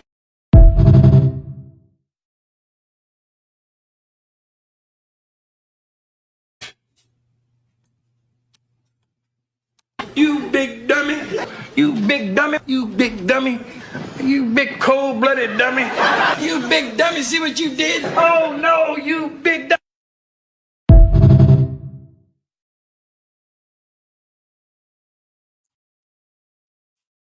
Man, nasty work. Nasty work, Ja Opatai, man. Radio Ja.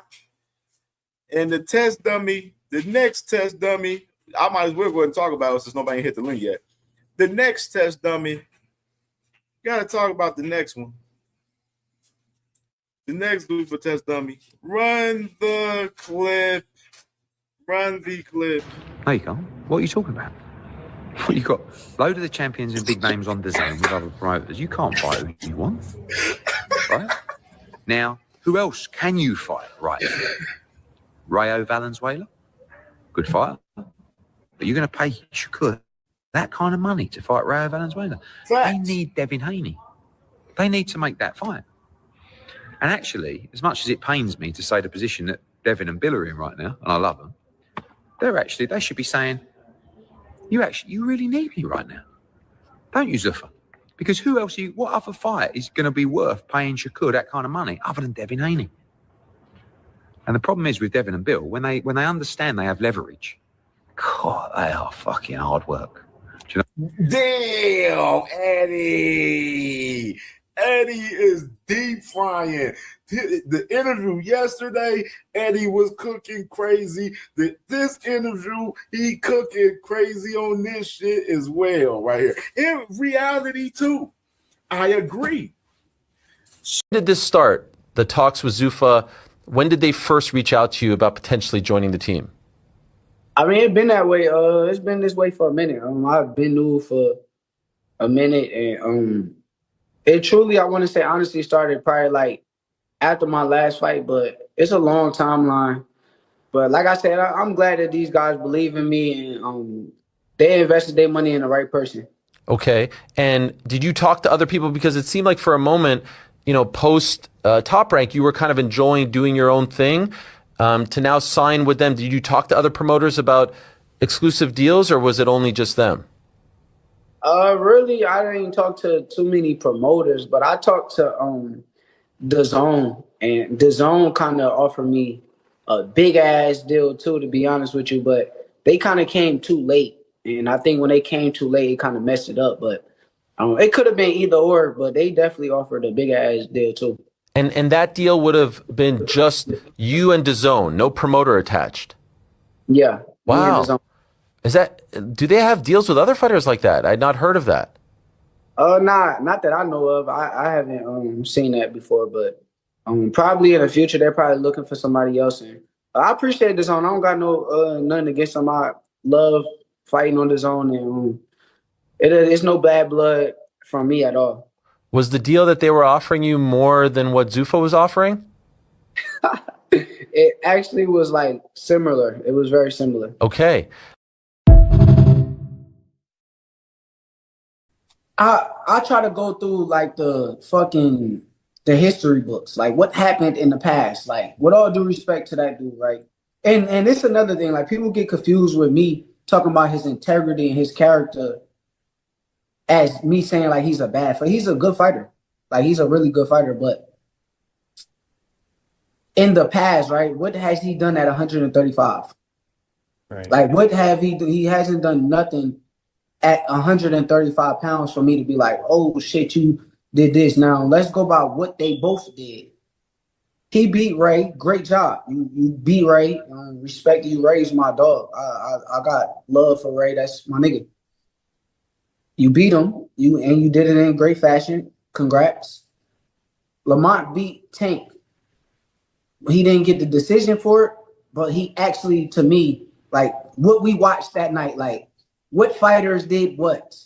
And for me, I felt like Lamont did more in the past than what he did. And then Lamont jumped up to 140 to fight Pitbull, and he got a draw, but I felt Lamont won that fight. Like I really did feel like he won that fight also. So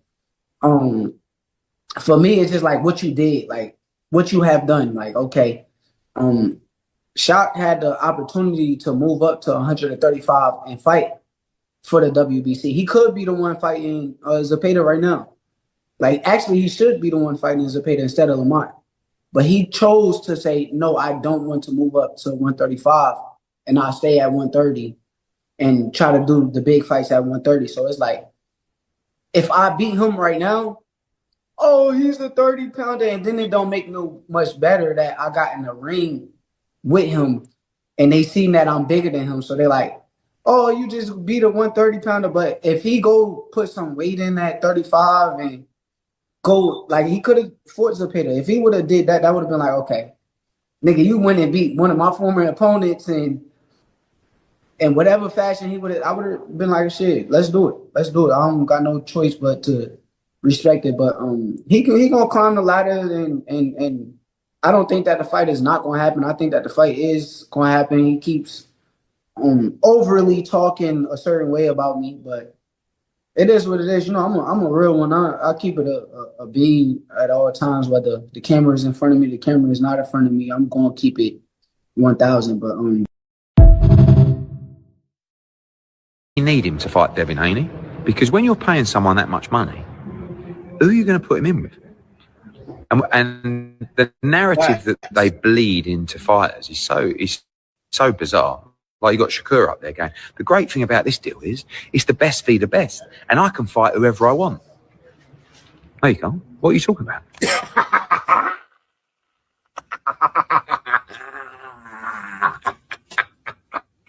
Hey, dude, hey, I gotta clip that. That man, and he just pulled card. He said, Shakur talking about, he said, Radio Shakur, he said, yeah, you know, it's the best fight of the best over there in Zuffa. He said, what? No, it's not.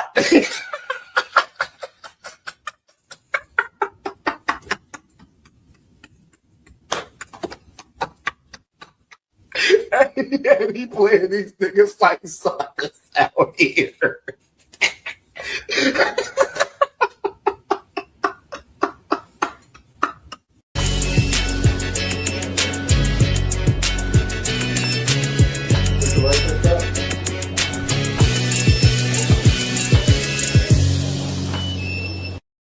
Made a push me. Yeah. He wanted to win that fight really bad, so he almost knocked you out.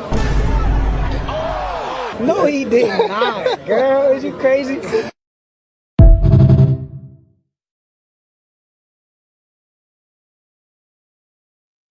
No, he did not, girl. Is you crazy?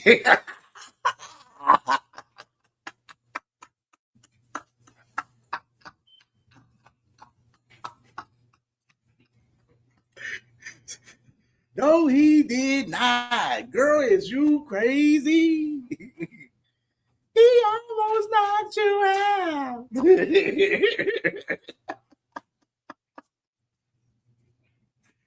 Hey, that was funny as hell, man. The link is open, man. Pull up, y'all, man. Pull up, man. Don't be scared, man. Don't be scared, man. Pop up. The link is in the comments, man. Pull up, man. I ain't gonna kill off on it, man. I think the clips was self-explanatory. I don't gotta say too much, man. I don't gotta say too much in my opinion, man. You know what I'm saying? I don't gotta say too much. You know what I'm saying? The clips is self-explanatory. That's all I gotta say for now. That's all I gotta say. That's all I gotta say. But the link is open, man. Pull up, y'all. Pull up, man. Pull up, man. Matter of fact, I don't have to pull up. Let me pull up my brother D1 shit real quick. My brother D1 send me that so I can go ahead. Since I've been a fun mood right now. I've been a real fun mood today right now. You know what I'm saying? We might as well check out a Angry White Man Boxing podcast real quick. You know what I'm saying? Some of the best shorts in the game. You know what I'm saying? From Angry White Man Boxing podcast. You know what I'm saying? We're going to cue this up, man. Share the scrizzy. And make sure y'all subscribe to Angry White Man Boxing Podcast if y'all not subscribed as well, man. Show my brother, man. Just show my brother real quick, man. My brother sent me that. Like, let me go and show my brother's short, man. My brother D1 short, man. He cooking up crazy, you feel me? You know what I'm saying? Get hit so bad and you lose all your bodily functions. You can actually shit yourself. I did that to him. Damn. Ryan definitely cracked Devin, but my guess would be it happened right about here. When Devin's butt hit the floor, shot came out, and Ryan Noah is the proud owner of a claim that he made Devin pants with a punch. About this, his son shitted on himself in the ring. Get hit so bad and you lose all your bodily function, you can actually shit yourself. I did that to him. Damn. Ryan definitely cracked Devin, but my guess would be it happened right about here. When Devin's butt hit the floor low, shot came out, and Ryan now is the proud owner of a claim that he made Devin's pants with a punch. About this, his son shit on himself in the ring. Get hit so bad and you lose. Hey, salute to Deen. Hey, that's sure fire, man. That's sure fire, man.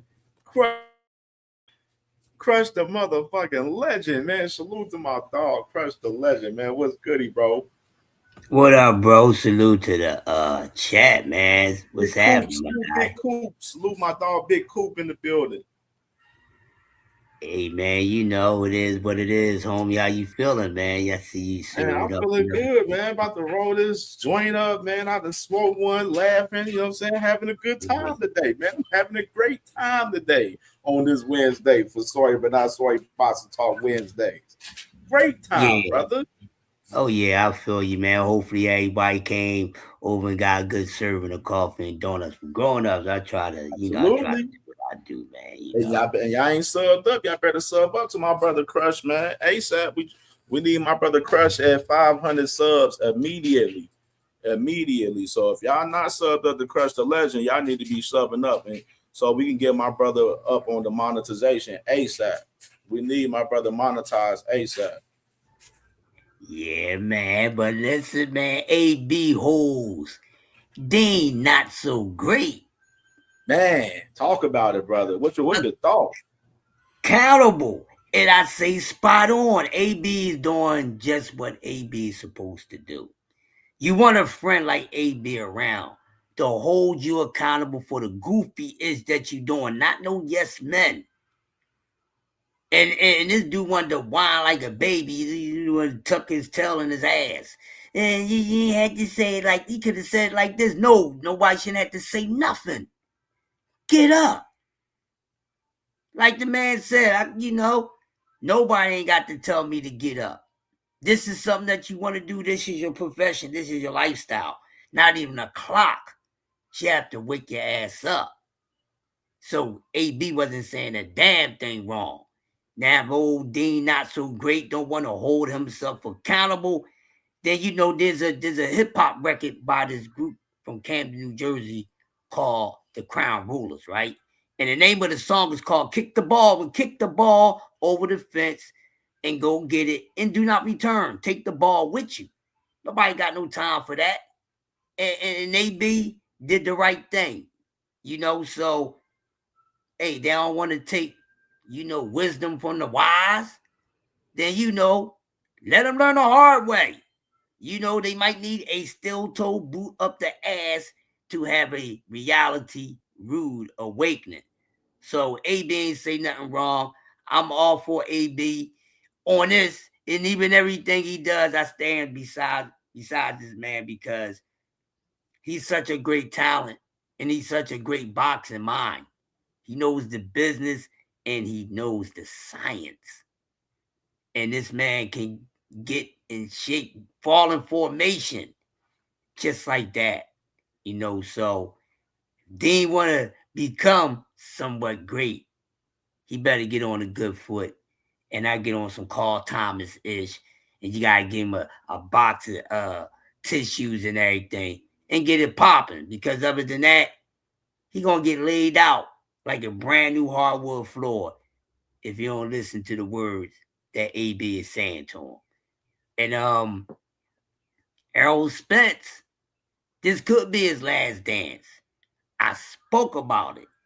But I honestly feel as though it ain't gonna be his last dance. Might be Dudu's last dance. I smell a werewolf going nuts so this weekend. Errol Spence is coming to do damage. That's how I feel about that. Tim Zoo better be ready and back up everything that he said. And Ryan is probably the most comical bully that I ever seen in my life. Yo, Ryan is funny, man. And you know what tickles my fancy? he doing it to box of tricks, man. What's up with that? I need for all those people over there. We know who they are. I need them to talk to me about this. What's going on with that? Nah, not the buster getting busted. Yo, y'all know any thing about the movie Penitentiary, the first one? No, the buster's getting busted. Oh, not the buster getting busted. Not the bully man bullied. Oh, no. Y'all ain't getting away with that. You will not moonwalk away from this.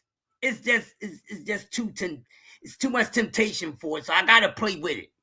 Said Debo Dev getting bullied. He said he getting Debo. He getting Debo body. Got more head than he got heart. I know that. We got to come up with a name for that. And Ryan is one of the most animated characters in boxing. And it's like looking at a cartoon version of a damn bully. Bullying some damn body. And it tickles me, man. And this dude ain't got a leg to stand on. This is horrible. Time keep on slipping into the future. Another one bites the dust. What is he going to do? When he's going to give us a fresh bowl of those tricks? I don't know, but this is comical, man. I mean, Ryan Garcia, y'all know he's so twitchy and everything. So when he get hyped and everything, you know, he got that ADHD going on. Maybe some other things, but we'll leave that there. But you know how he is when he talk. He be shaking and he mean what he say though. Like he putting everything into it. You know what I mean? Like he a damn vocalist, like he Luther Vandross singing from the diagram. You know what I'm saying? Yo, it's comical, man. And just to hear this dude bullying somebody is probably the most Malibu wanted sounded shit I ever heard in my life. But yo, Devin Haney is a big ass laugh. He's outdid the Barnum and Bailey Circus, the Three Stooges, and all that. This is terrible for the man. And I have no sympathy for him. I don't. Laugh. People don't. They laugh your ass off. Laugh until you pass gas and whatever you sitting on set on fire. Because this is comical. I can't stop enjoying this shit. I'm up here trying to light the goddamn L right now, but it's comical. And what they going to do, the clock is still ticking, tick-tock. The rhythm go on, and this man ain't answering shit yet. Mr. Telephone Man, pick up that shit on the other side of the line. What's going on? Where y'all at? The Debbie cakes is getting out sweetened by a little sweet old rah-rah, sweet raisin bran rah-rah. The war of the cereal series is going on. And they ain't talking about no serial killer. I mean, cereal with a C, God darn it. This is crazy. I keep on telling y'all, this just gets better and better as time goes on. Mr. Chairman, Mr. Hill, you are in the building. I'm going to pass the mic, man, because this is comical. And I can't get enough of it. You got to play that Ryan ish again, man. I'll be having that shit on like I'm looping it, like I'm DJ Premier or some damn body. Hey, I just coughed so crazy on the weed, just there laughing. Just that smoke just fucked me up laughing just there, bro. Hey, wifey was looking at me like, man, you all right? I'm like, this nigga Crush going crazy. Mr. Hill, please come on in here. What's up, nigga? What's going on? Hey, you know, they had a tour with all the hitters that was doing a musical tour, I think for Def Jam. And, you know, one of them was DMX and one of them was Hove. And, you know, they all said, I mean, hell, Wu-Tang Clan, all them niggas said that they didn't want to go after DMX because that nigga DMX set the damn thing up. Made it look like, you know, had all the damn women over there crying, singing, lighting lighters, niggas over there singing anthems and whatnot. And, you know, following after Crush is not easy, man. You know, all y'all that don't have a subscription to Crush the Mickey Figgy Legend, please do yourselves a great favor and sub up to the greatest man alive, aka the Gumpy LG, aka the master of ceremonies, aka you're the wise crush. You will not be disappointed. Just like you want disappointed right now. Everything he said was absolutely spot on. I will say this, man. Given the thing with starting off with AB, I think AB told him the realest stuff. He said, when I was doing this and I was on top, even then, I was the first out there. I was the one that was working on my craft. I was out there putting my conditioning in. I had to maintain that edge that separated me from everybody else because I knew that everybody was coming from a spot. And nigga, you over here got a chance of a lifetime because I'm giving you credibility. I'm giving you validity because of who I am. Niggas is coming and working with you and you you sheep dipping on it. You pooping on it. You taking a squat on this opportunity. And it looks like if this is who you are, then you definitely can't be a fighter.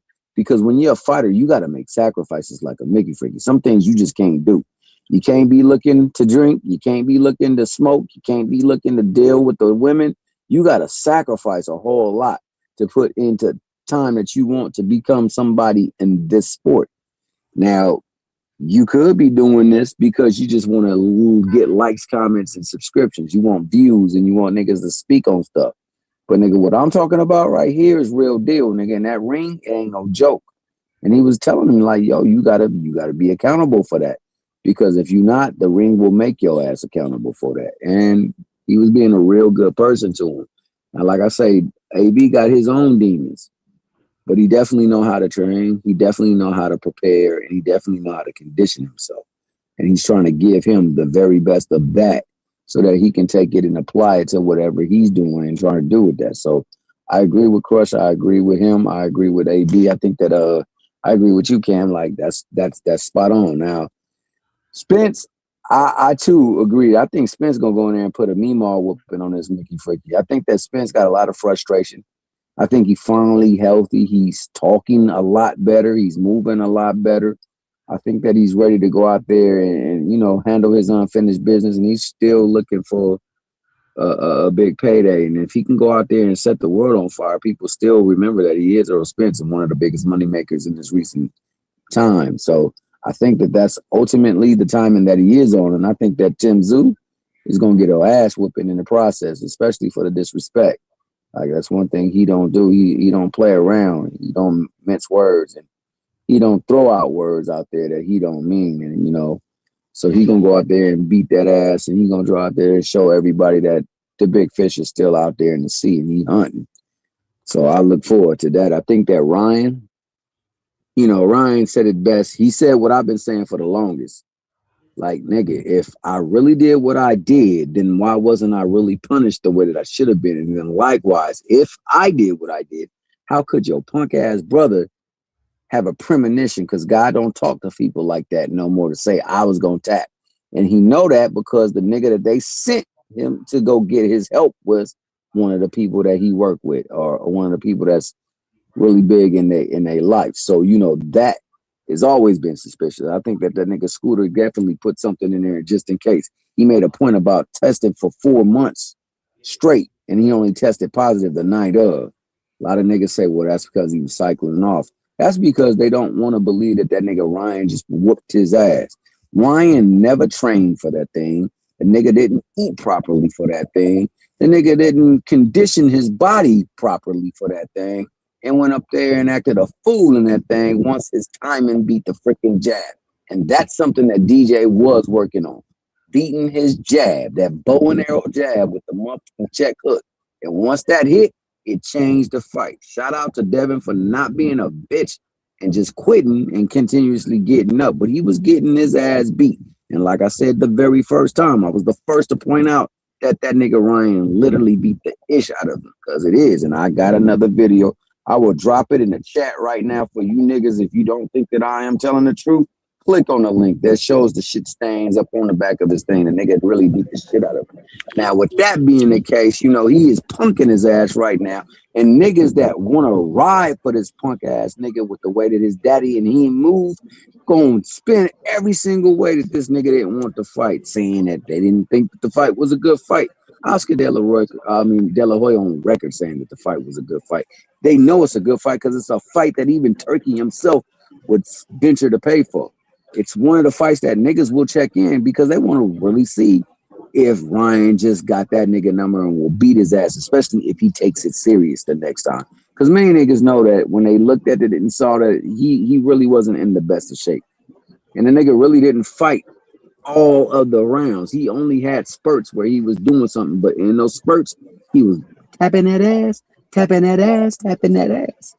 So a shout out to that. But also, you know, for the talking points too, it shows how they will connive, they will connivale, or whatever the fudge they do to make it make sense. Now, so they trying to say that Ryan really don't want this fight when all along this nigga don't want the fight. It was supposed to be back in blood. This nigga been talking bad about you, been calling you pussy, telling you gave you PTRSD or whatever the fudge it is, man. I whooped your ass so bad you don't want to get back in the ring with me and all this. And this nigga Dev cool dapping him up and whatnot when it's supposed to be back on site. But also, these niggas talking points really show you that they don't really be believing in that nigga. Now, I just know that if they go to price bid, they stand to lose a whole lot of money on a possible fight with Ryan and what it would do and who would pay for it and who would cover it. They won't have to go to purse bid. But there's also another fight out there that they could take. Now, talking points tell you everything. I've heard niggas say, well, you know what? That fight really don't even make sense because the nigga can't get. They know that that's a duck, goddammit. If you saying stuff like that, you know it's a bad look. And right now, Debo Dev is out there making his fan base look really, really bad. Shakur out there doing the same. Now, niggas was talking about Tank saying, well, he ain't really did nothing at 35. What he done did? Guess what the nigga Shakur saying about one Oshaki Farser? Well, what he really done did at 35, and it makes sense now. But it didn't make sense back then. When a nigga told Shock, yo, all you gotta do is beat this nigga, then it's me and you. Pick up the phone. This nigga ain't trying to fight nobody that he don't want to fight. He trying to look for the easiest, biggest money fights it is. And we know that this is true because the moment that damn news hit that he was Zuffa bound, niggas went and took to the media, not to talk about the great deal that landed him life-changing money, but they talked about another nigga that ain't got nothing going on, quote unquote, won't have nothing going on for a long time. So if that nigga gets in the ring before this long time happens, all y'all niggas are looking bad. And then I will go on and flip it to the last one. Shout out to my main man, CamJNetwork. You know what I'm saying? Shout out to my main man, Crush the Legend. I see the enigmatic one just popped up here, and I'm going to go on mute, dog. Y'all have a good one. All right, salute. What's popping, boy? What's popping? Mr. T.Y. Hold on, Mr. T.Y. I don't know who you are. You got to show your face in the background, bro. If you don't show your face, I won't bring you up. You got to show your face in the camera before I bring you up. All right, go ahead, Nick. Go ahead, bro. What's good with it, everybody? Salute my brother CamJ, Thomas Hill, Crush the Legend. What's good? Hold on. Hey, listen, man. I'm probably going to get some flack for this, but I'm going to stand on it, and I really believe this shit. I think Ryan Garcia beats Devin Haney 10 out of fucking 10. And I really don't believe that he was on no motherfucker eye string. I don't believe he cheated. Like, I really don't. You know what I mean? Because, again, during that fight, and I knew he was going to beat Devin, to be honest. They fought 7 times and some shit like that in the amateurs and shit. And I think they was tied 3-3. So of course, Ryan got his number, but he made Dad look real bad in that motherfucker fight, man. And as Thomas Hill stated before, Ryan Garcia, he wasn't in shape in that fight. Dude was on some other shit before the fight, leading up to the fight. He was going on these conspiracy theory podcasts and shit, drinking, smoking, fucking, doing everything under the goddamn sun. You know what I'm saying? But he came in that ring that night after Bill Haney told him that Ryan Garcia, that Devin was coming in there to kill Ryan Garcia. You know what I'm saying? He coming in there to kill him. And it didn't go down that way, man. Ryan beat Devin Haney ass from pillar to fucking post. Even with him doing his silly shell, he still beat the fuck out of Dev. You know what I'm saying? And that's just what it is, man. And they were supposed to have a fucking rematch. That never happened.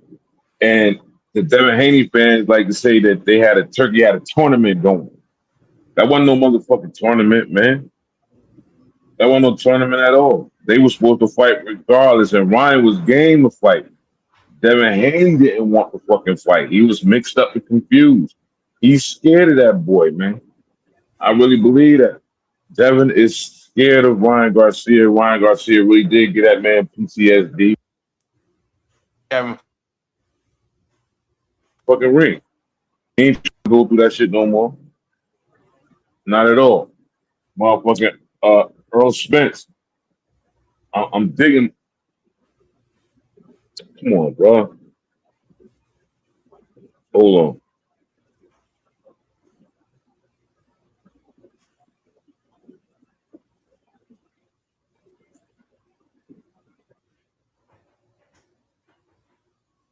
Energy. I carrying this shit with Sims do. But I do believe that, like Ronnie Sill said, I think that this is going to be Earl's last fight. I think it's going to be his last fight. I think he's only coming back because he doesn't want to go out on that loss that he took to Terrence Crawford. You know what I mean? He took a real bad L to Terrence Crawford. I really didn't like that shit, but it is what it is. The better man won that night. So I feel like he's coming back to put himself in the win column and go out on that note. That's how I feel about that shit. You know? Yeah, that's all I got, brother. Crazy. What's up? Yeah, right. Yeah, Deen Gale, man, what's popping, man? What you got for this boxing talk? Can you hear me, CamJ?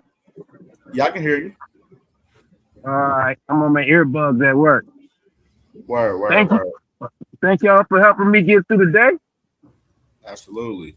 Thank you for helping me get through the day. I didn't know you was from Cincinnati. Because somebody told me. Yes, indeed. Yeah. Ohio in the house. But my whole thing is, no matter what nobody say, Devin will be the last one standing. No matter what. You can just tell by the way motherfuckers move. You can dislike him all you want. He will be the last one standing. What y'all got to say about that? Well, first tell us how he moved. Give us an illustration of how he moved that makes him valid. No, I'm just saying he will be the last one standing. Everybody moving flaky in boxing. So I'll just point out to Devin. Everybody moving flaky in boxing. But we just highlight Devin. But we already know why we highlight Devin, though. We're not going to beat around the bush about it. Because why we highlight Devin? Because we missing knockout in boxing. That's why. But it's just like the music industry. You know what I'm saying? They got to do something different. You know what I'm saying? You can't get all them big old deals no more. You know what I'm saying? You got to work your way from the ground up. But my whole thing is Devin will be the last one standing. And all the people that were talking shit, y'all got to walk that shit back. But you don't believe that. I guarantee you.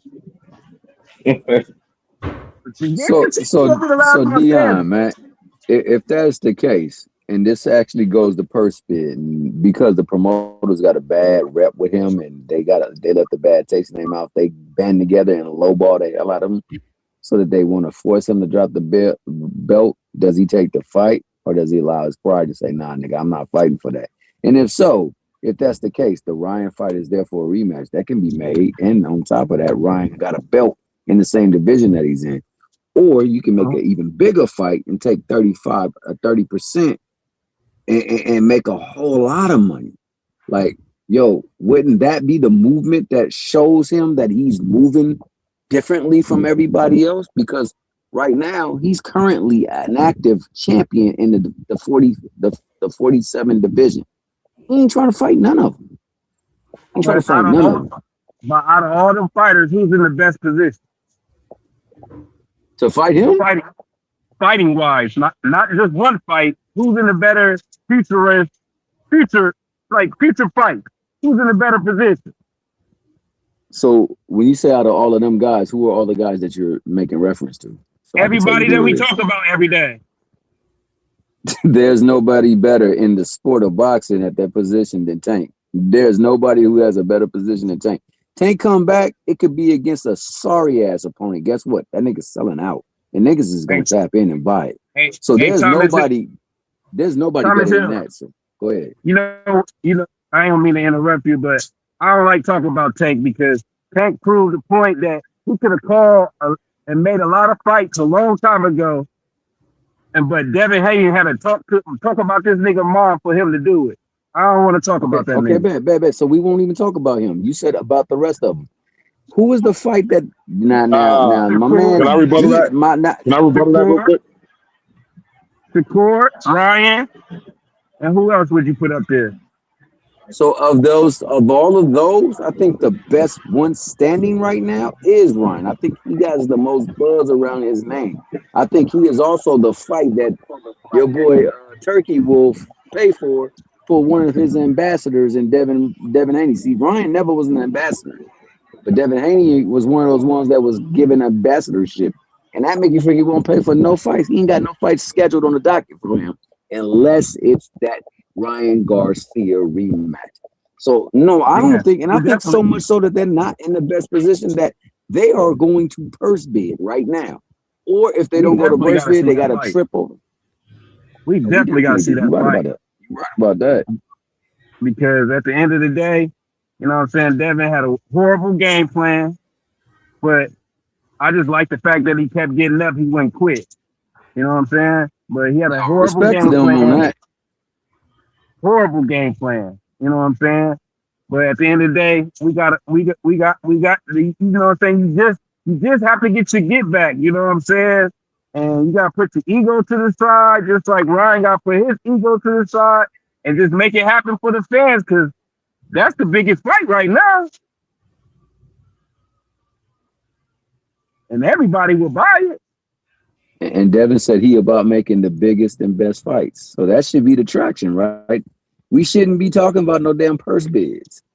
It shouldn't be no Mandos. Go ahead. You got? Do you really got to believe that Keyshawn can beat Devin? Now, honestly, I believe Devin beats Keyshawn. I don't think that Keyshawn beats Devin. I'm not one of those people who believe that. It's a possibility, that's what I'm saying. But I think it's a greater possibility that Devin wins that fight by controlling it.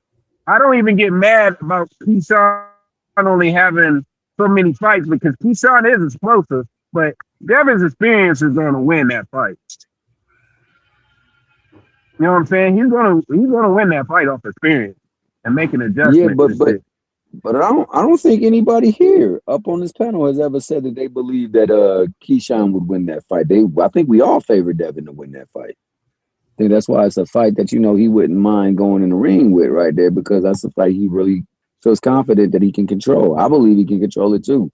I don't think there's anything. If he struggled with my man Wu Shiesty, then he's definitely gonna struggle with Dev. I don't think that there's nothing that Wu offers that Dev couldn't.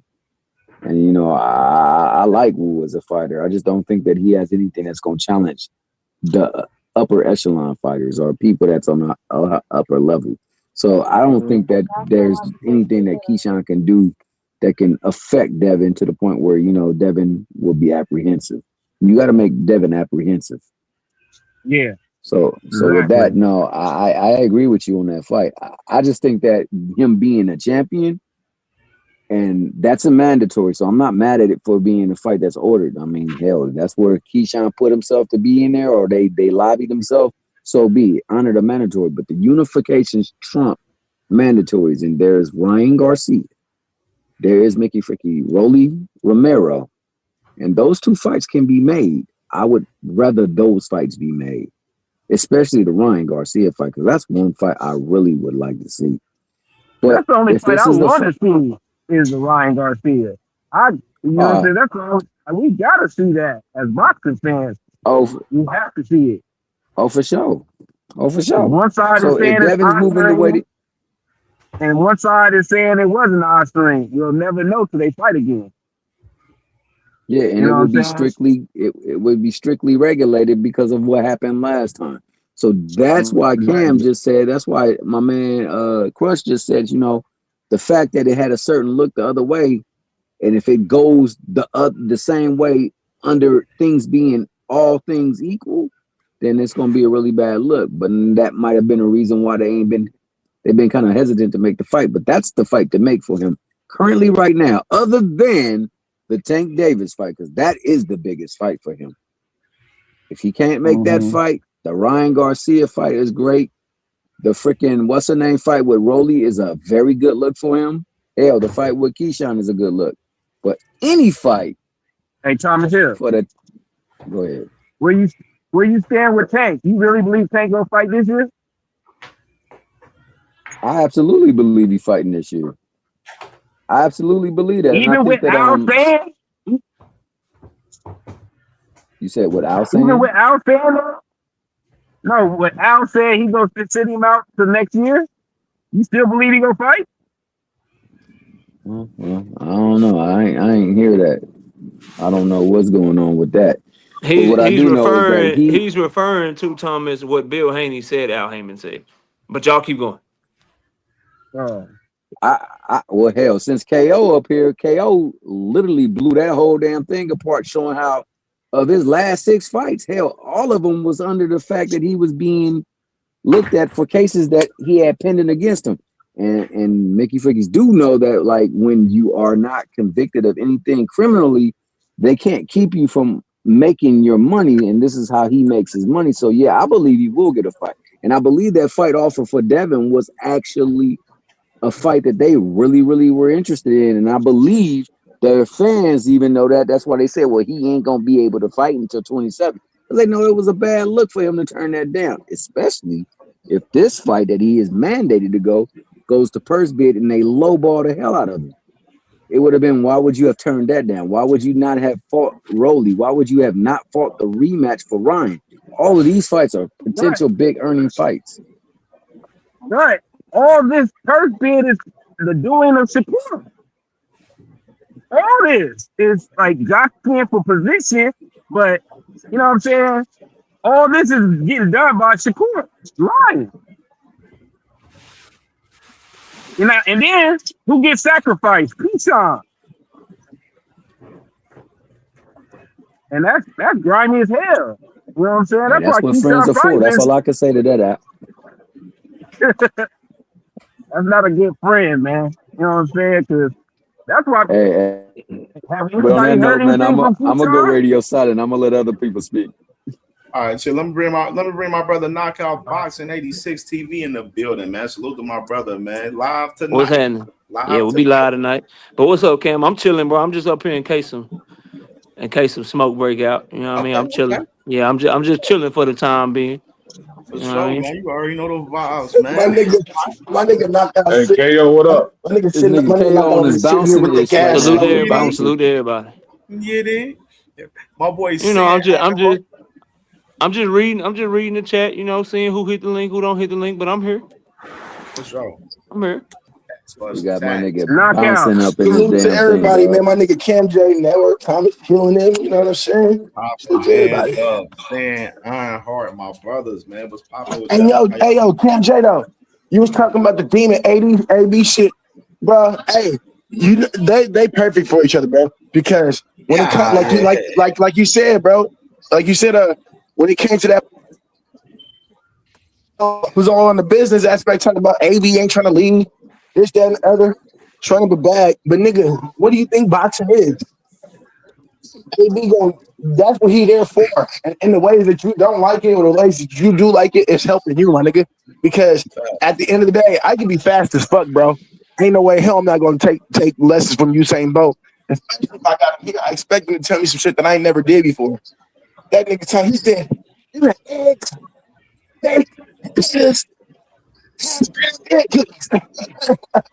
Before the fight, talking about he can lose the weight, but I understand that Deen can't lose weight faster than AB because he is no smaller than him. He's not coming from ABK. It got to be there, bro. You like a lot of these fighters will tell you, bro. The fight is really won first in your head before you even get in the ring. If your mental ain't right, your body ain't feeling right, everything, it's not gonna be a good performance. And you trying to get to Rampage was, you trying to get to AB where AB was. How the fuck you think they got there, Dean? So when it comes to that, we'll check out more. I don't think Dean's that hard headed of a person. I just think he got some shit to work on mentally, like, and some growing up to do. Still, what's he on, 24 or something like that? He has some growing up to do. So that's how I feel about that. I think that they're perfect, especially if AB finds himself back in the ring, bro. This is going to be one of the greatest stories of all time. And that's what I got for it as far as that. And you already know how I feel. Tim Zoo shit. I spoke on it yesterday. Tim Zoo going to sleep. Sleep, not stop. He's going to sleep. Damn, Tim Zoo going to slizzy. Saying Ironheart, salute to my dogs. And man, what's pop with my boy, man? Hey man, What's hoodie I'm up with here it, doing Sam? what KO doing. You know what I'm saying? You chilling right now. You chilling. Oh, damn. I We got came up another here to do bouncer what that's KO over there doing. You watching. know what I'm Well, saying? like, Like, you know what I'm saying? We here with it. You feel me? We I here wanted to with make it. sure niggas ain't fabricate on Haney name too much. It was already crazy acting like this nigga's important. You know what I'm saying? So I had to make sure she didn't get too complimentary towards that nigga. You know.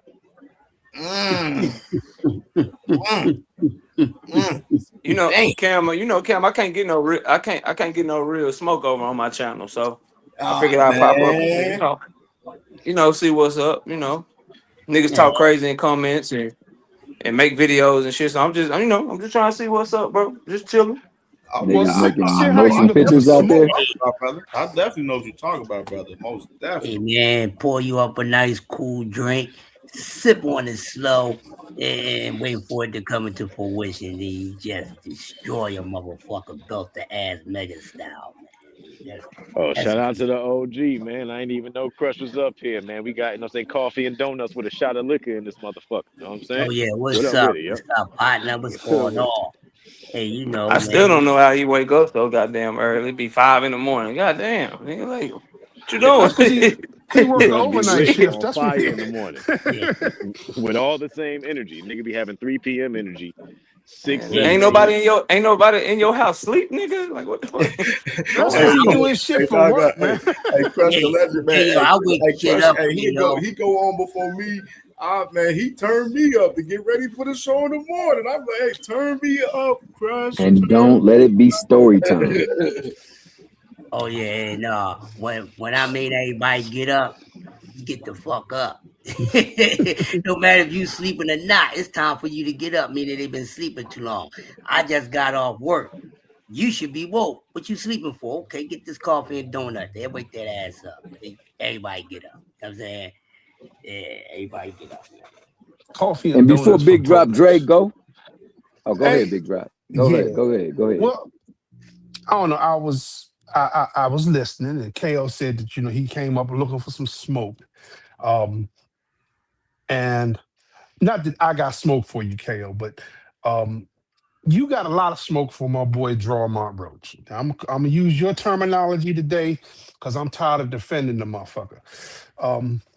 But if you had to ask him one question, what would it be? If you had to stand face to face, one question, what would it be, man? Oh, that's easy. Oh, I'm glad you asked. Oh, I'm so glad you asked, sir.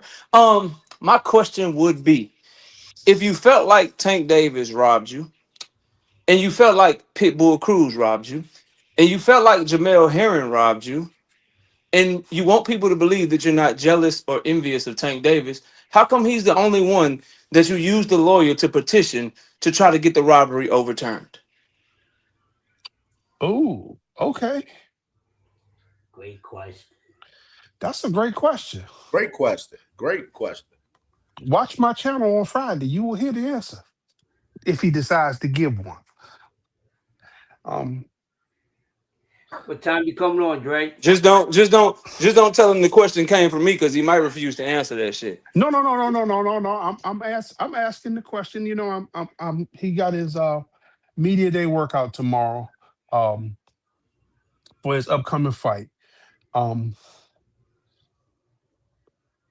uh, and I plan to attend, so I'm gonna ask him a few questions.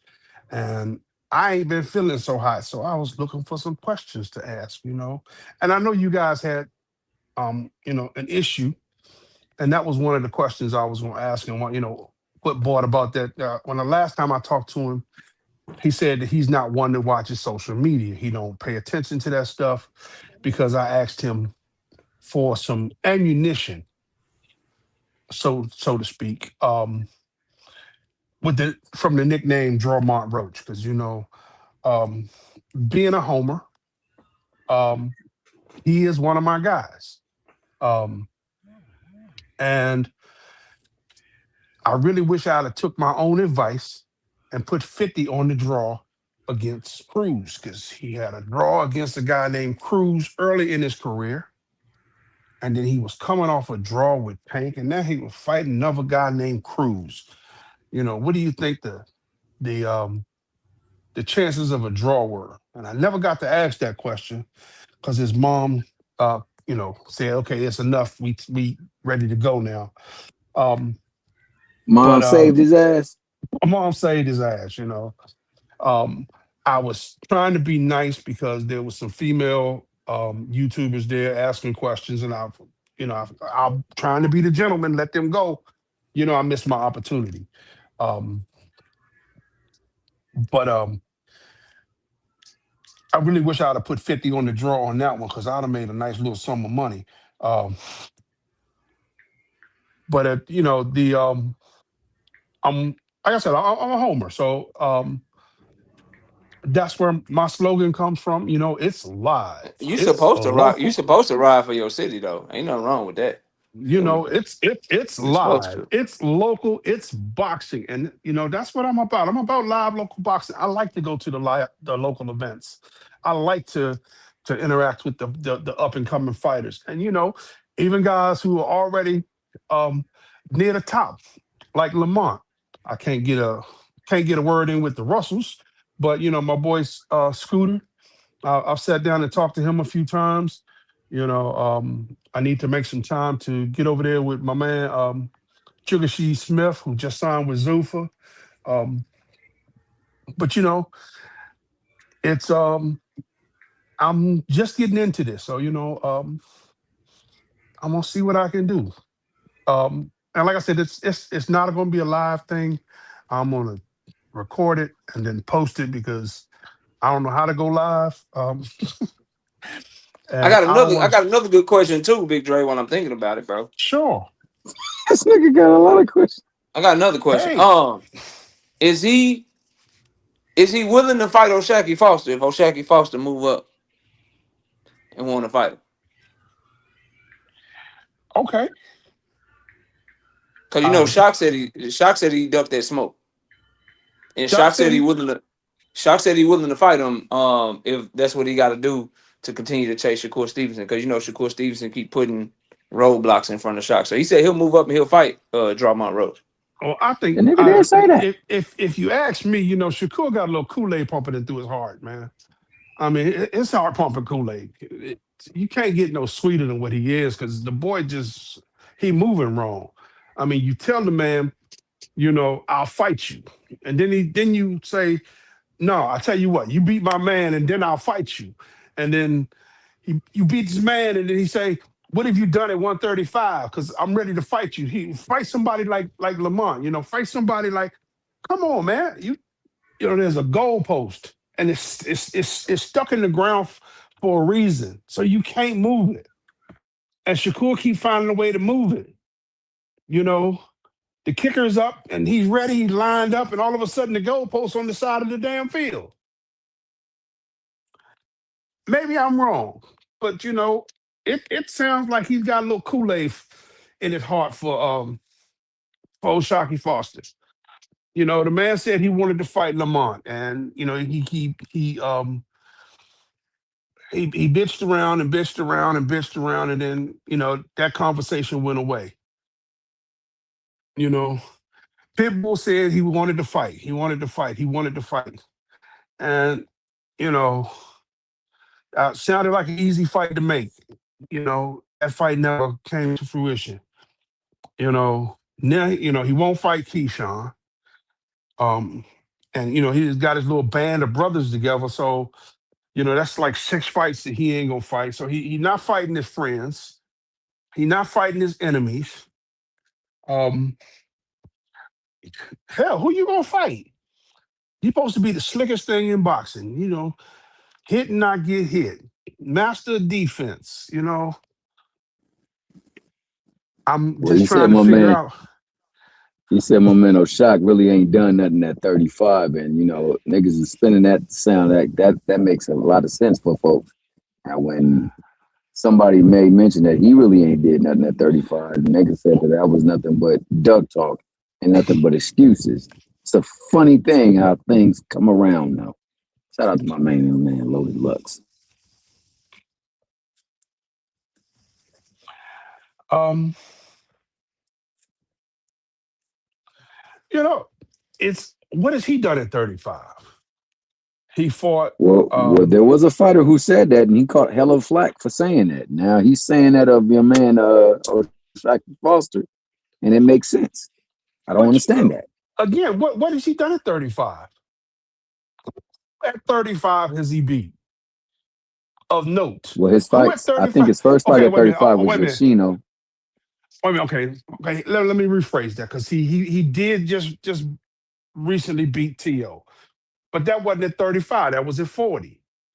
So Yoshino, but Yoshino, I'm gonna put Yoshino as an outlier because Yoshino, while he was in the top of the numbers, Yoshino didn't have a belt at the time. Um, he beat Zapata, but you know, Zapata got Mr. You know, don't get hit. Um, he got tagged a few times and staggered against the ropes, and the ropes wasn't there. He might have staggered to the floor, but he Mr. Don't get hit. Maybe I'm wrong. Um, I think the biggest problem with Shakur's interview is this, bro. He's saying that O'Shaquie Foster hasn't done anything at 135. And that if he had beat a Williams Zepeda or something, then he'd have no choice but to fight him. Or if he had went and fought for the WBC belt, he could have did that instead of staying at 130. The problem with that is he told the nigga that the WBC didn't move him. He told him he didn't care about the WBC and you had to give Ray Ford an opportunity first. So he does what you say, and you still don't fight him. Now you're saying that he should have went the route that you said don't move you, and that would have made you fight him. He's just full of shit, bro. well, you Yeah, know, absolutely. in one He's interview, just full of it, fam. Like that makes no sense. in one interview, he talking out of the left side of his ass. In the next interview, he talking out the right side of his ass. In the third interview, you know, he talking out the side of his neck. The man has no consistency at all. You know, you go out there, you do 5 interviews, you get 5 different stories. Wait a minute, you were asked virtually the same question in 5 interviews. You gave 4 different answers, and the fifth one didn't make any sense. Am I wrong? Yeah, but before we get too far on that, but before we get too far on that, you should remember those questions because I want to listen to that interview. I want to hear what he got to say. Well, yeah, I'm definitely gonna hit him with these 2 questions. I'm working on some questions now. You know, I'm a little miffed with the man because you know I interviewed him the day before the Hey, Big announcement of Dre. his. Hey, ask him if he beats Zepeda. Ask him will he unify with Abdullah. Okay, Oh, great question. that's Cam with that's the that's Ohio question. Cam with the Ohio question. I'm Yeah, fucking with it. you already know, nigga. You already know. Because we want all the smoke, damn it. Yeah. That's you Just know. tell him, because he said he got an appetite for smoke, so you can brace that question with the appetite. Now we all know you say you got an appetite for smoking. It's a young brother out here that's a champion from out there in Cleveland, Ohio. You know, he said he got an appetite for smoke. You know, you win this title, you win this fight with your boy Zepeda. Would you be looking to go after that title? That's three good questions for that brother, Yeah, along with the questions that you come up with. Because Yeah, bang it out with Abdullah like you did Pitbull and like you gonna probably do Zepeda. Bang it out with Abdullah. That's a good fighter of the year candidate. it's And fight on the inside with him. Let's see how they look. See if you can take that same shit Sam Noakes was taking. well, I don't know anybody can take that shit Sam Noakes was taking. Abdullah was take that shit that Abdullah was Albert Bell working that fold. motherfucking body. See if you can take that shit that made Albert Bell fold up. Let's see how that shit go, man. you know. Um, yeah. So like I said, it's I'm working on some stuff to get through there. And I want to get in early. I want to get my questions in and get them answered. So um I know other people listen to the channel. I want to make sure I get there and get them first I got a because question. sure. I want you to ask him if I want you to ask him by him fighting Williams Zepeda, did PBC put it in the contract that Tank was next? I don't think they did, but I will ask him. Um,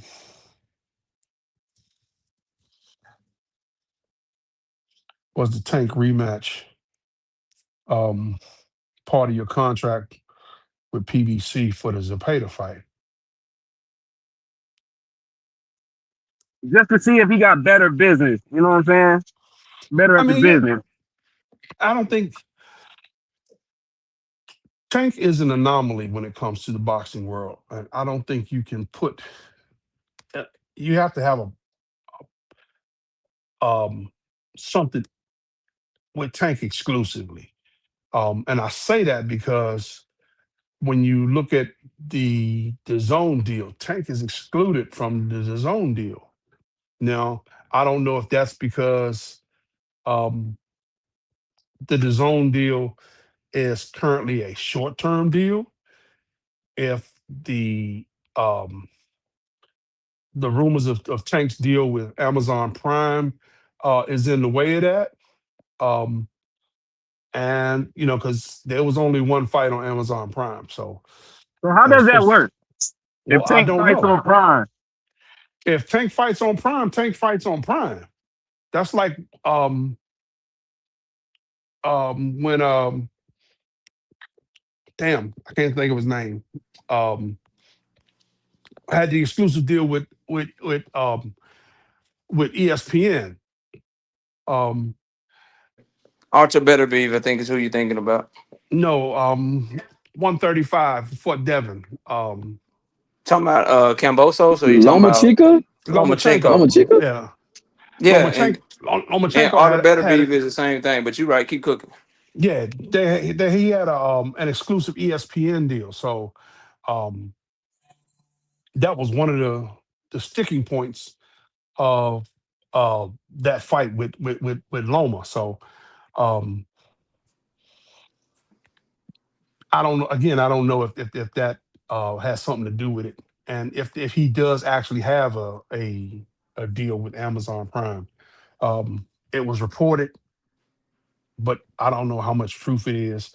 Um, and with all of the legal stuff that is going on and bouncing back and forth, um, whether he did have a deal with them, whether it has any validity remaining. So let me step in here, Big Dre, and just say this for Tank Davis. What they have to do is they would have to negotiate his fight separately if DAZN wanted to be a distributor of that fight because he is exclusive right now to Amazon Prime. And honestly, I don't believe that Drummond Roach in a cross promotional fight with Williams and Pater for a world title, they're not putting Tank Davis in the contract. If Well, he if they have to, if a network as powerful and as strong as DAZN has to negotiate a Tank Davis fight separately, why would somebody with no political power like Drummond Roach have the power to include him in his contract? Like it just yeah. ain't going. It just ain't gonna happen, bro. And Well, I agree now. I seen somebody in the chat say Roach is too experienced for Mason. I totally disagree, bro. I feel like Roach, if somebody with the skills in the 5'1" dimensions of Pitbull Cruz, if they can win rounds off of you and they can have success against you and fight you to a really close fight, you're not gonna be too much for the skills, the talent, and the size and the power of Abdullah Mason. Like he is not too experienced and not too much for Abdullah Mason. We talking about a fighter that's fighting close fights with Pitbull Cruz. He had a good fight against Tank. He had a close fight with Hector Luis Garcia, a close fight with Jamel Herring. That guy is not going to just get in the ring with somebody like Abdullah Mason and just be too much for him. That shit's crazy. Abdullah Mason's faster than him. He's longer than he is. He punches harder than he does. He's naturally bigger than him. He's nasty on the inside. He got a good jab on the outside. He's a great body puncher. Like, nah, bro. There's nobody at 135 that's just gonna get in the ring with Abdullah Mason and just overwhelm him and be too much for him, bro. That's a crazy thought in my opinion. Yeah, that's I agree with you, Ko. Abdullah is special at the 135 division, and you know he showed it going against Albert Bell, who was clearly a head taller than him, and he made it work. He did what he had to do to get him to pull his hands down, um, and try to protect that body. And when you're that tall, that's a lot of body. That's a lot of body to try to protect all at one time. So, um, Abdullah did what he needed to do. I think he's got the Man, I'm ready skills to to turn this up. continue I want to do to this real quick. Let me to play. defend I want to his play this title at video real quick, 135. Big Dre. Let me play this video, Big Dre. You better turn it And up a that's little another bit, notch, question man. um, Let me listen I to the would man. Hold on, ask Big Dre. to You probably the can't hear me. stack. Big Would Dre he be can't hear me. willing to fight Abdullah at 135? You might gotta mute. You might gotta mute Yeah, I him, gotta Cam. mute. Gotta mute you, Big Dre. Let's play this video, man. I want to get in. Salute to my brother D Free in the building, man. Salute to my dog. Let's play this D-Freeze video. my Run the knee. clip. Not at all. Devin is terrified with me, Errol, and I'm going to make it very clear. He is terrified of me. When I say he is scared every time I put my fingers on my phone to tweet against him, he is terrified. He keeps lying on me. He keeps on avoiding me. I don't understand a man that wants to talk all this shit, but his own dad said, hey, you are last on our list. I need to wait for Ryan to mature a little bit. Dude, what? Like, if people don't see how much of a bitch he is, think about this, man. He framed me 100% of that shit, bro. His fucking brother somehow he messed up, said on Instagram, and quote, people could find the video before it even came out. I tested positive for steroids. His brother said, I know he's going to test positive for steroids. I have a feeling God told me. He clearly said shit too soon. This is the biggest fuck up they ever did, and they never want to clarify why the little brother said that. They always ignore that question. They ignore that I tested for 4 months straight before that fight, and then now they're lying after Barrios that I wasn't on VADA testing when I obviously was. Anybody who tests positive is going to get tested, dumbass. And I got tested literally in Vegas before the press conference. And it's like, guys, if you can't see how much they are fucking holding on to that because they can't take the fucking L, your son was almost face down, ass up. Your son shitted on himself. Think about this. His son shitted on himself in the ring. His mom fainted in the crowd. I gave you the worst mental beating, physical beating, and PTSD for the rest of your life, probably. So don't fuck with me. You guys don't want to fight me. I will turn up on you again and beat the shit out of you. I have his number. He don't want it. He never will want it, and that's it. Did he the shitting on himself part? He definitely. I have pictures. Legit? He shitted on himself. Yes, I hit him so hard he shitted on himself. In the fight? In the fight, yes. In Brooklyn? You know when you get hit so bad and you lose all your bodily functions, you can actually shit yourself. I did. And I got the video. Nigga, I'm gonna keep fighting, but if they do that, they know, I know they some hoes.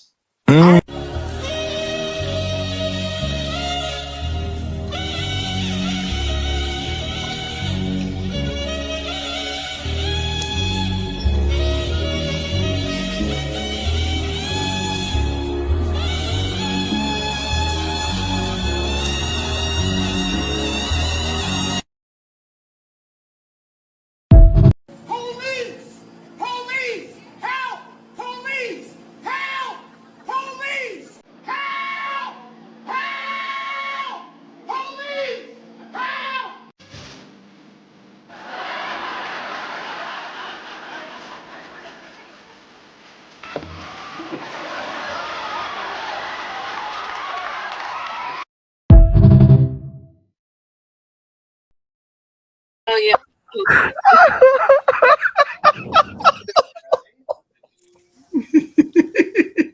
Ryan better stop that shit for Devin block his ass on social media. You better stop talking about Devin like that. Devin, you know you talk to Devin too crazy these days. Devin will block your ass on social media. And what does that prove? The Dev's a bitch? Hey, hold up, man. Hold up. I thought that was just a I mean, that's all I can Photoshop. see. I thought that was a Photoshop. I didn't know that the man actually shitted on himself. That man said he literally shitted on Nigga, I got the video. You click on that link I played. That video will show that. This shit is fucking comedy, bro. You can't make this shit up, dog. Hey, like I said, bro, ain't no motherfucking way. You got this man popping shit saying that you motherfucking done got shit stains in your drawers from getting your ass whooped on 420, getting smoked out like a motherfucking Swisher Sweet. You know what I mean? And you ain't going to get this lick back, man. You know he got the ish beat out of him, Cam. He went to the carnival and tried to take it out on an employee, remember?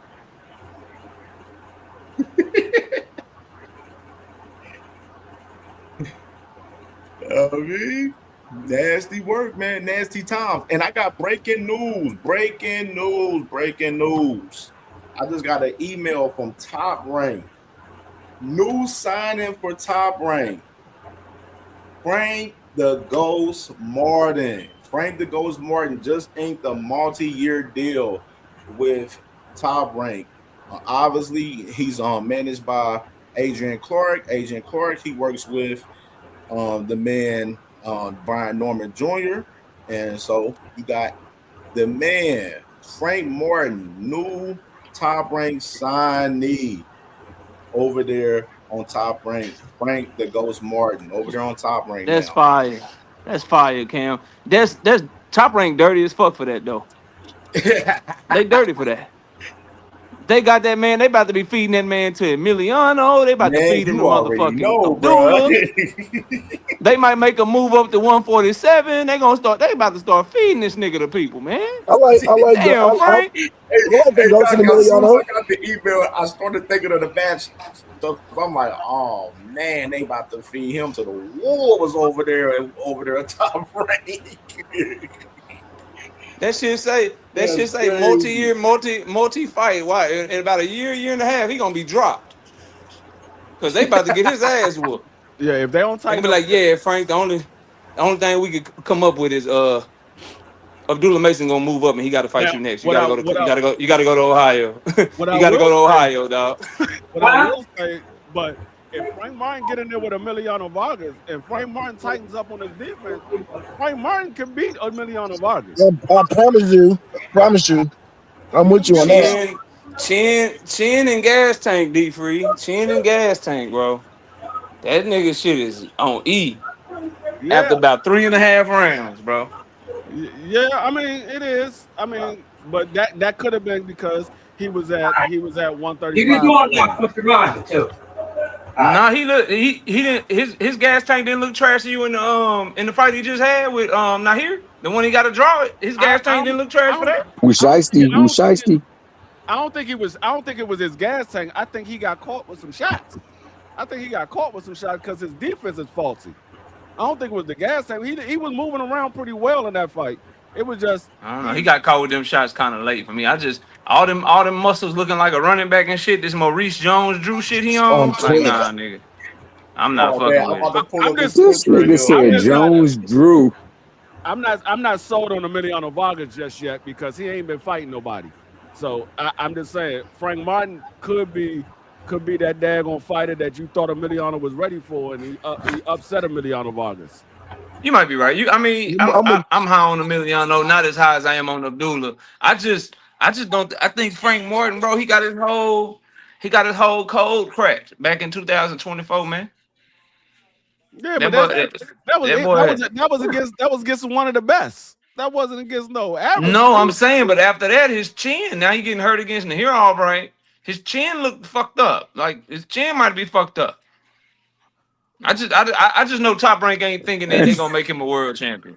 nigga They said not he hit looking him at. with They the don't Da have Vinci Keyshawn Code. Davis, Brian Norman Jr., fucking Emiliano, Abdullah Mason, Tiger Johnson, and then they like, yeah, Frank Martin, we're gonna sign him and we're gonna try to make him world champion. No, they signed that motherfucker to feed him to somebody.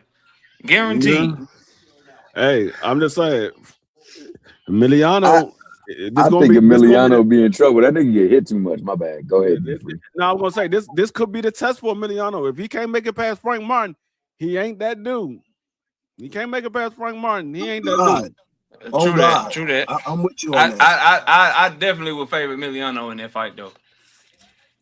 By I how much? definitely would. By how much, KO? How much? A lot. I mean, I'm not high on Frank Martin, bro. So any like Okay. like any Outside of his I just chin. don't think Well, you I said don't the think he gas can station. handle the I think he'll struggle with the output. I think he'll struggle with shit always coming back at him. I just I don't think he that good, bro. Yeah, I understand. I'm not sold on Emiliano Vargas neither just yet. Not just yet.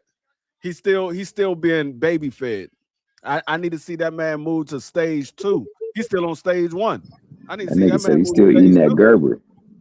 Nah, you right. You right. D free. I think Frank Martin is the perfect one. I don't think they'll give him to Frank. I don't think they'll give it in Frank's first fight. But that's a good little joint. And then if they don't want to defeat him to Emiliano, they may make Frank Martin move up to 147 and Now deal with some of them boys. that right there, that right there, they put him in there with Brian Norman Jr. or somebody like that. They really trying to get that man up out of here. Because he definitely ain't ready for no Brian Norman Jr. So That's you for think damn top sure. rank signed him to make him food, man? I mean, they Heck do yeah, that. they not. Yeah, they do that all the time. They not signing him to try to build nothing out of him. No, you got to think about it too. Like Frank Martin Cause who you is gonna 30 years old. replace? Frank Martin 30 years old. So he's already at the stage where it ain't no change in what he's going to do. He is what he is. Okay, I Like, got you there. I got you. Yeah, top rank like building their fighters. They like building them from the ground up. They build their fighters from the ground up. Frank Martin, 30 years old, he is what he is. Now, what he can improve is on his defense, and he can improve on his stamina, but he can't improve on anything else. Listen, man, Pedraza's getting old. Conceição is getting old. What's the other guy name? Abraham Nova is getting older. Like they need a new nigga to feed to all the, you know what I'm saying? They need a new one. Cause the rest of them getting old, bro. Yeah. Conceição about to get fed to Murataya. He about 40 years old. Pedraza done got fed to everybody after losing the tank. He done fought them all the champions and shit they had coming up. They need somebody new, somebody young, somebody with a name. Like, hey, this is the guy that challenged for this guy. This is like, that's what Frank Martin is, bro. He can make a living getting cooked by these young dudes, man. Yeah. Well, I guess when you put it like that, you know, What is Frank? What they're gonna do? What they're gonna do? They're gonna give Frank Martin some easy fights early on to build him up, build him back up, and then they're gonna put him in there with those young guys. That's what they're gonna do. They're gonna build him back up, so everybody say, "Oh, Frank Martin is back on top. Frank Martin back to being the Frank Martin that we know him to be prior to Tank Davis." And then they're gonna start feeding them to the younger guys. So 2 or 3 easy touches, and then you served up on a platter. Yeah, pretty much. Okay. I think Hey, they're only hey, gonna give him one easy touch. They're not gonna keep paying him that money for them easy ass niggas. He get about 1, maybe 2. He not getting 3. I think they may just give him 1. 1 or 2. Okay, 1 or 2 easy touches, Yeah. and then your head's on the platter. Yeah, Okay. 1 or 2, and then you magically become like number 1 in the WBO, and Abdullah Mason's moving up to fight you for the vacant type shit. You know what I mean? Number easy touch or 2, and then magically you like number 3 in the WBO at 147, and you fighting Tiger Johnson in the title eliminator type shit. Okay. Like one, I like that. I would love like to one see of that those, one. one of those types of deals is what I think. Well, Because it just don't I make hope. sense I hope. financially. Like you only get so many events that the zone give you to put on if you top rank. You are stacked with talent from 147 to 140, and guys coming up to 140. Are you gonna spend your money and your investment trying to build Frank Martin into a champion? Or are you gonna keep focusing on Rafael Espinoza, Oshaki Foster, Navarrete, Keyshawn Davis, Abdullah Mason, Emiliano Vargas, Brian Norman Jr.? They got a lot of talent around his weight class. Like Well, they don't need a definitely, it's gonna be a 30-year-old Emilio. prospect that got knocked out by Tank Davis that barely got a draw with Nahir Albright, bro. It's definitely gonna be Emilio and Abdullah for sure. That's the breadwinners for them going forward. That's who they're putting their money on. So hopefully it is against Emiliano too, because if he ain't as special as that nigga carrier think he is, he gonna be special delivery, and I would love to see it. Yeah, that's he said Frank versus Elvis Rodriguez. That's a good fight though. That's a good fight there. Yeah, that's Yeah, good. that's a good That's fight. good. Now, that's a damn good fight. Like KO said, they got a lot of talent over there, so there's people for him to fight. And like you said, there's some people that they can actually try to feed him to, so that they can build their profile up. I just hope that Emiliano is one of them, because if Frank really is tapped and washed as some people believe him to be, then he should definitely make light work of Frank. Well, I guess when you look at the way resumes are looked at down the road, 5, 10 fights from now, Frank could be that name on somebody's resume because he did yada yada yada, and um, it's a great way to build another's resume with a fighter that has a name, a fighter that people actually know. So yeah, I get you.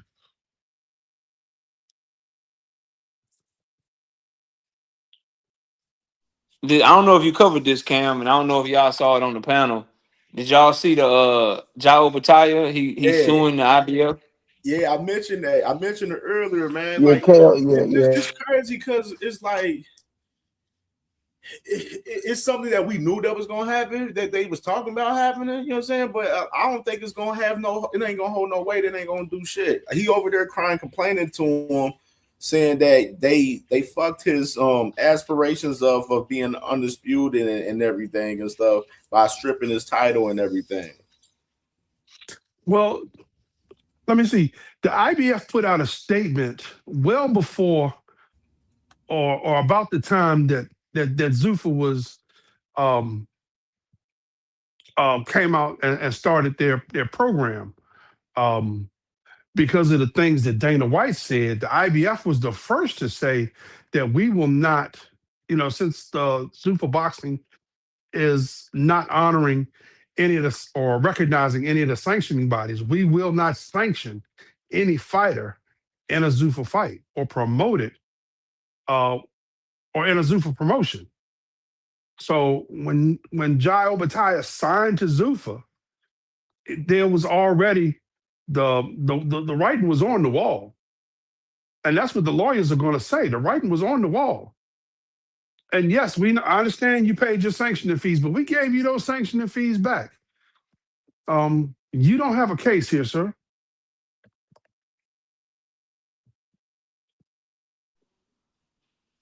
I think the irony is, number one, they tried to the reason he got stripped is because the IBF was told by Zuffa that they were just gonna have like that the Zuffa belt wasn't gonna be a real belt, that it was just a trophy or it was just a trinket or like a little recognition. But then as the promotion for the fight ramped up, they were promoting it as the Zuffa World Title and not just a trinket or not just a trophy. That's why he ended up getting stripped. And you were correct, Big Dre, that they did give him his money back for those sanctioning fees. So I don't think the IBF is worried about it. I think they'll win this shit going away. The thing I think is interesting is Jayo Bataille and Zuffa, two things. They're trying to hold up the division because they want an injunction placed on the IBF while the litigation is going on to keep the IBF from putting the IBF title up for grabs. So the IBF title has to, if they get the injunction they want, it has to remain vacant while they're litigating all of this stuff in court. I found that interesting when I read the article and I read the part of the lawsuit that's available. But what I also found was ironic and what's funny and what just makes me laugh about this whole situation, and I'm curious to get y'all thoughts on it, is Dana White and Zuffa said they didn't want to recognize any sanctioning bodies and they were going to just do their own thing. They then went to the Senate and said they were going to do their own thing. They want the UBO, they want the law change, and that the sanctioning bodies were trash. And now Dana White, who didn't want to recognize the sanctioning bodies, who didn't want to recognize the IBF, is now suing the IBF for not recognizing his Zuffa belt. I just Well, think that's very funny. I don't think I that's just think that's a funny fucking situation. The people that don't want to recognize no belts is getting pissed off because they Zuffa belt caused one of their fighters to get stripped, and now they're suing for the IBF to recognize them. I just think it's funny as fuck, bro. Right, and they still having that talking point, KO. Oh, they gonna try to work with the sanctioning bodies now with the Ryan and Connor fight and all of that. They gonna make amends and work with them now. They not doing it with that shit right there, with that moves, making that lawsuit official. well, isn't it the WB? Let's see, I got the alphabet soup confused. But one of the sanctioning bodies came out in conjunction with the IBF and said that we are not going to sanction any fight that is promoted by Zuffa. Period. And I think you're talking about the WBO, Big Dre, but they didn't say they weren't sanctioning any IBF fights or any Zuffa fights. They said they're going to do a joint convention in December, and they're going to come together to see how they're going to deal with the competition and the challenge of Zuffa. But I don't remember any sanctioning body explicitly saying, "Yo, we're not gonna recognize any we're not gonna recognize Zuffa at all." I think the problem comes when Zuffa, number one, is trying to put them out of business, say they're not gonna recognize their belts. But most importantly, when Zuffa tries to act like their belt is right there, either above the sanctioning body's belt or right there with the sanctioning body's belt. So I think that's the problem that the sanctioning bodies are having. And he also put in the lawsuit that he put David Benavidez in a lawsuit that these moves cost him the David Benavidez fight because David Benavidez's post fight comments after the Zerto Ramirez fight. He said they're all colluding because the WBC He's ordered a David bitch. Benavidez versus Noel Makala, whatever his name is, when they knew that Jao Bataille was trying to fight Noel Makala. So he's really in that lawsuit crying and complaining I thought and trying to see what he can do to He get a put belt back that his David company said they didn't want Benavidez to in the recognize in the lawsuit, first place. KO. But I thought Dana White they wasn't losing to traditional boxing. It was like taking candy from a baby. I thought that's what what it they was. said. That's what they said. That's what they said. He really put David Benavidez in the lawsuit. That's some nasty work. Damn, that's the he. I mean, but see, their own words and Jao Obata's own words. I don't. They already them shot themselves in the foot because they said they was already negotiating the fight with the WBC champion before David Benavidez even came to the weight class. I mean, before David Benavidez even fought Zurdo. They was already negotiating that fight. They was going to fight Brandon, and then they was going to fight him.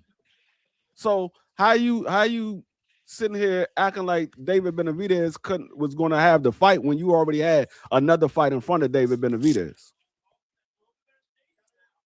No, that's a fact, D Free. Well, I think the timing will the timeline, the contracts will be laid out with the timelines on it, which will take care of all of that. No, but that's what I'm saying. They was already negotiating that fight before he even fought Brandon.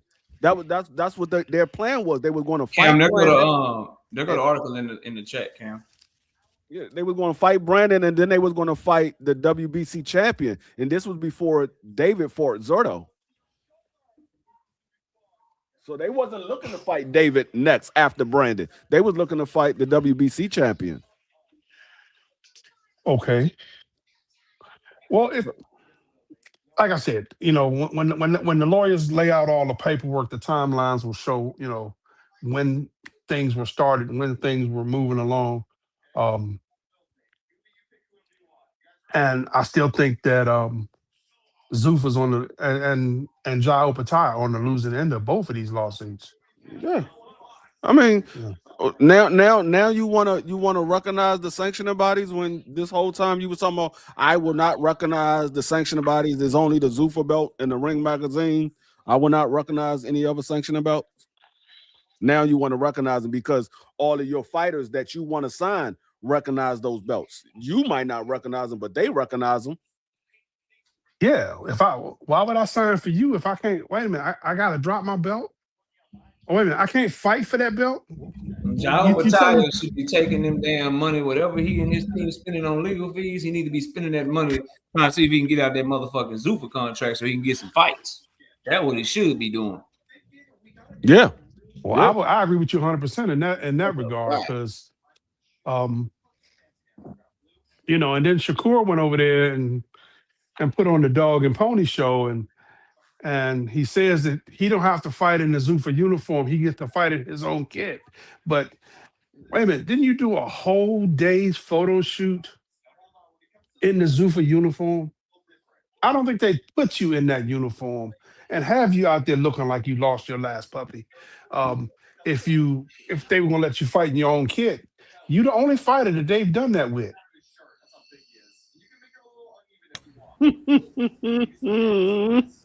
Overtime. IBF lawsuit demands title reinstatement, alleges industry-wide conspiracy. Damn.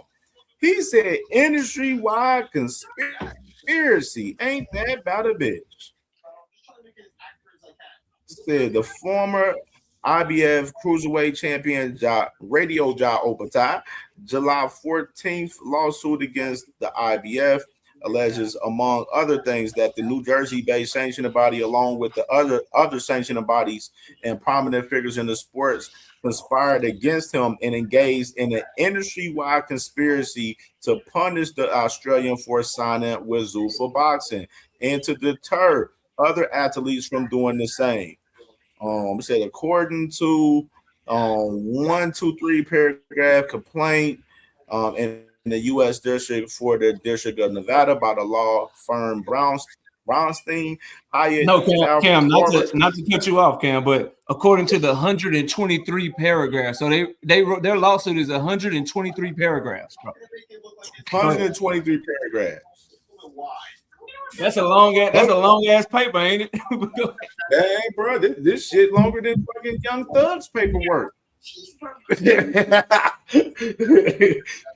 it says he said on behalf of Opatai, after originally agreeing to sanction his March 8th fight against Brandon Glenn, the IBF improperly withdrew their sanction of the bout at the most damaging moment after the final press conference less than 48 hours before the fight, and later voted to strip Opatai of his championship on March 19th. At the time, the IBF claimed that contrary to their rules, Opatai Hold on, scroll it down too damn far. Opatai was competing in an unsanctioned bout because the marketing materials and press release for the fight against Glenn identified the contest as being for the Zuffa Boxing Cruiserweight World Championship, which is true.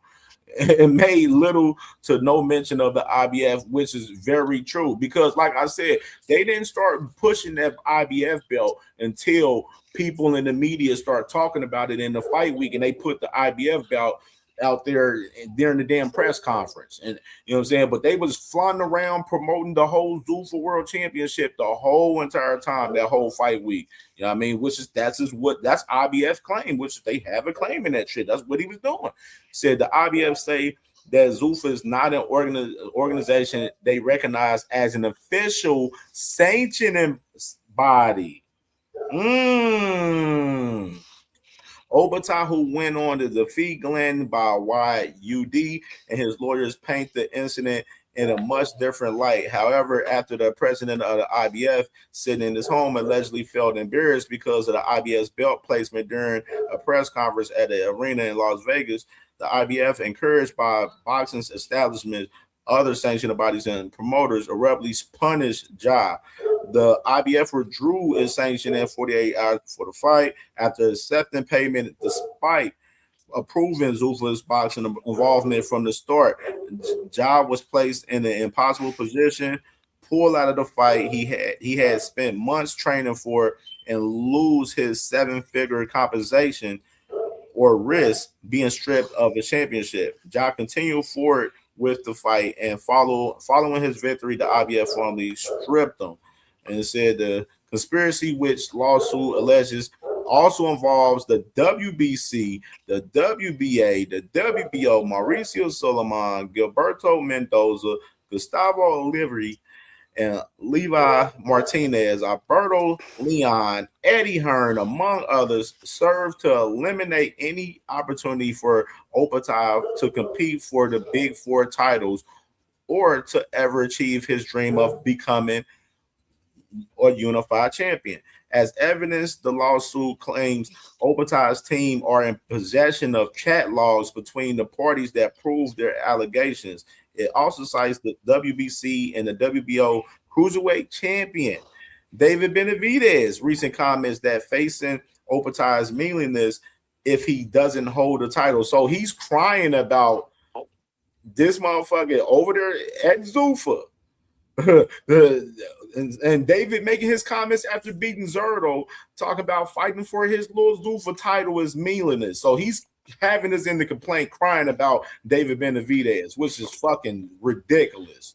Like, this is really ridiculous. This is getting stupid.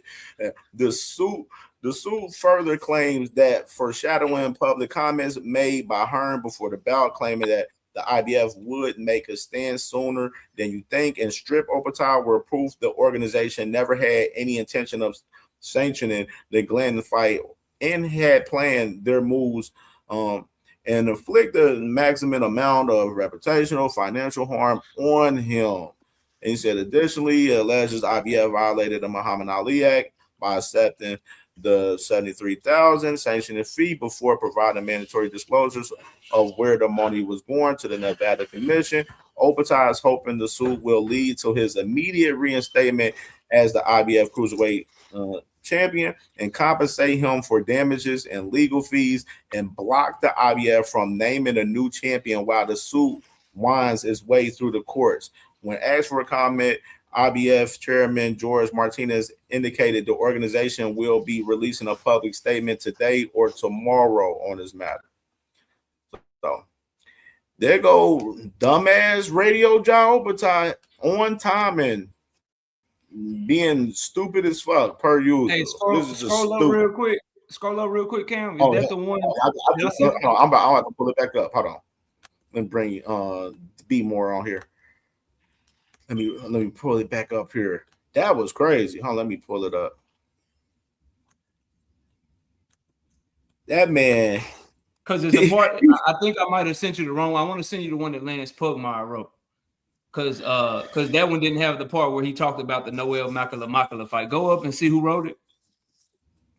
I think it was what I looked like it said boxing scene Oh yeah, no, I stats right got here. you. Hold on, let me Okay. give you this one. Let me give you this one. Hold on one That's second. right. I probably should see it over here at Lance Pugmire. Should probably be over here in the thing still. You know, when you go out there and you they having a clouded understanding. But like I said, before the fight, there was um, the statement from the IBF that they weren't going to sanction that fight. Um, how they ended up sanctioning it and then relieving the or retracting their sanctioning. Um, I don't know if that was done in paperwork or not, but if that was done in paperwork, they might Zufam and Jai might have a leg to stand on. But um, they returned the sanctioning fees, and he can still fight anybody he wants. He just can't do it under the Zuffa banner. There you go, Cam. That's the one, bro.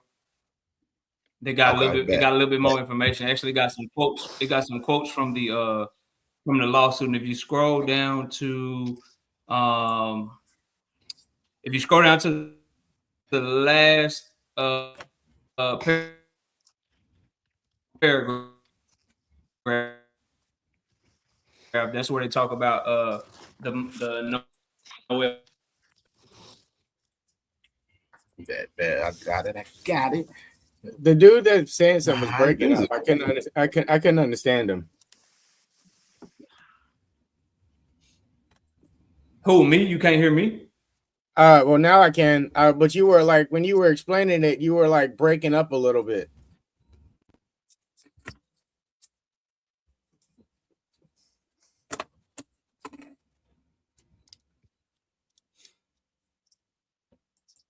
But I heard that since no one's talking, I would just go. I heard that Devin and Keyshawn, I saw this on another channel that they actually agreed to some kind of a deal already by now. Has anyone else heard that, or am I tripping? Hey, that's what they say, but that's cat. That shit probably came directly from Bill, and you can't believe anything Bill said. You're tripping. Yeah, you were tripping with that. Okay. I mean, I didn't say it myself. Right there. Yeah, right there. There you go.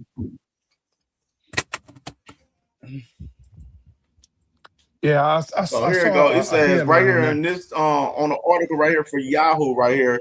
This says right here on the lawsuit claims the IBF decision to strip Obatas damaged his earning potential and prevented lucrative future bouts. It cites unified cruiserweight champion David Benavidez's public comments that he was no longer interested in fighting Obatas after the Australia lost his title, and also alleges the WBC attempted to block Obatas' proposed fight with champion Noel McKillian by ordering McKillian to face David Benavidez in a near unprecedented order.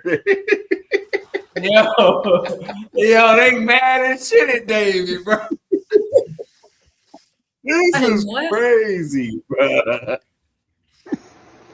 Man. This is crazy.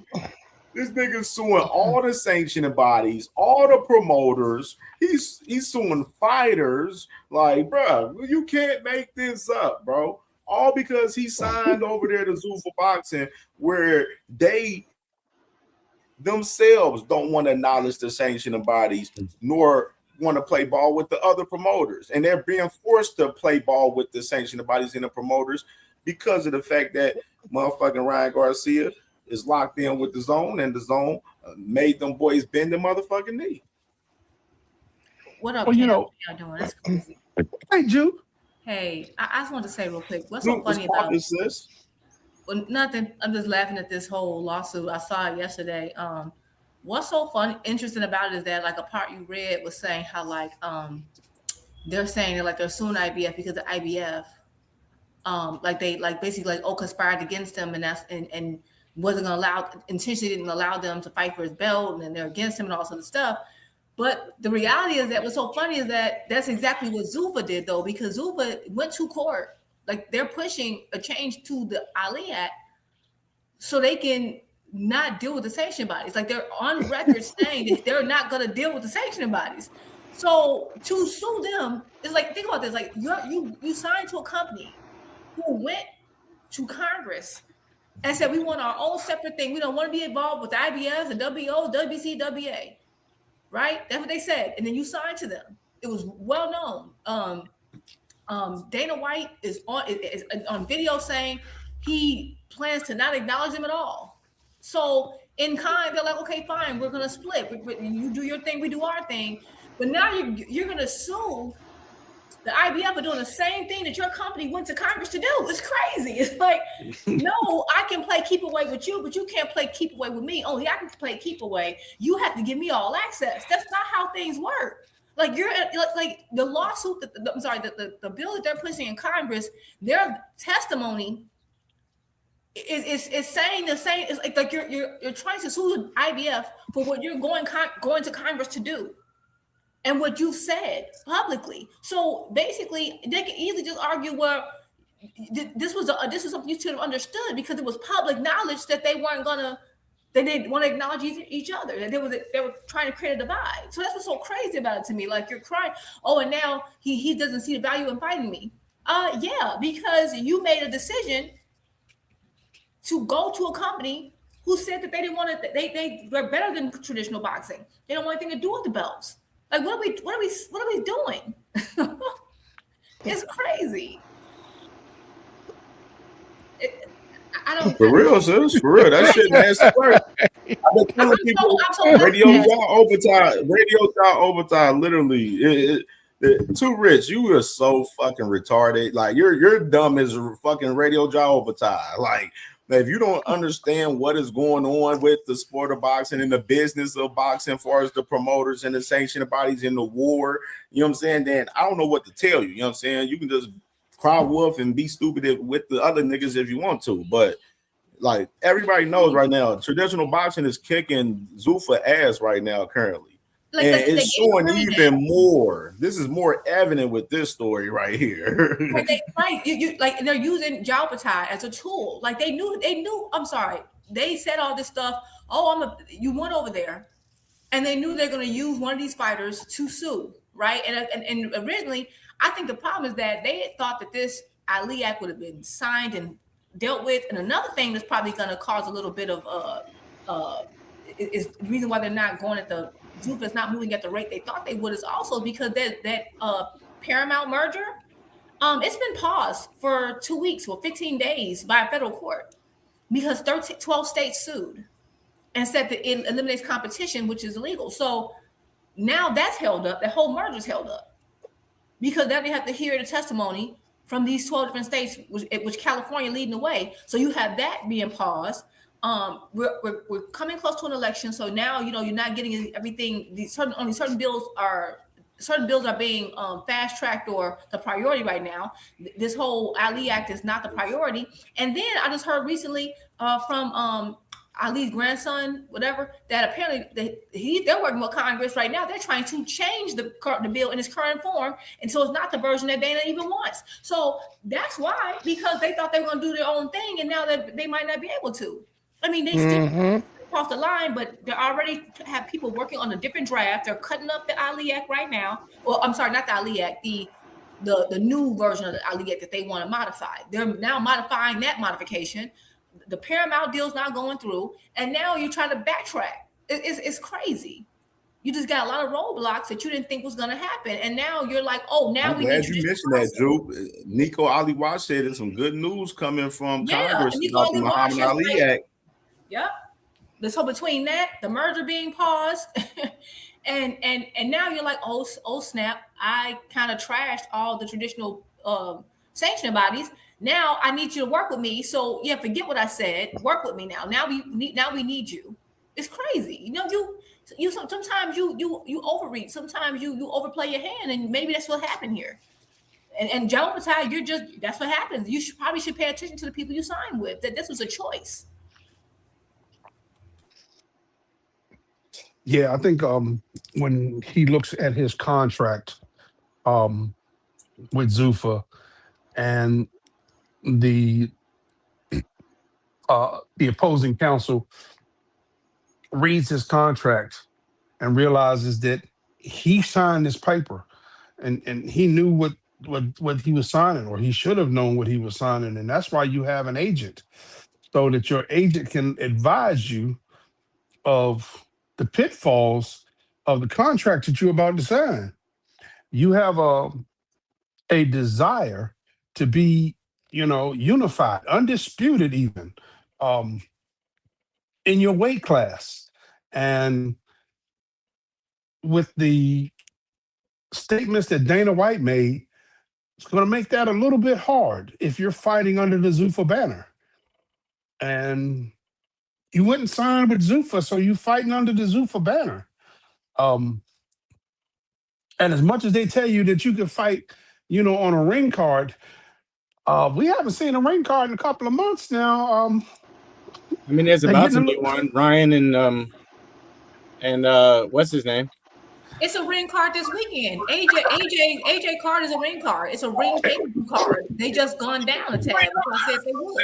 Hey, but didn't the IBF gave him an ultimatum? They said you could either fight for the IBF or you could fight for the Zuffa. He chose to fight for the Zuffa belt. I gotta go back and remember. I don't remember that happened. I mean, but Jai Battaglia doesn't have any leverage with the ring belt. I get that the Zuffa belt means nothing to people, but doesn't a ring belt mean something, or is it just because Turkey bought it and now everything is just a bought belt, so it's not? The ring belt don't mean anything. The ring belt never has. don't mean anything. You don't pay a sanctioning fee for a ring belt.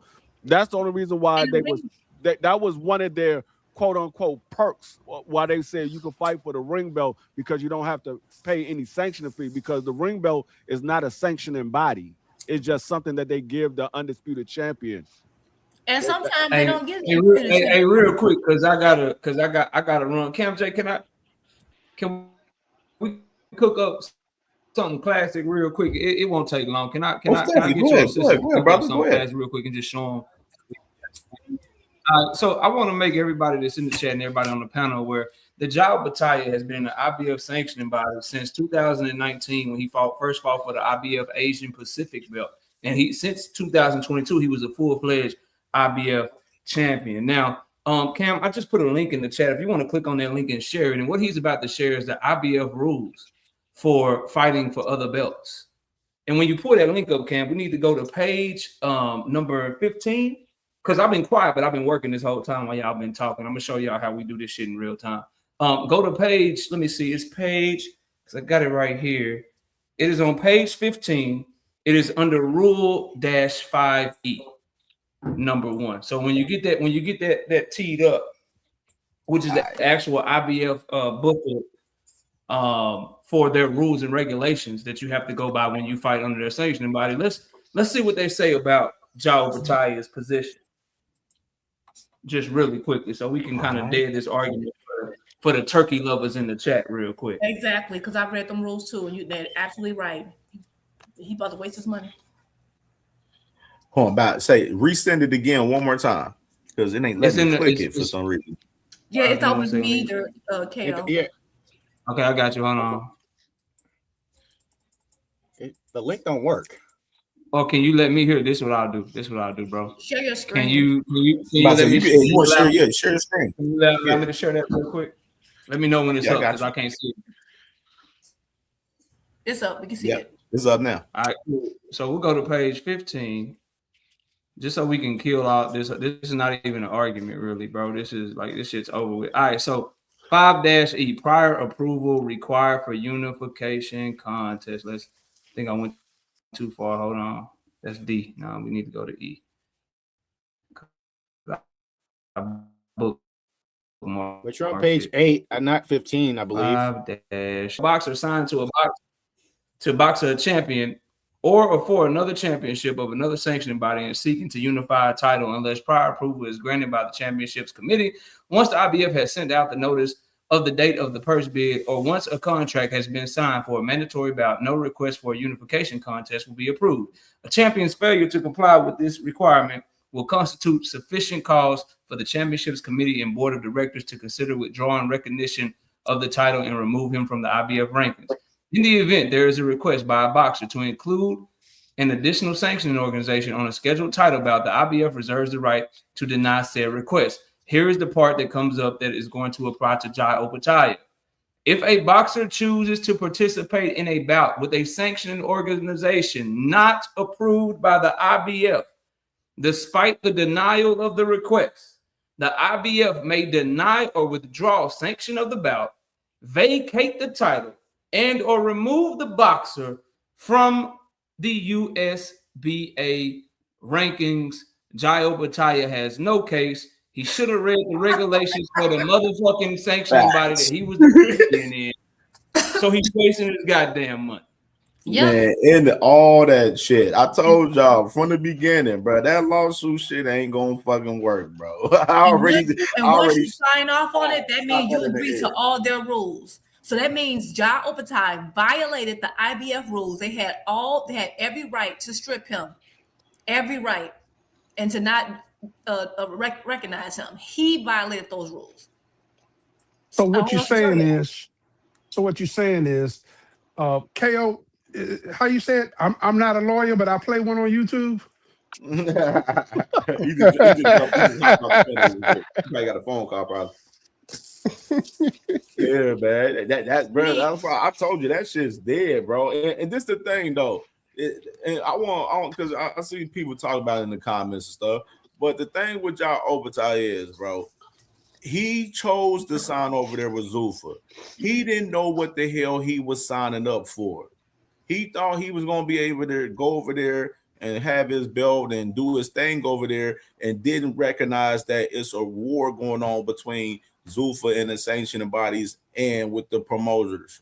Like, he didn't read the room fucking very well in this shit. And if you wanted the best fucking fights, you probably would have made a deal. You could have been over there with No Limit Australia.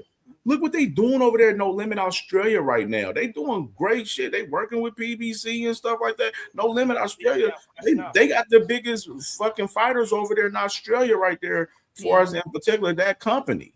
It's like he could have been over there and he could have been in traditional boxing, still defending his title, and then probably had the opportunity to meet up with David even fucking sooner than fucking later. And you know what's crazy? It's not just the IBF that has a rule like that. I think they all have a similar rule, which is why one of the reasons why. Remember when Shakur got stripped? They were like, "Oh my God, how can you do that?"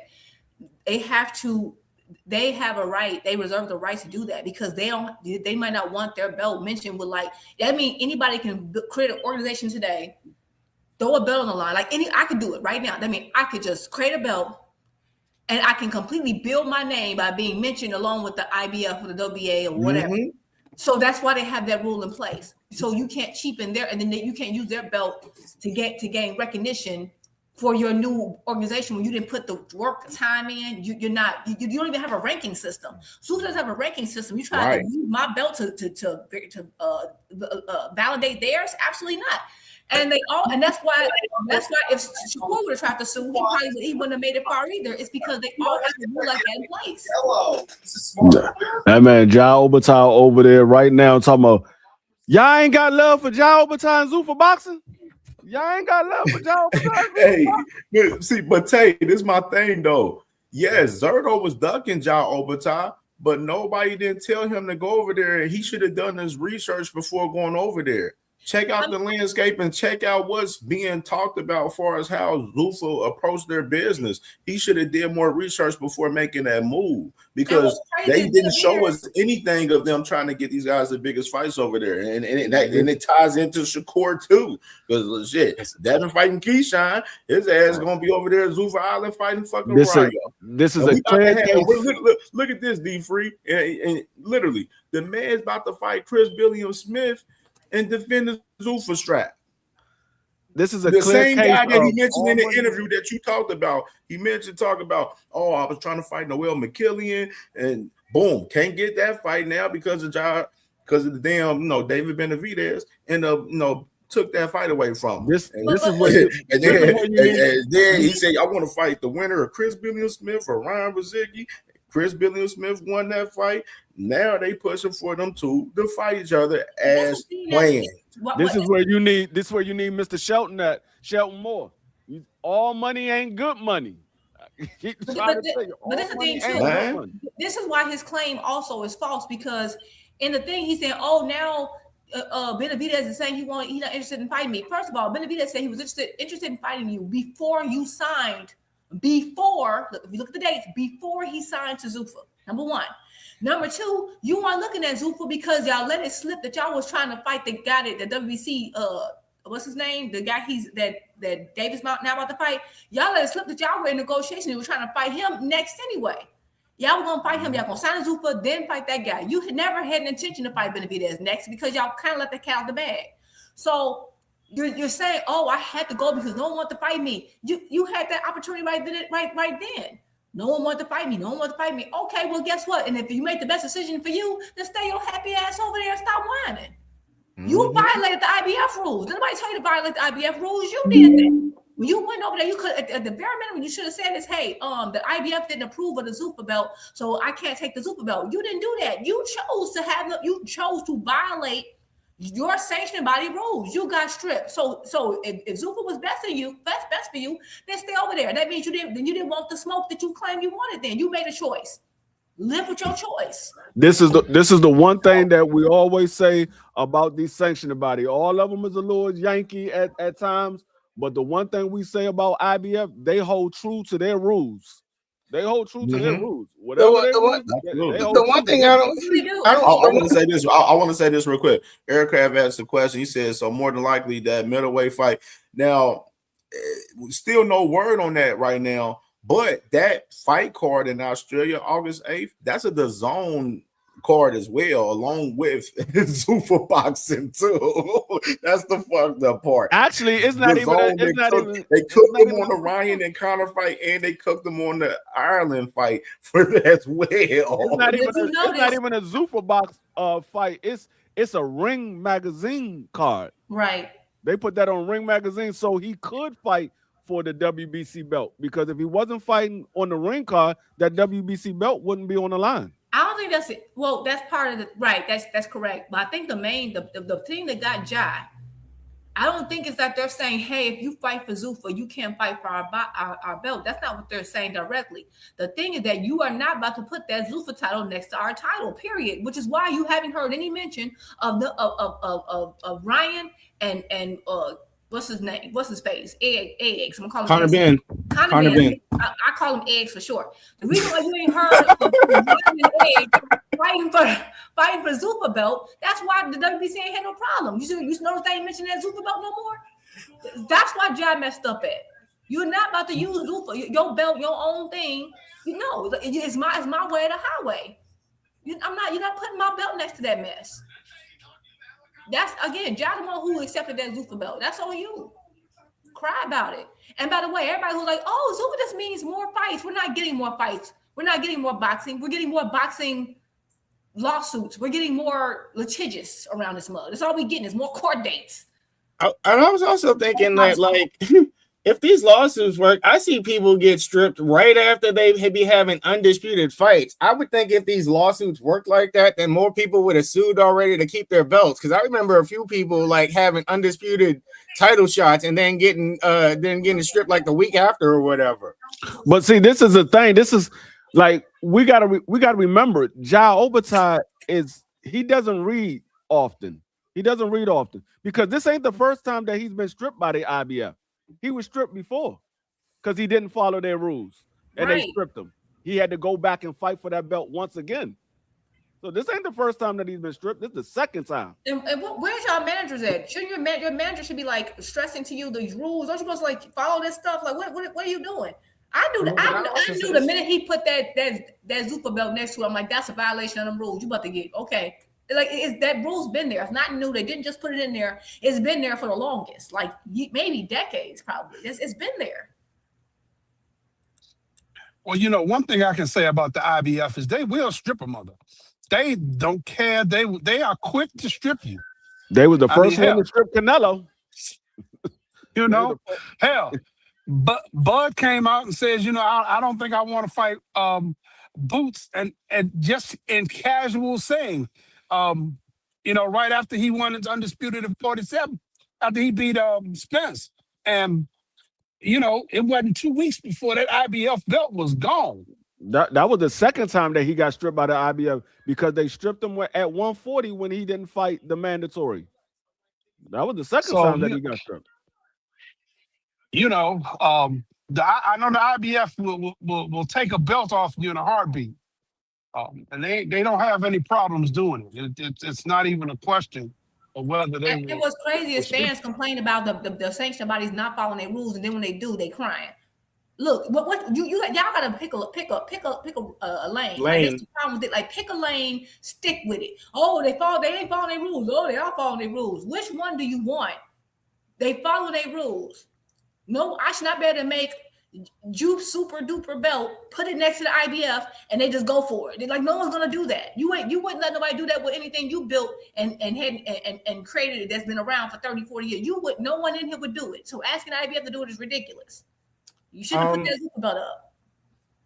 Someone in the chat was saying maybe Zuffa trying to get Devin, maybe Zuffa trying to pick up the Devin and Keith fight. I don't believe not happening. Like a sanctioning body. I can tell you why it won't happen. They're not a sanctioning body. They can't do that. I don't believe. No, they're not. That's not happening because they're not a part of the organized. Like today or something or whatever, they can't do that. Yeah, that's not happening, FaZe. That because of the fact that they're not organized with the WBO to make that happen. You know what I'm saying? They can't bid for fights. The president already came out and said it. They're not a licensed promoter to bid for WBO fights. So that can't happen in that aspect. You know what I mean? We had them bidding if that was the case, but that's not the case for us them in that shit as well. And I think we covered this before with FaZe. They would have had the a long time ago. You know what I mean, we understand that last few days. People know that. Yeah, they already the president already came out and said that they wasn't licensed to be a promoter for the WBO, so they couldn't bid on the fight. So they out of the question. It would have to be a promoter that is licensed in the WBO to be able to bid on that fight. And I have a question. I just have one question. If let's say they top rank or die, FaZe, top rank or die.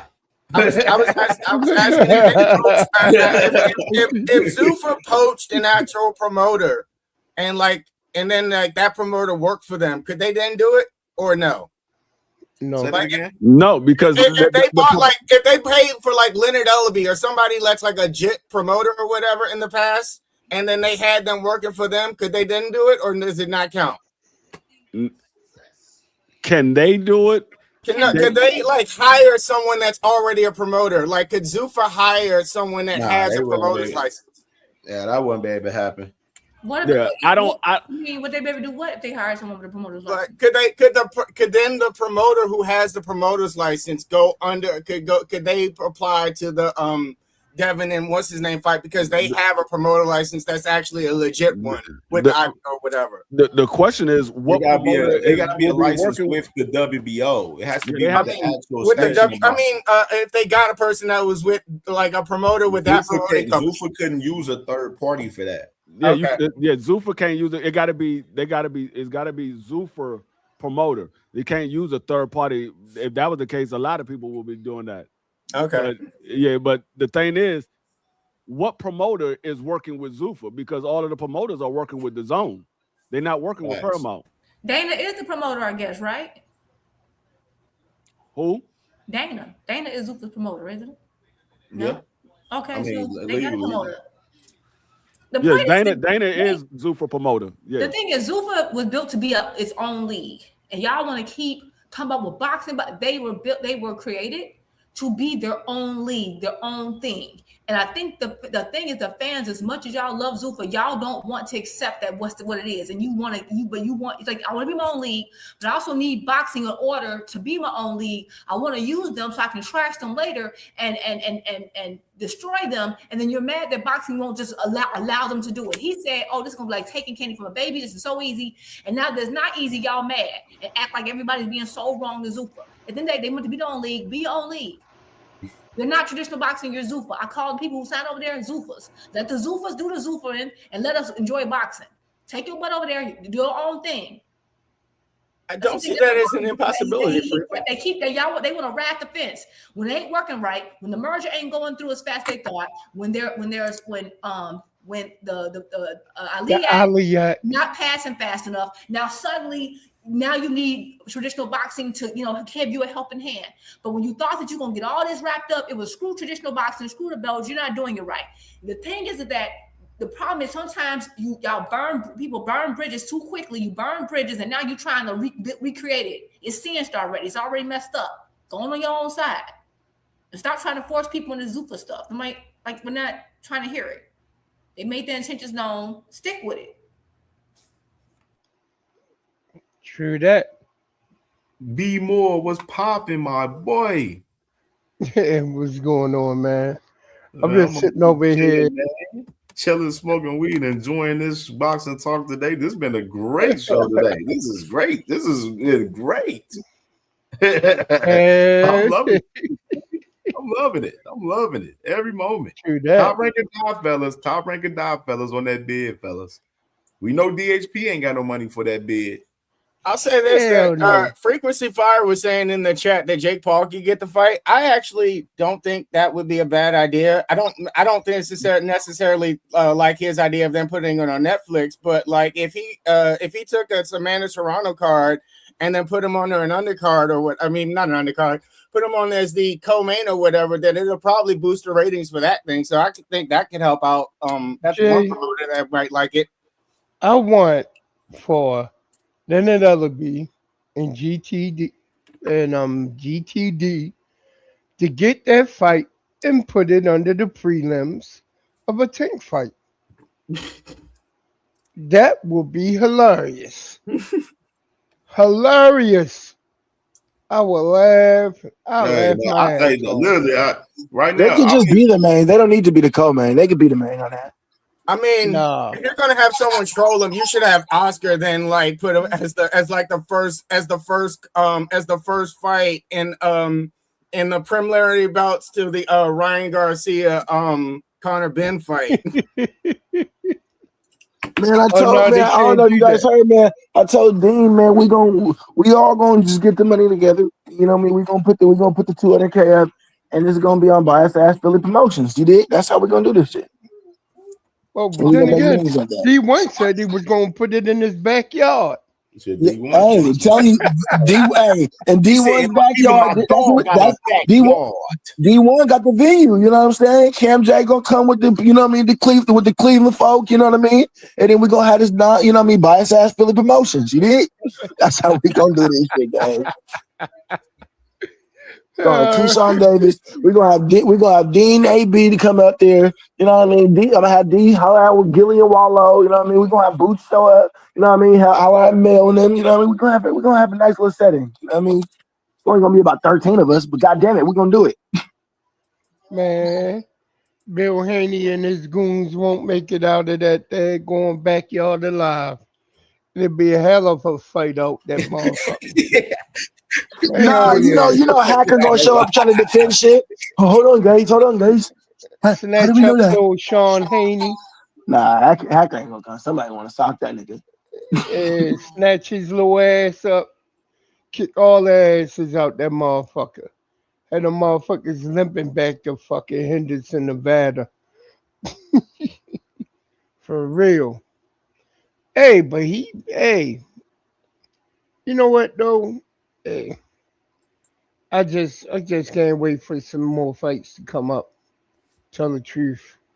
Especially this weekend. My man Errol gonna do his thing.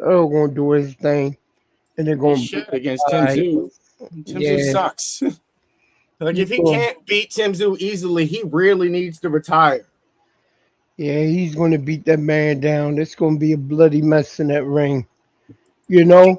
Say it like this: he needs to make Tim Tszyu look like Bud made him look. He is.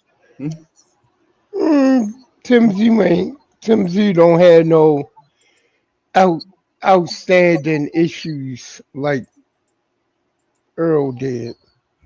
You know what I mean? Yeah. Errol had a whole lot of shit going on, which is the reason why he couldn't wait for that fight to happen.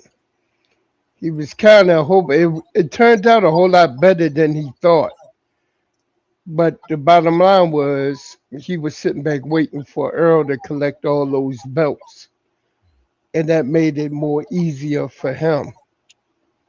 You know what I mean? Here you gotta beat up, you know what I mean, Earl that's been active in some wars coming into a fight against Bud. You know what I mean? That's what the picture was supposed to be. But then those car accidents and everything else, I that mean, made wasn't it there even only more one car easy for accident him. though?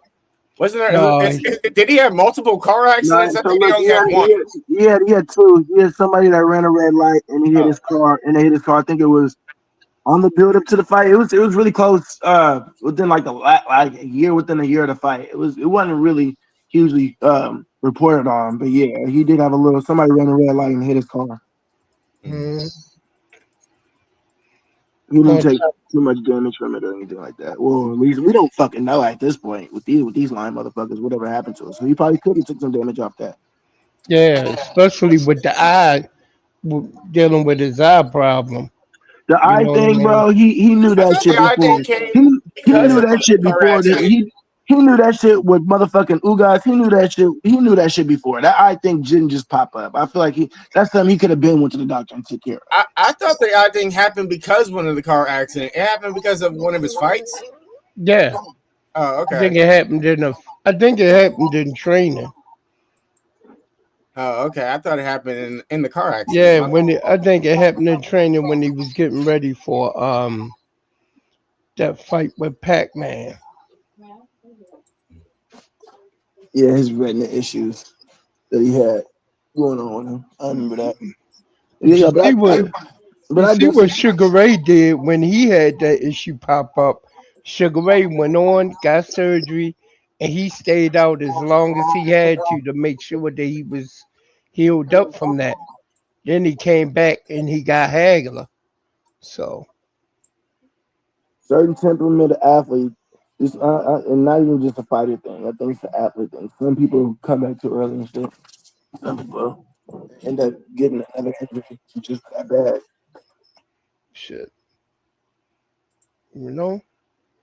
Hey Cam, did you cover that? You cover that mock fight with Tank beating up Shakur? Then catch your Nah, man, I ain't fucking with that shit, man. I'm trying to stay away.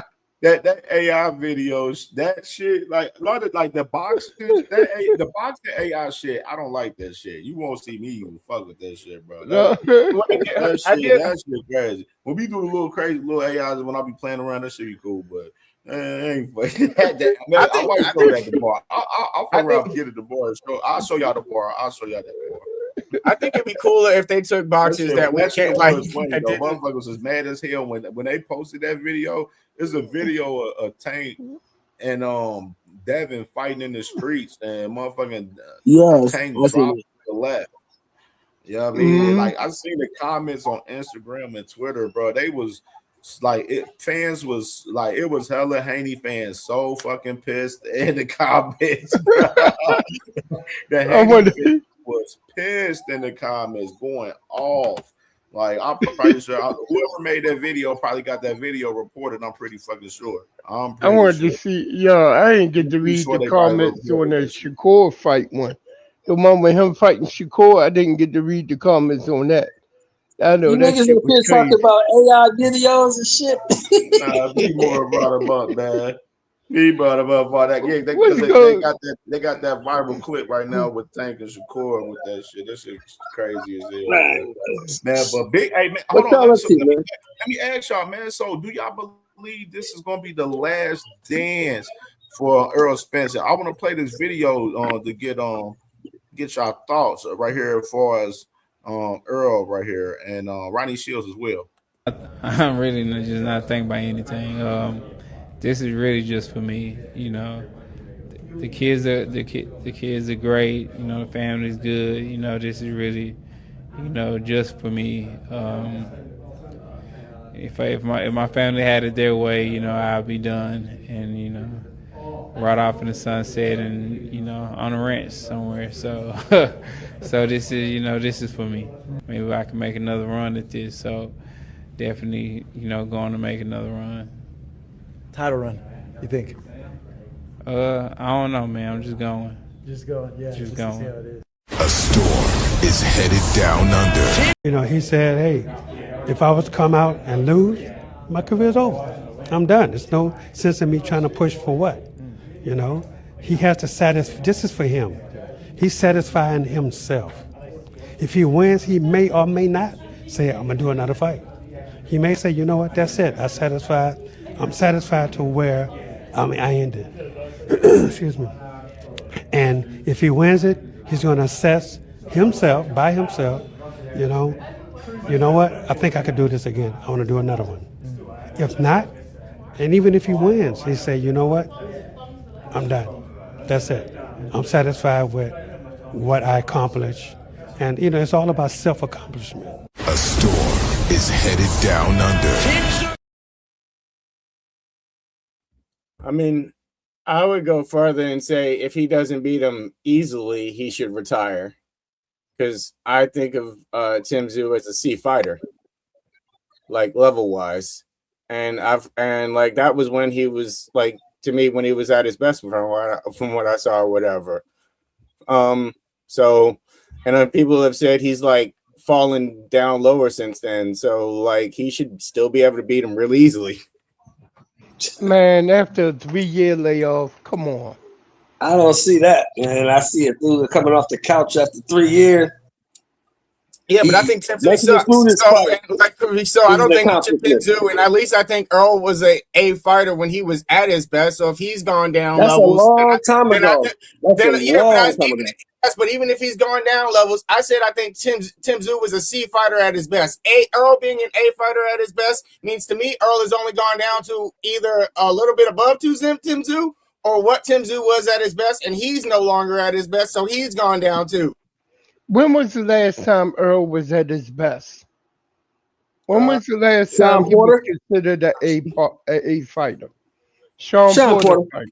How many years ago? The last time he was at his worst was against a person that I think is way, way better than the person he's about to fight now, though. Like when he was at his worst against Bud Crawford, I don't think this person measures up to how good Bud Crawford is in the slightest. Like, I don't think Tim Tszyu is like good enough to do what Bud Crawford did. So, but what I'm saying is this: the guy that fought Bud Crawford, Errol's not even that anymore. Yeah, and the guy that is Tim Tszyu, who is a C fighter to me, is worse than that now. Well, you know what the beauty is? We gonna find out Saturday. True that. One of us is gonna be right. And one of us is gonna be wrong. And if I'm wrong, Errol sucks to me needs to retire. It doesn't mean Tim Tszyu's good.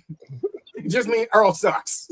Nobody ever said that Tim Tszyu was good. Well, all we saying is Errol is not even the same guy that got beat by Crawford. He's not that guy anymore. That guy that night would beat the Errol we got now. We don't know. The guy that lost to Crawford would beat the Errol we got now. We don't know what Errol we getting Saturday. That's the whole crazy. We know he's 3 years older and he ain't done nothing in them 3 years. That's what we do know. Right, but we don't know that. Even with that, I still think he can beat a Tim Tszyu. Like, even with everything you said, I still think he can beat a Tim Tszyu. We gonna find out. Right, we don't know what Errol we getting, and that's why like we can't say for sure. Like I just don't understand we can make a claim like that when we haven't seen him fight. I can see if like after the fight we can say that. But the fact that we haven't seen him, we don't know. That's what fun is that, Jew? Why would you wait till after the fight to predict it? That ain't fun. No, I mean we can predict how the outcome of the fight is going to be. I cannot compare post Errol to the last Errol I saw because I haven't seen post Errol. Like saying he's not the same fighter, I don't know. Is it? And then if you say not the same, better, worse, I don't know. I just think it's okay. I don't like saying something blatantly it's impossible to know. I don't like making claims that I just like I'm just making shit up and saying shit because it doesn't make sense. How do we know that? True that, Don Drake. True that, Don Drake. Well, we'll find out. I don't believe he can do it, but he got every opportunity on Saturday night, Sunday morning to prove me fucking wrong. That's why I said we on that. That's what the crazy part about this whole build up and everything was. Who the hell is G Honda? Is that Supreme? Is that the Supreme? Supreme be having these crazy names and shit, man. I don't know who the fuck it is. Man, Supreme crazy. Or there's somebody else, but I don't know who G Honda is. I'll tell you that. But I will tell you something ironic though, Cam. I'm sitting here and I'm watching Errol in the build up to the Crawford fight, watching All Access, right? And I'm looking at how he was talking going into the Crawford fight, and I'm looking at how he's talking going into this fight. Eerily similar. I'm just saying, it's eerily similar. Yeah, but Bud Crawford and Tim Tszyu ain't the same fighter, so the fact that it's eerily similar don't mean nothing to me. Bud Crawford is way better than Tim Tszyu, so like it can be similar, but if you take the same approach against two different caliber of fighters, it can still have a different outcome with those two different caliber of fighters. Like whoop your ass, and then you can still beat the other one because you're still above his caliber. We'll find out. I don't know what caliber he is. Last time I seen him, he was getting his ass kicked. Okay, this is what I say too. Hey, hold on, real quick, Drew. Hold on. Hey, G Honda, whoever you are, you gotta show your face in the camera before I let you on, brother. I don't know who you are. You can turn it off once you. It's boxing hacker. I don't know who you are. Boxing hacker trying to sneak on the panel. That's all I do know. That's boxing hacker trying to sneak in the damn panel, coming in through the window. This dude, it was like this dude, Mr. Ty or TY, whatever, was trying to come on. I asked him earlier to show his face in the backstage. He didn't want to show his face, and I don't know if anybody know, but if you don't show your face in the backstage, I'm not going to let you on. So that's yeah, you know, so what, you running from the law or something? I mean, what's the problem? The motherfuckers might not trying to be doing no daggone trick thing that means. Bro, it's some weird shit, weirdos, bro. But you know what I am surprised about? I am surprised about this, Cam. There is tons of interest in this fight, bro. You talking about for Saturday? Yeah. Yeah. I mean, it's the biggest fight. It's the biggest fight this week. I mean, people don't really care. Like I asked the question earlier, as far as like, what's the tougher fight between Anthony Joshua and Tyson Fury with their fights this weekend? But no, they got layup. They got warm up fights. You know what I'm saying? Yeah, they both got layups. Yeah, they both got layups. Yeah, I think Tim Tszyu, like, even though we feel like he's not that good, whatever, this is a very hard fight. This is not a tune-up, really. Like, this is a hard fight. He could have took a much easier fight, right? I mean, he hasn't fought in 3 years. You know, we already know what's going on with a lot. Earl is going through a lot, but I'm not surprised there's a lot of interest because it's Errol Spence. Like, Errol it only been bigger it only would have been bigger if it had been here. Because he wanted to go overseas. He wanted to, like, you know, kind of get that feeling of like when he went to go fight Brooke. So I think you know, this it's a dangerous fight for him, right? You know, I hope he does well. I think that, you know, if he don't, like, I would understand if he don't, but I'm just because I love Errol and I think he's better. He's better. Boxing's better when he's a part of it. So I'm really rooting for him to, like, you know, bring a victory. But I am a little nervous for him. I guess because, like, Tim Tszyu's been active and he hasn't. Yeah. And that's one of the biggest questions I was asking with this graphic. Can Tim Tszyu win the biggest fight of his career? Is this Tim Tszyu's biggest fight of his career? Yes. Yes, by far. Mm-hmm. For sure. It's bigger than the one he had against that real tall dude. And how?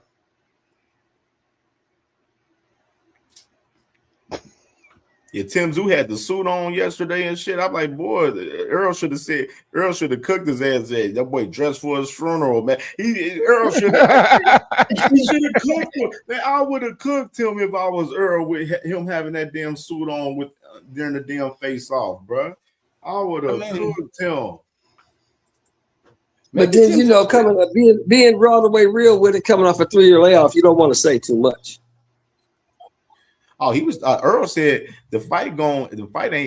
Tim Tszyu said, "Oh yeah, you know, I'm just gonna, you know, put in work for 36 minutes." And then Errol said, "I don't know about no 36 minutes. You know what I'm saying? We gonna see how long it lasts."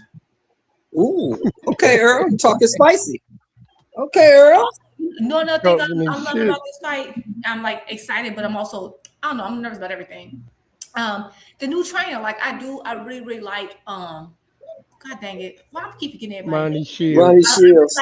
I just think that's the only thing. Like it's so many unknowns because we got him. Okay, he hasn't fought in 3 years. We're fighting in Australia. I personally would have preferred that Errol got there a little earlier, just because of how far that is and the time zone difference and all that. You got there a little late, in my opinion. You good, Gihanna. You can take your camera down though. And now you got a new trainer, which I think is great for you. I think it's great for Errol's style. But there's always that funky transitional period when you change in trainers.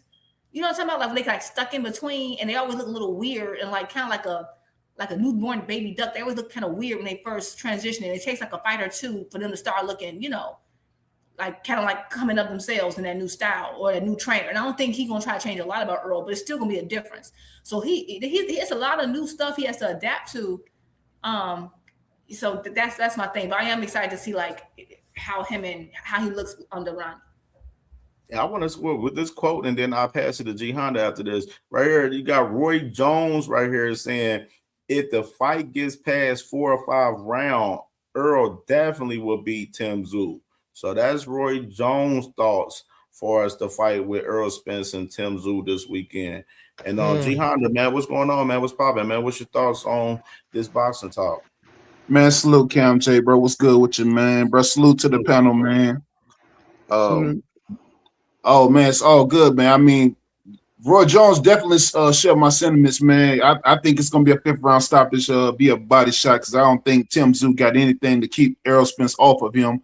Being that if we see a healthy Errol Spence turning back the clock, like Mikey Garcia Errol Spence or Danny Garcia Errol Spence, that Errol Spence that was healthy and that was, went over to the UK years back and took the IBF from Kell Brook. But I'm gonna name a scenario when Crawford, and not to take this off Spence in any way, because I love Errol Spence, man, but when I seen Crawford handle Kell Brook the way that he did, that's when I knew Crawford would indeed be a handful for Errol Spence. Because when Errol Spence went over to the UK and beat Kell Brook the way he did, but it was points in that fight. Kell Brook had him in trouble in little spots, but Spence did what he did and came out with the win, with the knockout, with the stoppage. But Crawford being a switch hitter and being who he is, he showed everybody that, yes, he is that dude, and that's why he did what he did to Canelo. But back on Errol Spence, man, I think Errol Spence does stop Tim Tszyu in the 5th round. Errol Spence just too strong. Errol Spence just has too much to overpower, and Errol Spence just a way better athlete than Tim Tszyu, and I have him by 5th round stoppage body shot. Absolutely. What's everybody else thoughts, man? Let me bring my brother Dondrick on. Dondrick, man, what's popping with you, brother? First of all, we gotta get all these Ohio niggas out of boxing. We're gonna knock all these niggas out. My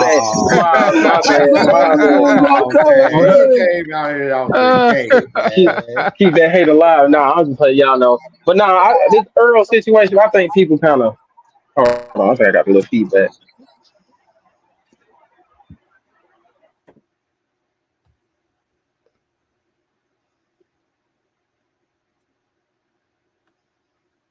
My nigga said, get all the Ohio niggas out of boxing. Ain't that about a bitch, man? You gotta keep that hate alive.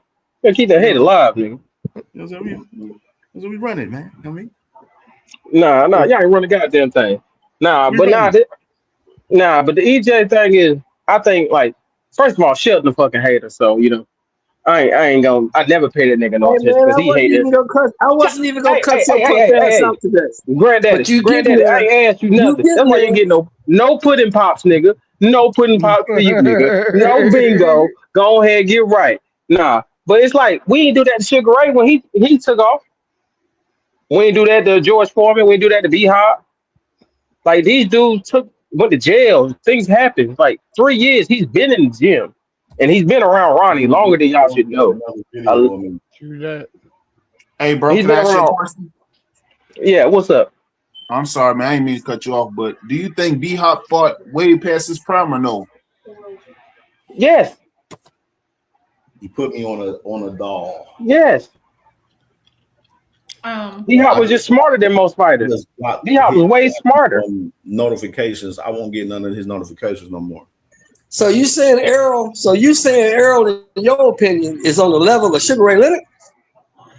No, I'm just saying some fighters can take the time off because your body has to recover. Like if you're going to back surgeries, you're gonna have to take time off even in your regular life. If you're going through shit, you need to take time off. I agree. Like, I get you saying like Sugar Ray. Like I remember Sugar Ray did have a retina situation, right? And that's part of why he had such a long layoff because back then, you know, the science wasn't there to fix a retina issue as quickly as they can now. But had Sugar Ray had an issue with like the retina, two car accidents where he was thrown out, a brutal loss. Like it's I think I'm thinking about the layoff in terms of how many huge life altering events has happened to EJ. Like if Sugar Ray had all that, it would be kind of like that wasn't what Sugar Ray wasn't thrown from a Ferrari. You know, he didn't have a secondary accident. Then like it's a lot of different things, right? It's like literally 4 different life-changing events that happened to EJ. That's why I think the 3-year layoff is looked at a little different. I think y'all over exaggerate a lot of things. Like I understand y'all have the problem. Hold on, I'll let you speak. Let me get mine off. Me working with athletes and people in the military and children and things like that, I've seen people go through things like that. I've worked with cancer patients. I've worked with every type of person. People need time for their body to heal. So I'm like, if you see, like, don't get me wrong, I have my reservations, but I don't have the biggest of reservations like everybody else. Because everybody keeps saying, "Oh, he's got thrown." Well, that was 3 years ago. If his body's not ready for that since then, it's never going to be ready again. So his body should have been recovered 2 years. I think he took 2 years off. He was really trying to come back last year and couldn't get a fight. If we don't remember that, I think that extra year was him just waiting. I think he'd been wanting to come back. I think I've known who he's been training with for a while, but that's just because I know certain people. But it's like he's been training for a while. And he's been in the gym for the whole 3 years. It's not like he's been sitting down, not doing anything. He's been running. He's been hitting the bag. He hasn't been like an inactive guy, like just living a life. Like he's actually been living the fighter's lifestyle. And unlike he's ever been, I think he's healthier than he's ever been too. Like besides what as healthy as you're gonna be at 36 years old. Like I mean, that's definitely possible. I'm not exaggerating though. And again, according to Errol himself, after accident like that, like you said, if it ain't 3 years, then he'll never be the same. Of course, he will never be the same. He said that himself. He never will. He said that even when he fought Danny, you never will. That's why his speech isn't. A lot of different things isn't. Things change. And so what I'm saying is that, the 3 year, I'm saying all these things compile because that accident, I believe, probably led to the retina issue and other things to break down. And then he had an accident after that. And then, so I get what you're saying. Like, oh, people can rest their bodies. Yes, but there are certain things where your body will never be the same. And Earl said that himself. So I'm not if I'm exaggerating, then Earl is too. I don't know what to say.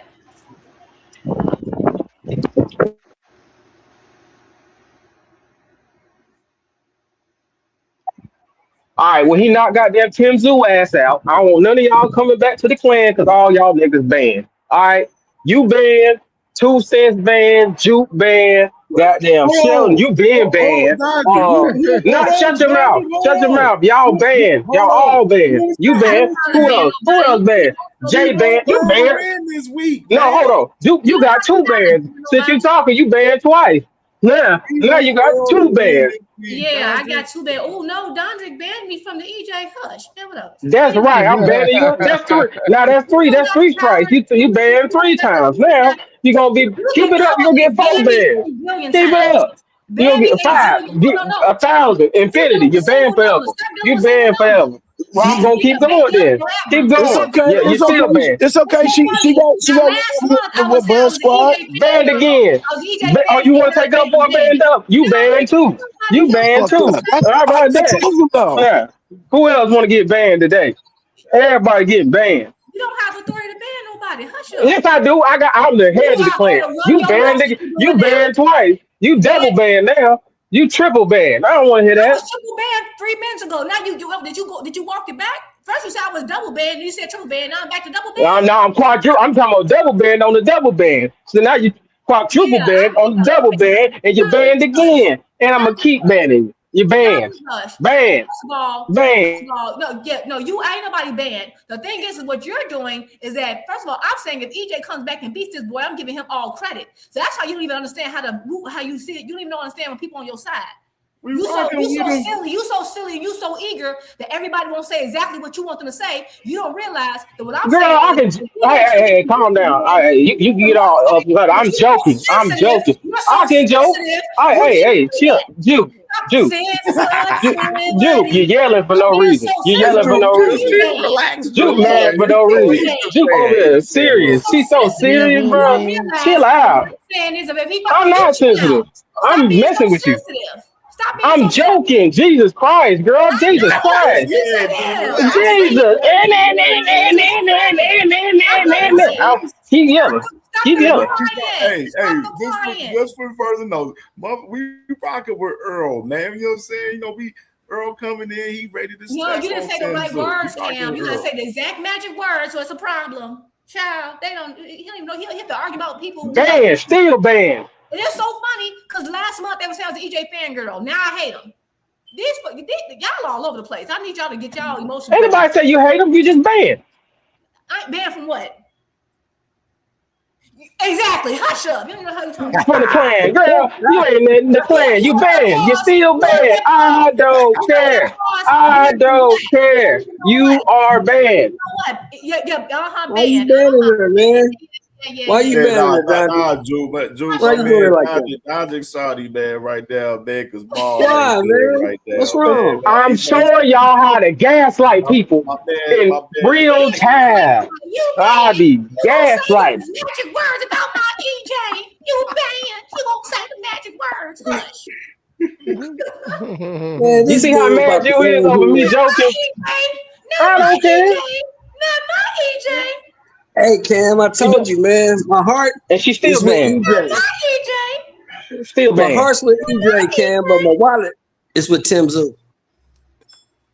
This man flyer talk about the graphic. He got his shirt off. What are you talking about? Hey man, flyer man. I know, man. Your ass about 60 years old, still playing the pause game, crazy as a motherfucker. Yeah, Rita, that's you don't gotta it. say pause for everything, flyer. That's it. Only reason you gotta say pause for everything is because you're questioning yourself. Everything, brother. When you say pause to everything, that means you're questioning yourself. You got some unanswered questions. Might need to take a look at that. Man, hey man, so what y'all thoughts, right? He's talking about the 4th or 5th round. Rory got him in 5. I definitely disagree with Roy. I think the longer the fight goes, the worse it is for Errol. Because he ain't been in the ring.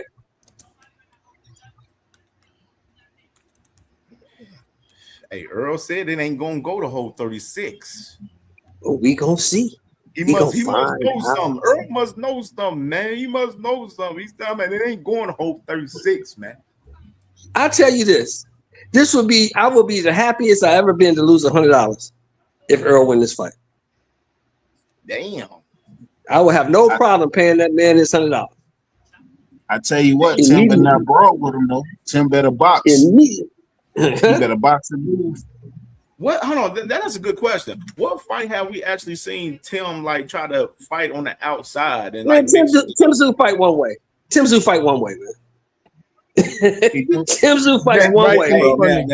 Now you remember that fight that he fought with Fundora, that last fight. He ain't trying to fight on the inside. He did that with now the fight that I remember. That is the long fight that I know that he mixed it up on the outside a little bit more because of Fundora, no height and everything. And when he got hit, started getting hit, what did he do, Cam? Hey, got the fuck clip. He fights one way, bro. He fights one way. Errol ain't gonna have to look for him. And he ain't gonna have to look for Errol. But does he want to get hit by Errol though? We finna find out. We're gonna find out. Hey, you heard him pop behind them punches, man. That boy got a little pop behind them punches, boy. We're gonna find out. All of our questions will be answered Saturday night. KP, my brother, man. KP was good, Brody. What's up? What's up, fam? What's up with y'all? What's up, Sheldon? What's up, KP? What up, Cam? Yo, sorry to say this for the Errol fans. I'm an Errol fan too. I knew KP was gonna come up with all bullshit. I'm not coming up on board. I'm going with history. I'm going with history, right? Let's just go with history, y'all. Let's just do this, right? Years ago, there was a pressure fighter, really good pressure fighter, fighting in the middleweight division. He ran into this black fighter on September 11th weekend, or whenever that was. That fighter changed the course of his life and career. And after that fighter changed the course of his life and career, he never was the same. So we're saying that Errol Spence at 147, which was at his best weight and his best victories, is about to fight in a new weight class after the accident, multiple accidents, after being destroyed by Terrence Crawford and being off for almost 4 years. And we're saying he's going to get in the ring, no tune-up, and beat a guy that's been fighting at 54, even though the guy ain't great. That's what we're asking him to do without being logical about it and taking the feelings out of it. I like the guy. Great fighter. But the reality is this. You ain't rolling off the couch playing boxing, bro. Nobody get to do that. Nobody. I got a question.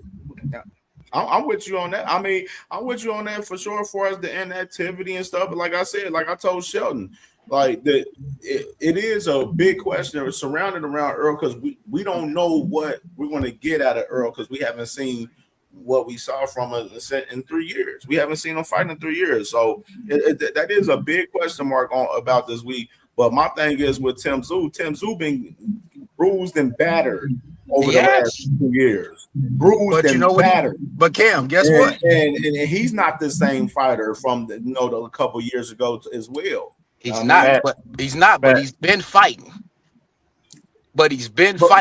So he's been having to duck punches and throw them at the same time. So like, and he's been cutting weight and he's been training. And I'll say this too, Cam. He knows what it's like to lose and get back in the ring.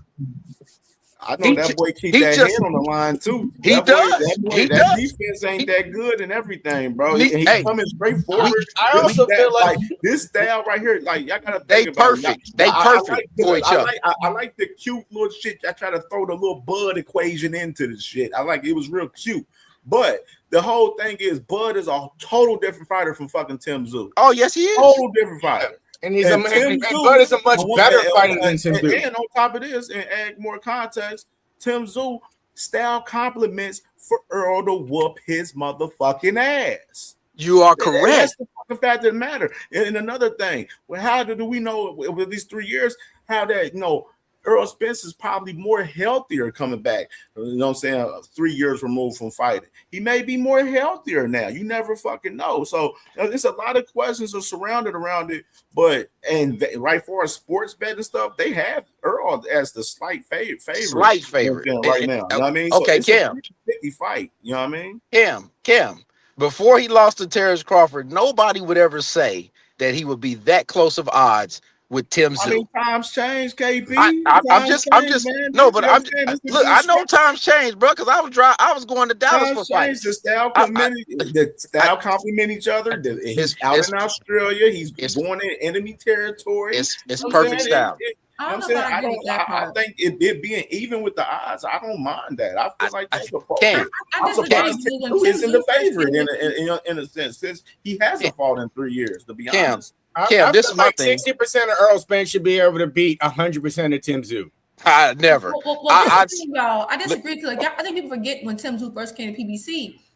I think the odds. I mean, yes, the odds are close, right? I think the odds would not have been that far. Like if you consider when Tim Tszyu first came to PBC, the odds. It wouldn't have been as close as it is, but it wouldn't have been it wouldn't have been no huge gap either. Because remember, people were trying to say that Jamal Charlo was scared of Tim Tszyu when he first came, and they would act like he was like the bee's knees and everything amazing. So like I think that's a little that's kind of like not a little revisionist history because Tim Tszyu, they act like Tim Tszyu was a world beater before he even fought anybody. Before he even fought what's his name? The first guy he fought and he knocked him down, but he went the distance. And then he just kind of built momentum from then. So I think if you had EJ versus Tim Tszyu back then, the odds may not have been as close, but I think they still have been relatively close. I don't think they'd have been like super far and wide. Consider they were saying before he fought Bud, I think Errol would have been a heavy favorite. Like before, like so. are you saying before when Errol was still undefeated and like he had just fought Sean Porter or like I think Errol would have been a heavy favorite betting. I disagree because I remember the talk when he came, and I remember how EJ looked. You know, I remember the Ugas fight. Now, even because of Ugas fight, the Ugas people was like, "Oh my God, Errol had that little time with his something. He thought his teeth fell out or something weird." And then we saw that he wasn't like, of course, not 100% at Danny Garcia. So no, and everybody thought that like Tim Tszyu was like just the best thing since sliced bread. So no, I think he'd have been a favorite, but not like this huge favorite. No. I think they were saying Charlo was scared of Tim Tszyu. Oh, that tells me his fans aren't that smart. I think they were saying that Charlo was ducking Tim Tszyu. Like, come on now, no. Right. I feel what you're saying. I think this is the problem that I'm seeing with this. If this is your biggest guy, name-wise, why are you sending him across the world for his return fight after he just got destroyed in his last fight? They're not sending him across the world. EJ chose him across the world. Hold on. Let me just finish. Can I finish my? Here we go. Can I finish my question? If I can't finish, can I finish my question? I mean, I understand you may already know the answer. I understand you know the answer. I mean, you made it about Bud. You know what I'm saying? No, it's not about no Bud Crawford. Errol Spence is getting in the ring. This ain't about no Terrence Crawford. This ain't about no. It's not about Terrence Crawford. I don't know why y'all saying that. But this is ridiculous. Okay, let's do this. That's false. Let's stop. Let's do this. Let's do this. Hold on. Let's do this. Let's do this. Which fighter are you taking coming off the couch after 4 years against equal opportunity, against equal opposition? Tell me who you're taking. EJ. That sounds really good. Okay, we're gonna. And he's going to. And guess what? The truth. Wait, Errol Spence, which is the truth, has to show us Saturday and to make y'all free. Well, that's what he got to do. Duh. Hey, so we gonna see. We gonna see, and we can talk about this on Sunday or Monday, whenever y'all want to talk about it. Sunday or Monday. I'm gonna leave it at that. They didn't send. Again, I'm gonna say it one more time because your question presupposed something that has been proven false. They didn't send EJ. EJ said they were trying to get him to fight here. He said he didn't want to do it. He wanted to go across. This was EJ. The man told me he was healthy when he got in the ring with that other man last time too. The man told me he was healthy when he got in the ring last time too, didn't he? So again, EJ, I'm just telling you what the man said. Okay, you telling me what he said. You telling me what he said. I'm telling you what he said too. Basically, you're saying EJ's a liar. I'm just saying niggas. Hey, niggas lie every day, B. That's fine with me. Niggas lie every day, B. So EJ said what PBC. Hey, the nigga told me he was healthy. What their fighters want. He told me he was gonna step on that Nebraska Cornhusker. That's what he told me. He lied to you. I'm telling you what the man told me. He lied to you. Hey, Sheldon Moore can tell y'all about me and Errol Spence. Sheldon Moore can tell you best. So at the end of the day, they're doing what EJ wanted because that's what PBC does. They do what the fighters want. We saw it with Fulton. We saw it with Wilder. We're seeing with EJ. That's how they do it. EJ wanted to go to Australia. That's why they're going to Australia, period. Yeah, and we gonna find out if that was a good idea or not. We'll find out Saturday. I'm about to say, Errol Spence is fighting Tim Tszyu this Saturday. Just the enlightenment fight. Background noise. I hear background noise. It's Sheldon Moore. Sheldon Moore got his background. Oh, he got his shit muted. What are we talking about? So who muted? Somebody. All right, I don't hear it now. Yeah, man. Like I said, bro, Errol Spence is fighting Tim Tszyu this Saturday, bro. You know what I'm saying? He's not fighting Bud Crawford. Bud Crawford's going to be at the fight in attendance in support of Errol Spence. You know what I mean? For all the Bud fans that want to talk about Bud up here. Why you hating on Bud, man? I'm just waiting for somebody to say something. You know, Vander's waiting for somebody to say something stupid. This is not about that dude. This is about this. Look, made it about him. Cam, I'm gonna give you an Don't say analogy. y'all, I'm gonna bro. give y'all a Don't quick say y'all. analogy. This is what I'm gonna say. Wait, this is what I'm gonna say real quick. Let me stop you here. Your talking point from the gate was talking about out the gate. Your first talking when you came up here, you mentioned Bud beating Earl up in the fight from 3 years ago. Hold on. I said the man ain't fought in 3 years. I said the man ain't fought in. Wait. Hold on. So if I say Roy Jones ain't been the same since Antonio Tarver, I'm bringing up Antonio Tarver. This shit is crazy. Is it true or not? Damn. Ooh, the Like I facts is the can't facts. I can't help you. Hold on, KP. Like, my thing is KP. Like I said, you don't know how he gonna look as far as this shit. He ain't fought in 3 years. Okay, we see motherfuckers shit. Foreman came back. My thing is, I wonder they want. Do they want them to cancel? They had to cancel the fight. No. Tim, like I said, No. Tim's style compliments. I agree with Face the Great. If Earl gets cooked, then he's washed because 80%. I said it'd be 60% because 80% of them should be able to beat shit. this guy. Hold on. Let me say this, y'all. Blood Crawford fans, real shit. If real shit, if y'all really really smart ones, hold on. Let me say this, dude. Hold on. Let me say this, sis. Real shit. Earl, like Blood Crawford fans, y'all should be wanting Earl Spence to win to help the resume be better for a Bud Crawford. Y'all shouldn't be pushing down on him to lose. Exactly. This y'all should want him to help Bud Crawford's resume, by the way. Just CamJ. Let me ask you one question. No, hold on, Go ahead, bro. CamJ. What did Bandit been saying this whole damn week? I know Bandit, I'm not talking to you. I'm talking to the other ones. You not included in this. Okay, let me ask a question, CamJ. Hey, Sheldon Moore, you there? Of course I'm here, brother. What's Sheldon your Moore, question? Didn't I embarrass myself when I picked Errol Spence to beat Bud Crawford for years, and then you was right? Of course, you embarrassed yourself for Nigga, 2-3 we years don't care already. about all that shit, bro. Hold on. Let me finish. Damn, I can't finish my statement. Can't finish the statement. This is where I'm going with what I'm saying, bro. No, Cam. If for resume's sake, the Bud Crawford fans should want Errol Spence to win Saturday so it can build on that resume. That's what we're talking about. I don't give a fuck who you betted on or who you betted on the fight 3 years ago. Who gives a fuck? You know what I'm saying? We're talking about this Saturday. That's not what I'm saying. That's not my point of what I was saying. What my point was is that I'm an Errol Spence fan, but I'm being cast as a Bud Crawford fan because I don't pick Errol Spence to be what the fuck he was. That's what this sounds like to me. This shit is crazy to me. CamJ, hold my spot. I got a phone call, CamJ. Okay, no one's saying that you already know he is who he was. We're not saying that he is. We're saying we don't know what version we're going to get. Everyone has said we don't know what version we're going to get. We haven't seen him in 3 years. I don't think Earl's the same since that car accident. You can't ever be the same after something that traumatic. You cannot. Earl said it himself. We know that.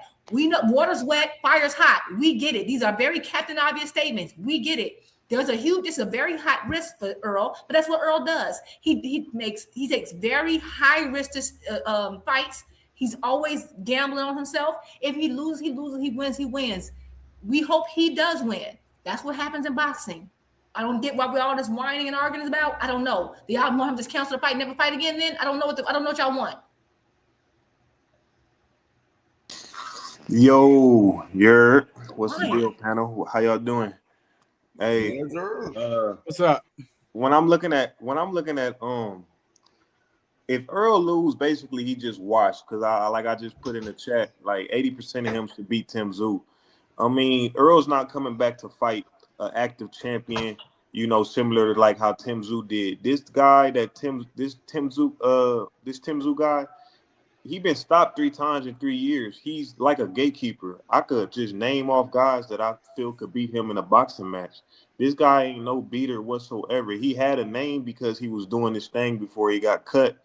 But other than that, this guy here is food. He should be food. You know what I mean? But like you saying, KP, if Earl do get cooked, that just means it's over. You know what I mean? And that's everybody know that's obvious. If he get cooked, it's over because, like I'm saying, 80% of him should be able to dominate, destroy, get that guy out of there in like 8 rounds.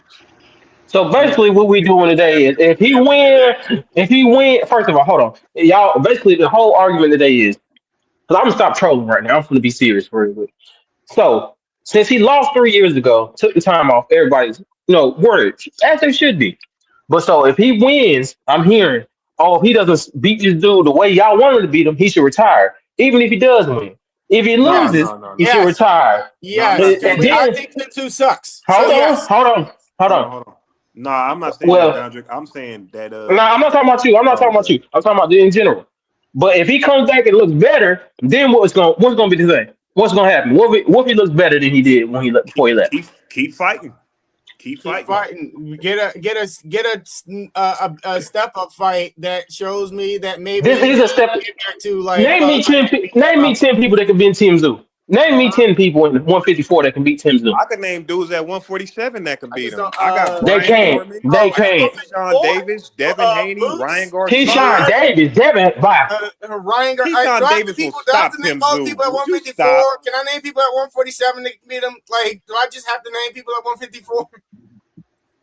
Who can beat him at 147? At 147, Ryan, Devin, it's guys that can beat him. I don't think y'all know how weight class. Hold on, just a second. Nigga, I know you ain't just say no motherfucking Devin, bruh. I Brian know you Norman will didn't kill who? Tim Zoo. Like, let's just Somebody Just a said second, Jensen Hold on, bruh. Jay. Hold on, Jay. Just a second, nigga. Just a Brian second. Norman. Brian Y'all, Norman. do y'all Hold on, Dondrick. understand? Go ahead. One second, brother. What?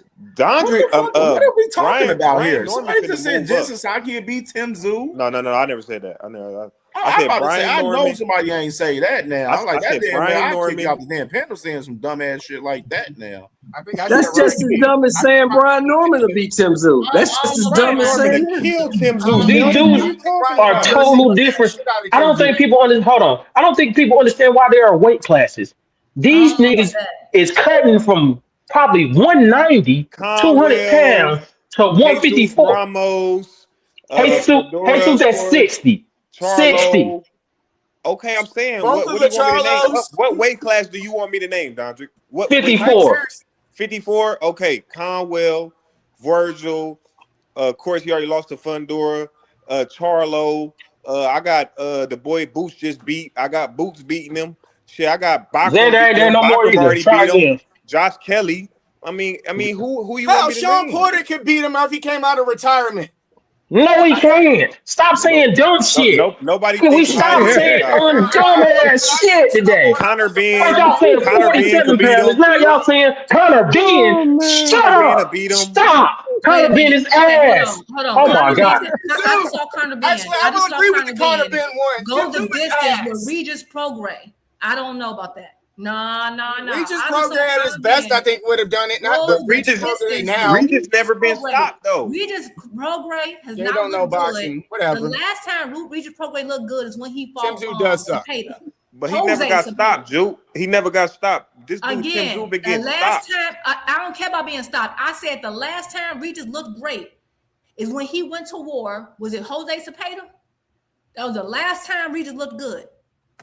No, we said Connor Ben to beat him. I said Connor Ben to beat him. I know. I'm saying Connor Ben, and I'm saying Regis ain't looked good since Cepeda, and Connor Ben looked pedestrian against Regis. So With I'm one leg. confident saying he beating Tim Zoo. I'm sorry. Like you have to show because I'm But sorry. what about the 7 other guys I named? What about the 7 other guys I named? Let's stop lying. Now that's just ridiculous. Hold on. Wait. Somebody said Regis a beat. No, I said Connor Ben. I said Connor Ben. Ben. Come on, Connor Ben ain't beat no, bro. Stop it, bro. I didn't see Connor Ben. Stop it, bro. What do you think the odds would be if Connor Ben and Regis, Connor Ben and Tim Zoo had a fight, CamJ? Man, Tim what's Zoo the will odds beat on the that? shit out of Connor Ben. So you mean tell me Connor the Ben's getting man stopped. that struggled with Regis Prograis would go in there and just beat Tim Zoo? I just seen Tim Zoo look bad. So yes, I'll give it. I Okay. think Regis was better than Tim Zoo. Like I don't think much of Tim Zoo. Why do y'all think Tim Zoo was a great That's fighter? why y'all need to stop watching boxing. Who the fuck said Jensen Saki though? Because somebody said. I said Jensen Saki. That's how I get everybody's attention. I just say it all the time. And I love Regis. It ain't me saying he could. Could y'all tell me what Regis does better than Tim Zoo? Like what specifically he does in the ring better than Tim Zoo? Well, okay. Is it jab, If his you want, footwork? What is it? if everybody down on Connor Ben and ain't no, I'm asking a specific question. Okay. What skill does he do better than Tim Tszyu in the ring? What skill does Regis Prograis? I yes. feel like he's a better technical fighter than technical Tim. how? Technical how? The jab, the footwork, how? Break it down. Be specific. I feel like he's a crafty veteran. Like I feel like that's not a skill. He's more defensive responsible. They both basic fighters. I'm just pulling hair. You didn't name the specific skill. You didn't name. They're not elite. They just basic fighters. I asked you skill phase. What skill? What technical thing does he do better than Regis in the ring? You got to be specific. Not like he's just over round. No. Hey, Jupe and Phase, I don't mean to interrupt y'all. I just wanted to drop some news. I don't know if you covered it. Yeah, we talked about it earlier, 10. You did. Talked about it earlier with Frank Martin. Playback. I'm gonna have to catch a playback. Yeah, we talked about it earlier. You can drop me right back. Like I need folks to name the specific thing in the ring that was happening. I feel like no one ever can. I feel like Regis is a better counter puncher. Okay. In his prime, he was a better counter puncher before. They both had a decent backhand. I mean, I'm talking about the Regis that fought. Tim Tszyu had better range. I feel like in they heyday, but Tim Tszyu was pretty good. I was high on Tim Tszyu at one point. I'm not high either. I'm just saying. Okay, you said that Regis is a better counter puncher than Tim Tszyu. Okay, yeah. And what else? They hand speed, I'll give it a scratch. They power, maybe Tim Tszyu by a hair. They footwork, they both don't got really great footwork. Like, I don't know. I don't want to break those guys down. I know, I don't want the evens. I'm saying, so basically you're saying the only thing Regis does better is countering, right? That's one thing you said it was better so far. Technical. I thought he said his defense is better. And that's a lie. I think his defense. I can't believe we're debating. Hold on. I can't believe we're what? debating. That's why I said, what does he do better? I didn't say We're what talking about Regis and Tim Tszyu right now. Phase. I don't even know why you even debate right. This is what I'm saying. Like that is crazy. Regis, I love Boo. That's my guy. Regis. Man, Regis is he getting sent to the gulag, man, by Tim Tszyu, bro. Like, I don't know what the fuck we talking about right here, bro. Regis right now, probably, but a prime Regis, I think a prime Regis is a prime Tim Tszyu. They're wearing 10 ounces. Right, the conversation got changed. So the conversation was like, let me let this be known. Yeah. Those guys at 47 isn't just going to just come up to 54 and just wipe the floor with guys easily at 54. That's just not just the case, bro. There's a reason why those guys are at 47. Because some guys don't even have the power to translate and carry up to 54. I hear what you're saying, CamJ, but I would spend everything that I own on Brian Norman stopping Tim Tszyu for sure. I wouldn't bank my money on that. Stopping him, like putting. I'm not sure Brian Norman can make it at 54. I don't think he's too. That's my guy and everything, but the defense in that fight, boy. Yeah, fucking Tim Tszyu gonna take him to the woodshed in that fucking fight. I have Brian Norman beating Tim Tszyu. Beating the shit out of Tim Tszyu. Seriously, and I don't even think it would be that hard for him. Jay, are we surprised that you got everybody beating Tim Tszyu? We're not surprised. I'm gonna tell you right now. I still don't think much of them. And y'all are gonna I'm gonna have to see something. Let me say this. I don't see for Brian Norman at 54. Is making it 3, 4, 5 rounds on Pandora. Brian Norman's going to be at 50. Let me say this, Drew. Brian Norman is going to be at 47 for a minute, bro, because I don't see no high ceiling for him at 54. He going to get his ass whooped probably at 54. I ain't going to lie. I said Tim Tszyu. I didn't say 54. I said Tim Tszyu. I'm talking about Brian Norman in general, as far as guys at 54. Like that's why I say I don't see him beating a Tim Tszyu because I don't see Brian doing well at 54. That's what I'm saying. The reason why I say that because I've seen Tim Tszyu take punches. Yes, he's been hurt, but he's taking punches from way bigger guys. Like even Murtaza, I don't think I understand how big Murtaza really is. I don't think we understand like the how big and how hard the punches are coming down from Pandora. And yes, he got cut. He was kind of, it just got started. It was a good fight. I don't see Norman even like being able to put up with that. I don't know how comfortable I feel with. Okay, put this: Brian Mendoza, which we know who he is, right? Brian Mendoza versus Norman. I got Mendoza or Norman. All right. All Y'all right. think Norman get No, I'm gonna last? take Norman. I don't know Brian Mendoza. I'm gonna take Norman. My brother Over Preem, Mendoza, man. I'm gonna take Norman, who but knocked I out see what's going Fundora. on, man. Who I'm knocked gonna out fall back. I Fundora? see what's Okay. going on. Okay. I see what's I ain't going gonna lie, I'll on. listen to y'all talk some bullshit for a minute, bro. Ryan Nigga said Mendoza Devin knocked out Haney could beat Tim Fundora. Zoo. That's a Ryan Bruh. fact. I Mendoza mean, knocked to out me, Devin I mean Haney Fundora. that's a can't beat no lot. Tim Zoo, I'm nigga. locking that in. But Bruh. Okay. Ryan Norman, who's been All right. knocked, Well, maybe Spence might lose then. Shit, since I don't Tim know. Zoo could I'm beat not Devin saying Haney Tim and Zoo is a everybody else, monster. I'm maybe just Earl saying Spence it's might different lose. than Shit, Fundora. let me shut the fuck up. I don't. Let me shut the What fuck up. It what could be is Brian Norman, Devin Haney Devin Haney, done?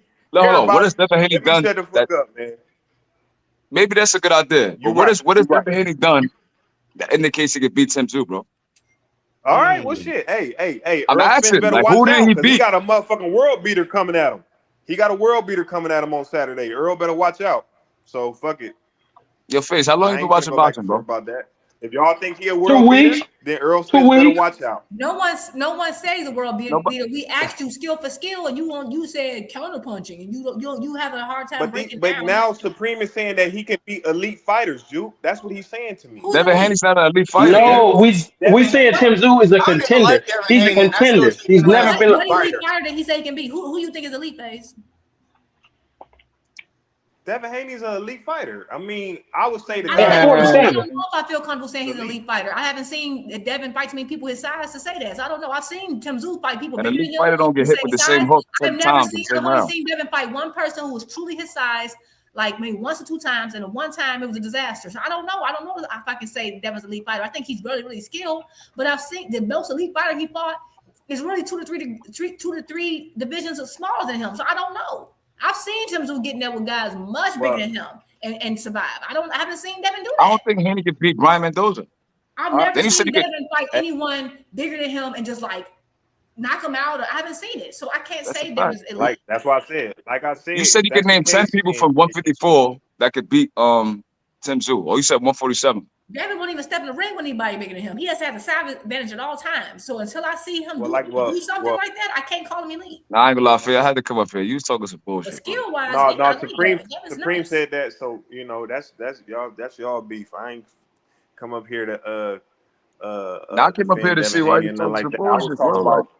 Like, Have you seen Tim Zoo the fight Tim anyone thing. that you But think is if Tim Zoo could beat all the what you said, Jay? top guys at I was 47, asking if she's seen anyone that she's seen Tim Zoo fight that makes him elite or whatever, like the way she was dressing Devin. I didn't say Tim was elite. I think y'all not hearing me. I never said Tim I was don't think. elite. All right, can you grade Tim Zoo on a scale from elite to trash or to just mediocre? Like, I which think he's which I one think would he's you a B put him plus in? fighter. I think he's a B plus fighter. I would say B he's like plus, B the minus. B fighter. He's a B. Okay, He's a B. I got him rated lower than y'all. Okay, I see Okay, right. But I mean, the difference is he this lost is to it. I'm not Bachram and saying you go probably ahead, say Drew. C, considering the losses he's taken. But this is all I'm saying. I'm not saying that anyone is elite. I think that's the problem. No one's saying anybody's elite. He just said, because I think Supreme was saying that Devin won't be able to beat him. And FaZe sees Devin is elite. Devin might be elite. I'm saying I don't know because I can't say you're elite if you have a size advantage in 99% of every fight you've ever had. I can't gauge your elite level if I see that. I've seen Tim Zoo at minimum, at least, getting there with people his size and or bigger time at the time. I haven't seen Devin do that. That's the only reason I'm talking about the whole elite thing. I don't think Tim Zoo is like elite and the best of the best. I don't think he'll beat Bud Crawford or nothing like that. I'm saying he's not trash either. Like, I don't think he's trash. And this is a very hard fight for somebody coming off a 3-year layoff. That's all I'm saying. And I don't know if I feel Brian Norman would beat him. He might. I just don't know. Because I don't know if I can see Brian Norman going 12. Brian Norman might beat Tim Zoo. He might. I ain't gonna lie. I like Brian Norman. That's my I guy. would favor Brian Norman. I'll say he might beat him. But styles make fights though. So but we gotta Haney realize doesn't too. present the I same think problems Preem, that Brian Norman does. He's I not a think heavy you puncher like definitely that. could test this, Preem. A lot of fighters stay in these weight classes for a reason, man. Right. Like some of these, like you're not going to see. You're going to see. I just named Devin for example. Devin's going to be sitting at 147 for a minute, bro. He ain't going to be one to go up there at 54 with them killers while Boots in that division. And if we being real, Devin might, when you look at his if I look at like reach, height, all his build, he's bigger than Tim Tszyu. So I can't. This is my thing too about the whole elite thing. If most fighters were fighting in the division that they naturally fit in, y'all would be saying they're not elite either. That's the thing. If most people were fighting in the division that they really truly are close to in real life, most of these guys will be considered elite. So I don't know. Again, I don't think Tim is elite, but I also think that he's like a real 154 pounder. I don't think he's squeezing down.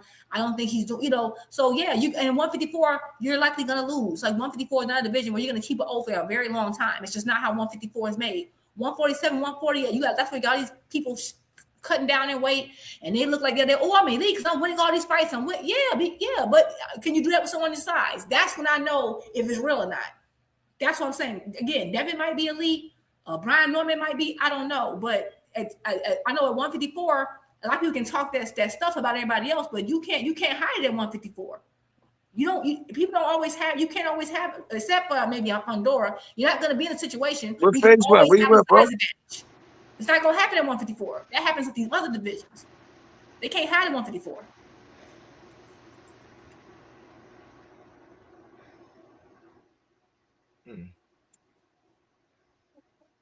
It's not a bad thing.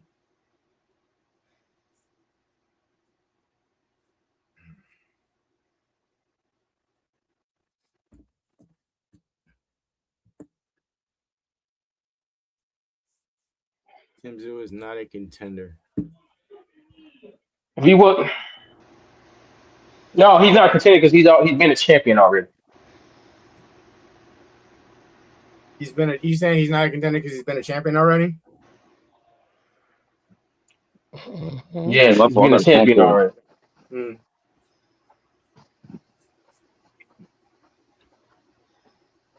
I'm confused. All right, so if Devin Haney's elite and Brian Norman's elite, and we're saying that both of them could beat Tim Tszyu, so that means that you have to be an elite fighter to beat Tim Tszyu? I don't get it. I mean, I don't think I'm just saying, like, Tim Tszyu at his best before the Fedora situation. I'm just saying, Tim Tszyu before the Fedora loss and the backroom loss, I think he was like a B minus. Like, I don't think he was the world, like, the greatest 154 pounder, but like he lost to two very good fighters, in my opinion.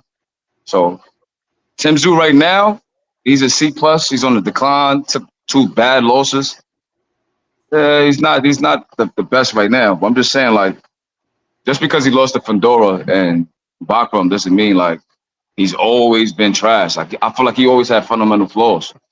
And Fedora is not an easy task. Neither is Bakram. Because if he was, Charlo wouldn't gave him step aside money all them years. So I'm just saying, like, he fought two very dangerous fighters, like arguably like the most dangerous fighters in the division. Now that besides Boots, now that he's there, so it's like he's not the greatest, but like he ain't trash to it. I'm just gonna say Haney gonna come up there and beat him and dog walk him. Or I mean, I think I'm not saying Haney can't be. I think we saw that fight. I think it will look a lot like he did with what's his name? Cambosis. No, the fight he fought at the fight he fought at 144. Remember when Haney's at 144? What's the Ramirez?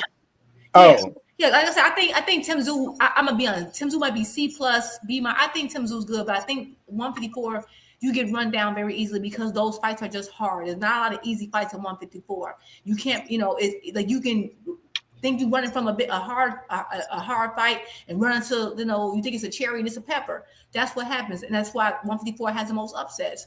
So I think everybody that's why it's my favorite division. So I'm not saying Devin couldn't beat, Tszyu, probably not. Maybe he could, maybe he couldn't. I don't know. But again, if he thought he could beat all these people, he'd be at 154 and wouldn't be trying to do all this to cut weight. But I don't think there's a lot. Like, I think he can beat Tim Tszyu, but I don't think he can go up to 154 and beat the very best up there, which is now Boots. Because Boots is better than him. Because Boots is now in that division and is better than everyone else. Boots is not the only one up there. Again, Devin is just as big as all majority of them dudes. But you would have to fight him to get the titles. Devin does want titles, like he's proven that in other divisions. Devin wants to be undisputed. No, he didn't prove that at 40. He didn't prove that at 40 because he sure dropped that. At 40, he told Ryan didn't have no titles. Yeah, but I don't know. Stop using that narrative. Right, he didn't fight. Ryan didn't have that man title. Yeah, but he was chasing that Ryan fight before that. Like he was chasing that Ryan fight. So for then like it's not about as titles. long as Ryan was chasing the Tank fight, actually, or maybe even longer. He had already lost to Tank. Yeah, but I mean, before they fought or whatever, those two, like Devin had been going after a Ryan fight for years, just like Ryan had been going after a Tank fight for years. How you going after a fight and you ain't going over there to sign with the people? Man, Okay, I mean, because when you're the B, when Ryan was like the B side to Tank, and you gotta wait for that person to send you an offer and shit. Like Devin said what his resolution was, so it is what it is. Maybe again, but Ryan and Tank were talking shit since like since almost Brian's like beginning or whatever. Yeah, everybody was talking mess back then. I mean, and Ryan did what was right. Took the Tank fight because that's a bigger fight, and you would get more credit for it. Yo, Cam, you think Tim Tszyu could beat Charles Conwell? Yeah, because I don't think Conwell. I don't know about that.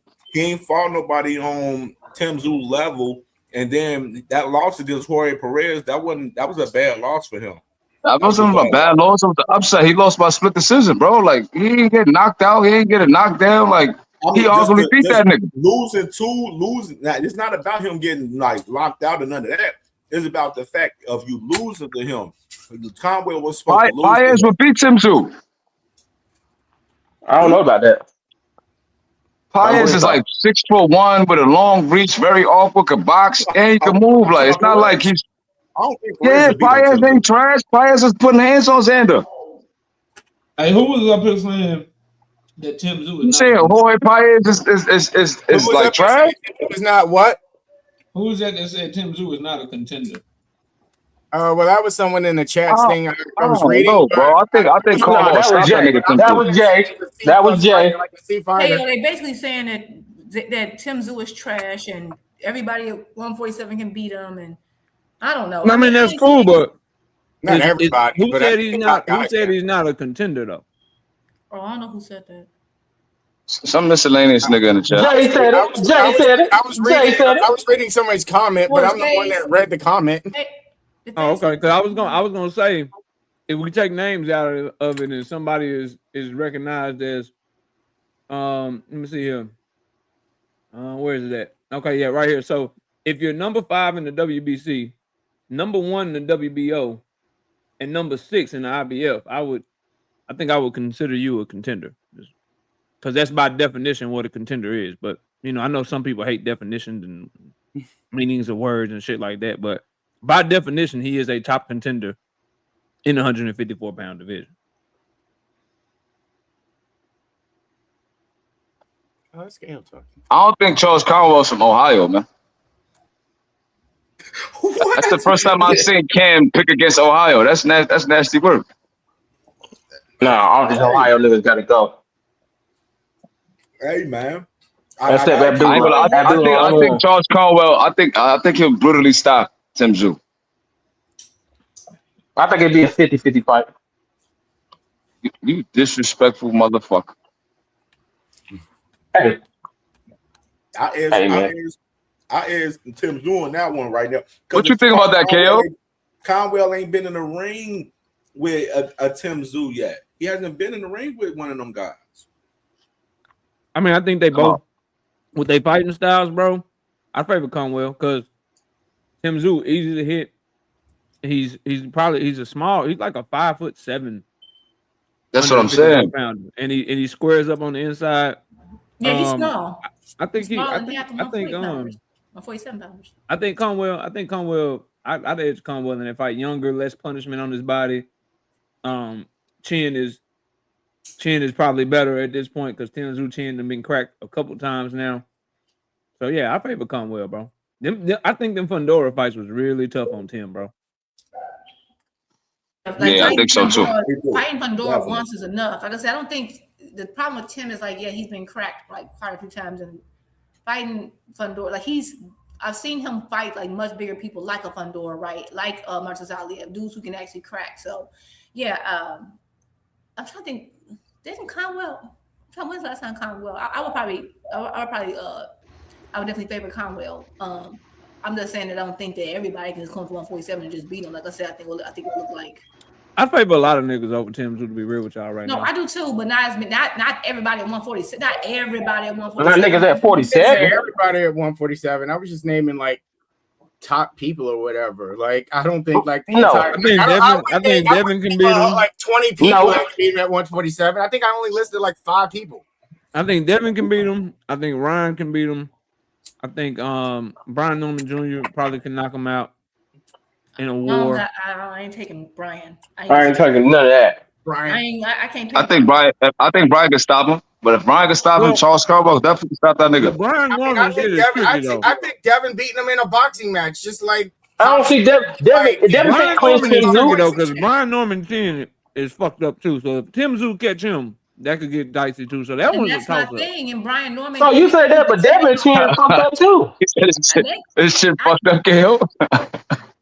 Devin chin fucked up too. Brian Norman chin fucked up. So Tim Tszyu might could do something with him. Devin chin ain't good. I don't know why I keep saying that. Man, you saw that nigga against Devin, and he got dropped before that. Right, he got dropped by Boca Chica. I thought it was Jorge Linares, but wait. Like, it was Boca Chica.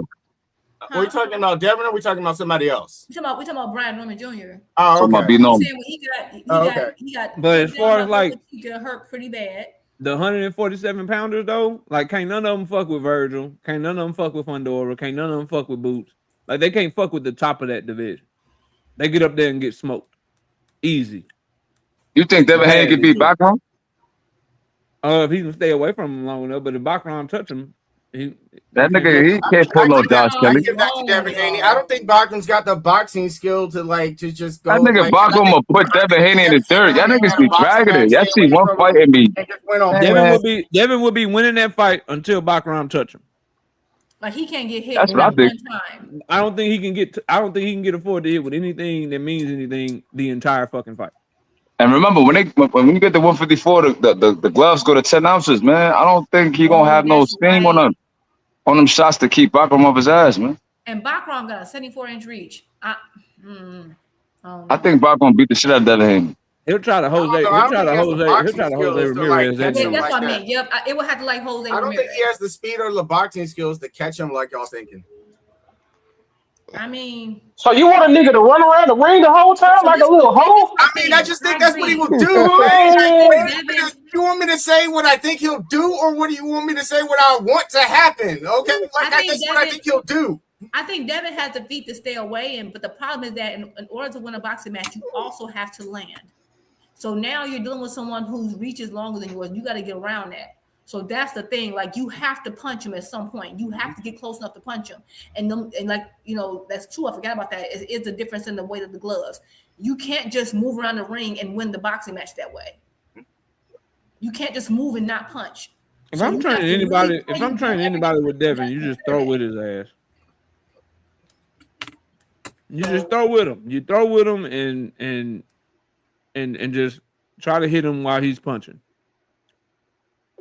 Especially if we're talking about him against 154-pound fighters, bro. And again, I'm not saying Devin can't win. He probably can't. I just haven't seen Devin against people with the size that he has enough for me to gauge it comfortably.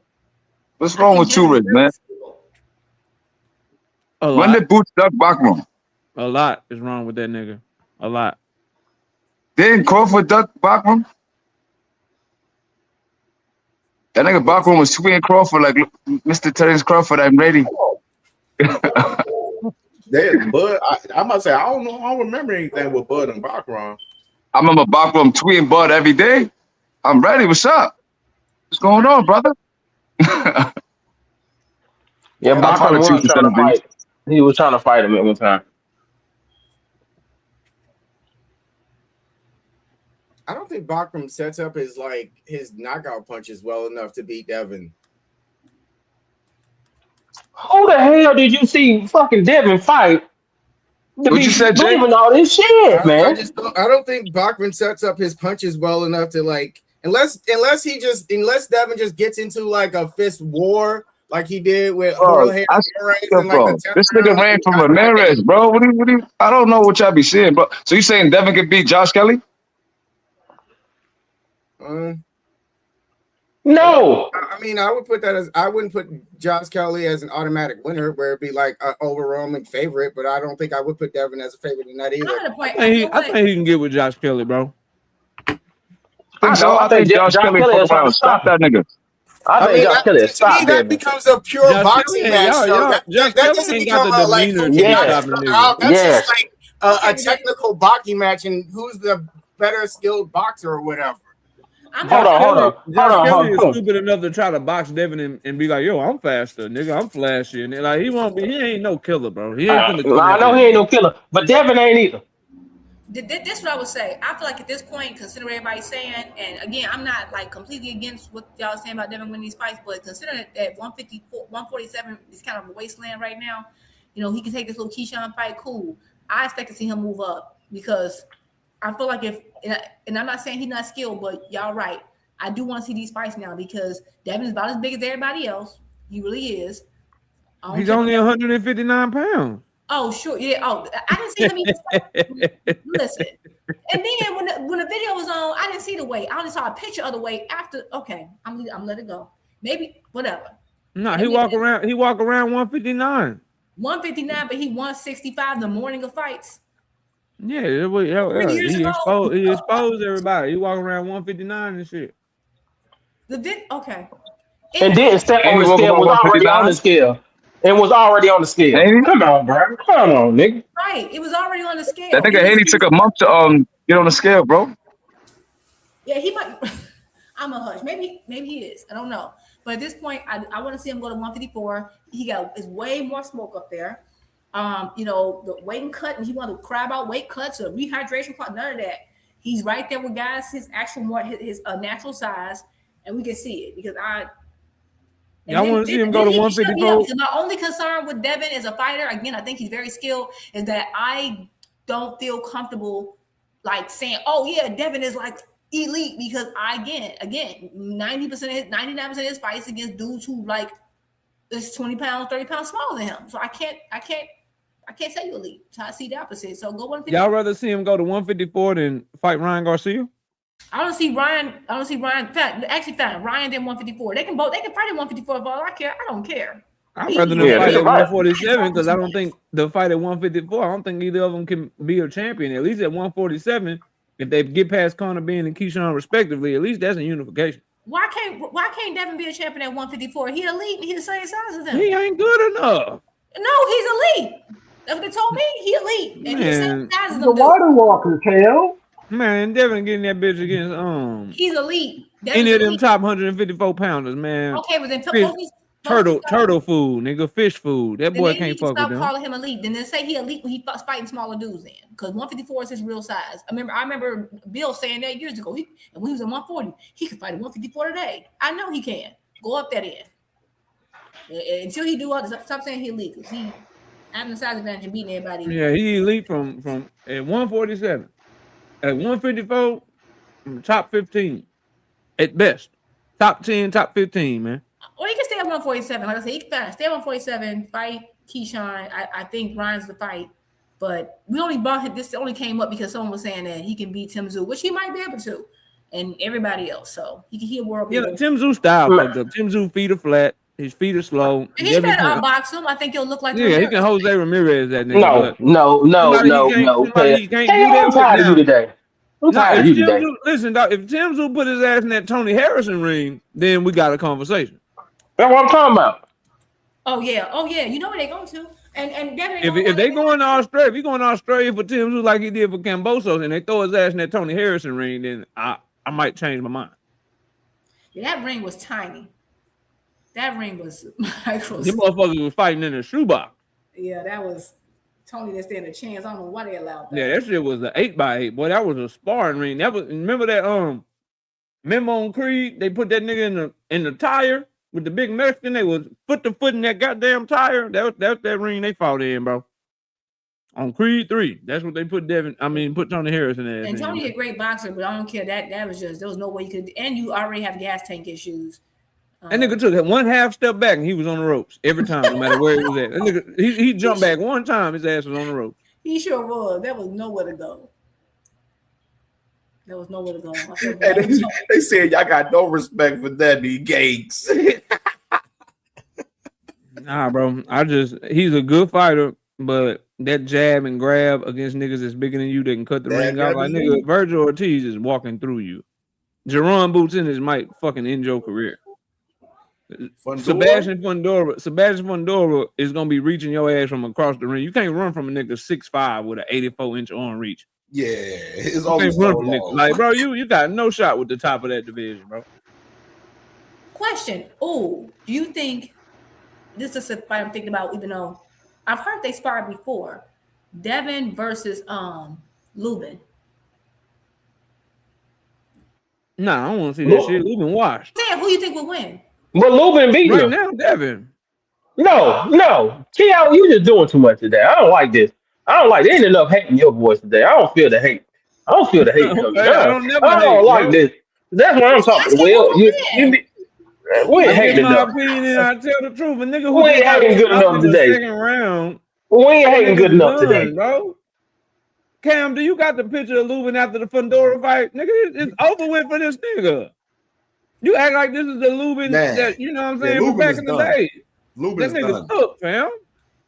I'm talking about like Lubin pre-Fundora.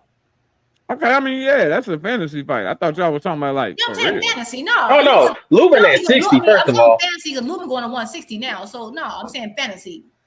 Oh yeah, I favor Lubin. A hard-hitting southpaw, highly confident with power and some boxing skills. Yeah, I favor him back in the day, but Yeah, not knowing 26, Lubin he now. cooked. No, Lubin is man, Lubin took some punches. I don't got Devin beating nobody. I know you don't, because you God, can't stand that no. nigga. I don't like that nigga, and a lot of his fans is bitches. But Yeah, I think I'm it's his fan gonna base. tell I the think truth Devin's a good about the fighter. I nigga. just think he I think what makes me kind of distance myself is that again, I can't get behind any fighter when you always got a size advantage. It's like something about that is strategic to me. And I can't say, oh, he's so good and he's a masterful. He's one of the best fighters ever. When you have an advantage in all the time, like I can't get behind that. That's number one. Number two, he just lies on people and trashes people's names, and I think that's how he got his name bigger. And I can't respect that. Three, his fans are like, oh my God, they're probably the worst fan base in all of boxing by far. No, by far. Shakur fans are trying to catch up, but it's less Shakur fans right Some now. of us are, not all Shakur fans, okay, not all, but See that, and that's why it's still like it's some Deen by any means left. It's some Jukes left. It's some, you know what I mean? It's some Just Dudes left. It's some Shakur fans left that you know what I mean? That's keeping the fan base argument away right now. But if y'all get to disappearing, if y'all stop being Shakur fans, it's gonna get bad. nah, Shakur my guy. But right now, yes, by far in terms of lying ass narratives, sucker ass moves, and just moving like bitches. Like, yes, Devin Haney fans are by far the worst. They lie the most of any fan base. They push the most fake narratives of any fan base, and they move like the most bitch ass people that you ever met in your life, more than any fan base in boxing right now. I never had a fan base tell me I was fatherless, all because I'm saying maybe you can move your head. I attest to that. I was like, dog, go. I attest to that. Yeah, Shakur is right behind that. Shakur right behind that. But the thing is, if you go between, it's hard because Devin blocking niggas on social media and shit. I was gonna say between the two though, Shakur is kind of acting more like a bitch than Devin right now. It's a toss up, but I still lean Shakur. You right now, you could probably edge it to Shakur probably right now. Yeah, he acting like a bitch right now. That old Shaq Foster shit he was saying, nigga, no, that's not it, fam. He said that's not it. What he say, KO? He said, I don't owe no slimy motherfucker no honor. Yeah, that boy said he said a whole lot. He said a whole lot of nothing. A whole lot of nothing in that interview, bro. Talking about Shakur. Mm-hmm. That boy got like, I swear to God, I counted him. He done did like 12 interviews in the past like 2 weeks. Hey KO, did you see? You see where that man on tweet when I said those tweets? That man, they asked him about him fighting Orthodox as a southpaw. And he said his grandfather allowed him to be free and do what he do. Yeah. He out here, bro. He just out here. He just a fool, man. They need to take that microphone from that nigga. Take the microphone. Stop booking interviews for that nigga. Stop letting him talk. Like just, or at least get a nigga some cue cards. Give him something to say. Make the people that's interviewing them, like, give them the questions that they can ask him with some rehearsed answers or something. Because this nigga freestyle, I mean, it's great for content. It's great to see, see him expose himself and shit. But boy, if I'm like, you losing fans by the minute. People that they like, yeah, it done went from people being fans of this nigga. Now people just be like, yeah, I think he a good fighter. I'm a fan of what he do in the ring. I can't fuck with the outside the ring shit. Like, like niggas is changing up on him. I mean, I'm there right now. Like, I ain't gonna lie. Like this last week and a half, like since the Zuffa announcement, it's been cringe. It's just been nothing but cringe worthiness and just like, I wish he would shut the hell up. Like he contradicting himself. He saying one thing, he contradicting it in the same, like the next sentence. It's just like, just shut up. Like, please. Like, I'm already mad that you made this decision. And now it's just, you're right. I can't defend a lot of stuff he's saying. I'm not about to look crazy out here trying to defend something that's just not defensible. Like, I just can't, right? But he's still bad. He cold in the ring. I'm always say that, but he made himself look real bad. He makes your core fans look bad. I ain't gonna lie, he does. I don't know what to say. He just needs to shut up. I hope that's the last interview. Dundrick, what's up with Jamal, bro? What are you doing, fam? He been training. That's it. He in the gym still. Can't even fight and shit, man. God damn. That's his goddamn fault. Start goddamn getting drunk all the goddamn time, get DUIs and shit. But he's straight though. I talked to some people around him. He just in the gym. He was swimming and shit today, so like he was in the gym doing cardio. Hopefully they supposed to have the like another card in September. Hopefully he can get on that. Man, put him on the one with Rolly card. Shit, put him on that one. Oh, August 22nd. Yeah, that'd be cool. Shit, come on. Boo Boo about to fight tonight. Shit, Boo Boo can beat this dude in 2 rounds, man. Nah, Boo Boo ain't gonna be able to turn. This is a nigga that be fighting like Gary Russell Jr. That nigga not gonna fight a month apart. We know that. We know that. I was hoping somebody, Monkey, gotta come outside. You probably man. Boo Boo undrive till 2028, nigga. Man, I got hoping Boo Boo getting his ass whooped, man. Come on, man. We need somebody. Monkey got to come outside. Somebody got to come outside. Shit, Jennebeck going up there. Let's beat his ass up. Yeah. No, I don't think Maul need to be worried about no Jennebeck right now, bro. Jennebeck ain't shit. Okay. All right, you keep it up, nigga. Gonna get banned again. I think the goal for them is to eventually get, although I'm not sure, I'm assuming it's maybe to get Maul versus Munguia. Because according to what I saw, you know how like now they have the PBC fighters on the zone. So I don't know when this happened, but apparently Munguia with PBC now, like are they doing fighter swaps or something? Like he's a PBC fighter now? I don't know. I ain't heard that. Let me do a little research. I thought McGill was with Top. I thought he was on the Top Rank. Me too. Yeah, I thought so too. Okay, let me tell you why I said that. You know how when you go, I think Jaime on PBC now. Yeah, but I went on when you go to the Zone app and it had like the whole welcome PBC thing, and when it said fighters, and it showed like it didn't show Tank Face, which was weird, but it did show like of course Spence, Benavidez, it showed all them, and then I saw Munguia, and I'm like Munguia, I'm like maybe this is a mistake, but then I think it might have been a mistake. I'm looking at it right now. It says that it's Top Rank here in the U.S., and then when he fights in Mexico, he fights under Zanfer. Okay. That what it said. I mean, I don't know. Okay. Maybe I just thought it was weird. Said it was a mistake. Probably.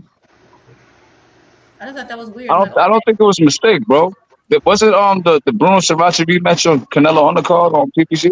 Hey y'all, I just looked him up on PBC's website. Munguia is on here. It's one of their fighters. I'm saying he did. Yeah, he did. He did. That nigga knocked out. He got knocked out by Savachi on Canelo undercard, and then he fought Resendez. Oh yeah, yeah. How Top Rank in their deals with him so quickly, bro? That's crazy. It's like, did they swap him out for Frank Martin or something? I don't know. I think it just was the fight versus the Canadian. Remember the Canadian guy he beat? He knocked out.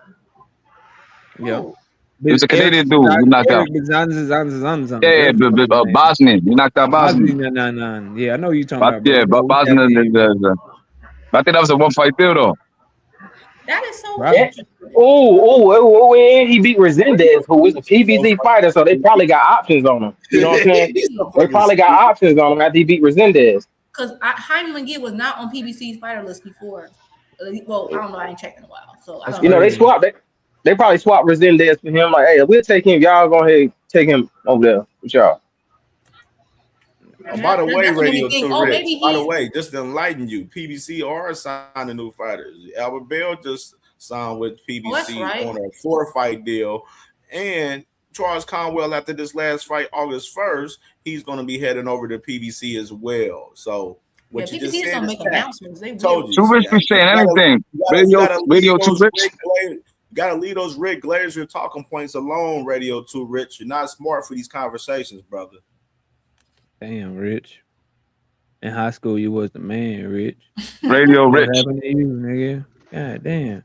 Oh, maybe not. Because now You got to get a new reputation because you starting to just be known for getting shit cooked out you, bro. Like, your reputation is like just getting cooked, bro. Getting cooked, right? Mm-hmm. Oh yeah, because Charles. You come up there and you sound like a Mississippi preacher. Oh, now you trolling. That because now you wrong and you trolling now. Yeah, get the fuck out of here. Niggas is crazy. Niggas still trying to wrap his head around. Just trolling. He's still trying to wrap his head around what's going on. He like, damn, I am getting cooked. Getting fucked up. Turkey and Zuba getting fucked up, and Dana White getting fucked up. He like, man, what the fuck? He trying to wrap his head around that shit. That's all. The clip. Oh yeah. I'm getting cooked.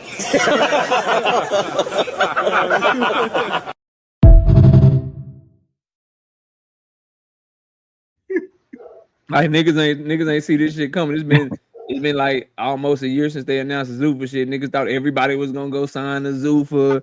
Zuffa was about to be taking everybody fighters and shit. Now Zuffa calling peace meetings and having to work with promoters they said they never worked with, suing sanctioning bodies, working with sanctioning bodies they was shitting on, and they just out this bitch just looking crazy right now. Nigga, they done went from we got about to be a juggernaut to nigga, we gonna be just like every other promoter because we gotta survive this shit. Like, when the last time Turkey been outside? Couldn't think of it.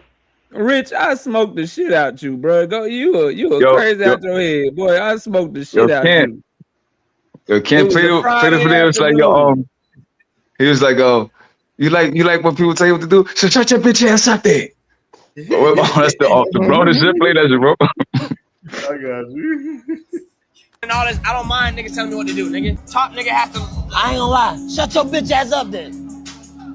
You say you don't mind niggas telling you what to do? Shut your bitch ass up then. That's what you need to do.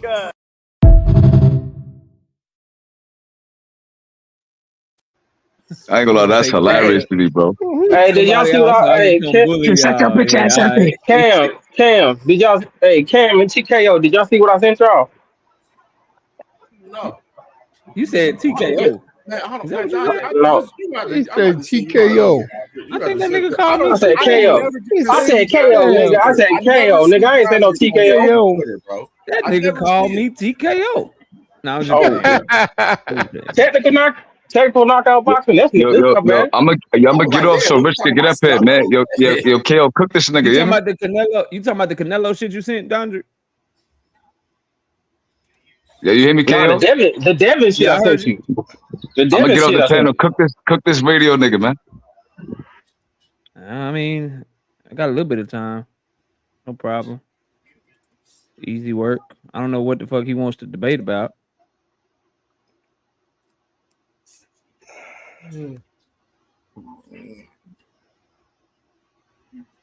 Whatever you say, Rich. The live, unfortunately for your comment, bro, the live stream is still up.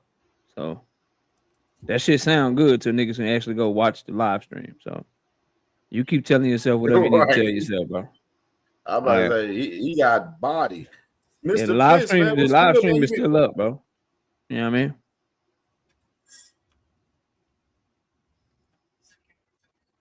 Mr. Fitz was good, bro.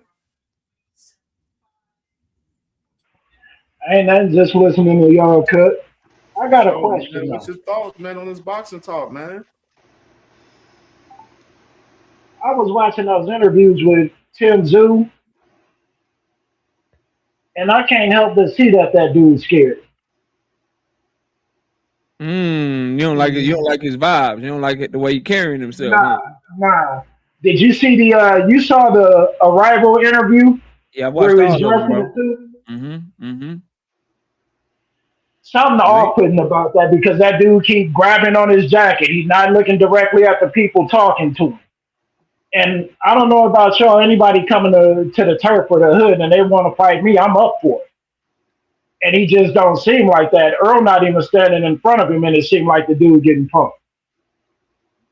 I think, bro. And I think you're right, man. I was gonna say I think you're right. The thing is, like, I think a lot of people in boxing kind of forgot the dog that Errol is. Now I don't know what Errol gonna show up, 3 years out the ring, but his presence, from not shaking his hand, from reminding Tim Zoo what he said about him, even I'm sure you probably gonna go over this tomorrow, Cam. But Errol just did an interview. It's about an hour and a half long with Andre Berto that just dropped today. Fire interview, and you could just tell the difference in aura. Like Errol really like it got to do something to you. The nigga won't shake your hand. He's coming off 3 years. They try to get him to fight in Dallas. He said, "No, nigga, I'm coming to your hood." And now it's getting real. Like you really, like you said, you're gonna snatch his eye again. You really got to do it. You say you're gonna retire him. He really gonna stand in front of you and make you try to do that shit. It's different. You're not fighting one of these Australian niggas at home. You fighting somebody he only lost to Bud, bro. That's it. And He here's only, the thing. he only lost to Bud, bro. And it ain't You like told the Bud dude- is the only champion he fought. Earl got a lot of champions on his resume, bro. You told And the dude he wasn't just beating champions. He was beating champions up.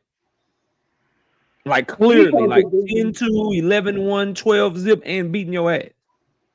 So I think Tim Zoo know what's in front of him, bro. Like this shit different.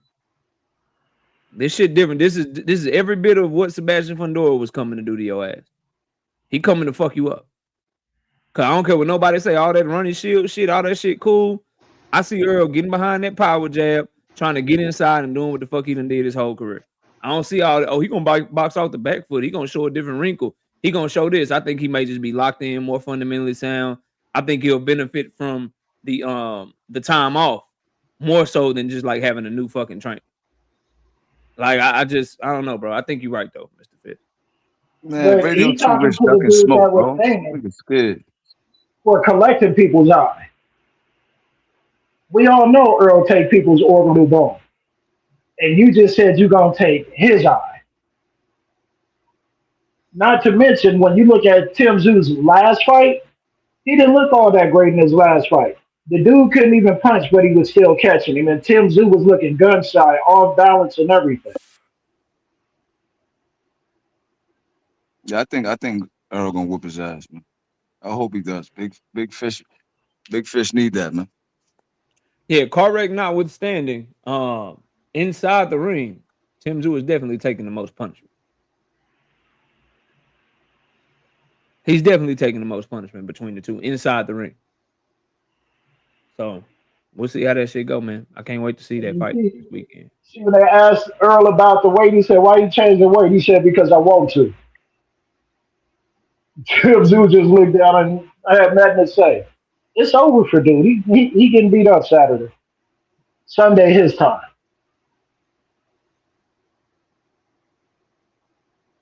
OG Sheldon Moore said he got Earl getting stopped. Sheldon, you be picking. You probably got one of the worst records, OG, in picking fights. Because I think you just go against the grain, bro.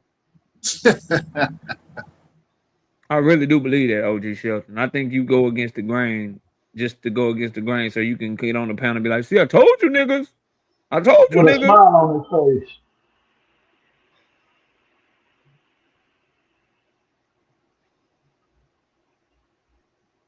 Supreme, I see you back up here. No, all this is just gonna be an elevated sparring match for Errol Spence, man. I mean, I mean, yeah, with the time off, the layoff, the injuries, the wrecks, but who? Oh, okay. So I gotta ask this because I don't know too much about his record and all, but outside of Tommy Harrison, who has Tim Tszyu beat significant? Goucher is a pretty good win. Brian Mendoza. Mendoza is a pretty good win. Beat him up. He got a couple of good wins against contenders or whatever. But since that first Pandora fight and that Baccarat fight, he looked washed, bro. Those wins were before that shit, I believe. I can look it up. Now, But was he these looked at washed. now was these at 154 or 160? Yeah, his whole career been at 154. This is his first time going to 160. Okay. And he quit in the second Fundora fight, which means he got quit in it. Yeah, he did quit, bro. He did quit. He was like, got "Fuck this quit. shit. I'm good. I'm good on that." So if Errol anything like he used to be and he come as savage as he, I look at it this way. If this dude can come and beat up on Danny Garcia after a car accident, then go beat up on Ugas, who in my opinion are both better fighters than Tim Tszyu. Tim Tszyu don't stand a chance. I don't care how long Errol been away from boxing. He's been taking, his punishment is fresher than Errol's, let's say.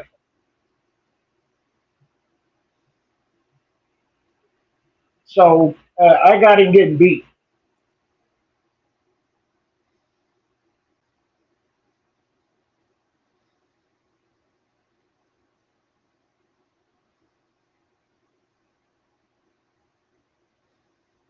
I think, bro, for me, it's very simple. Somebody outside of Bud Crawford gonna have to show me, unless their name is Jerron Ennis or Sebastian Fundora or Virgil Ortiz, somebody. But like these other dudes, these tweeners like a Tim Tszyu, nigga, you gonna have to show me with Earl. Fact.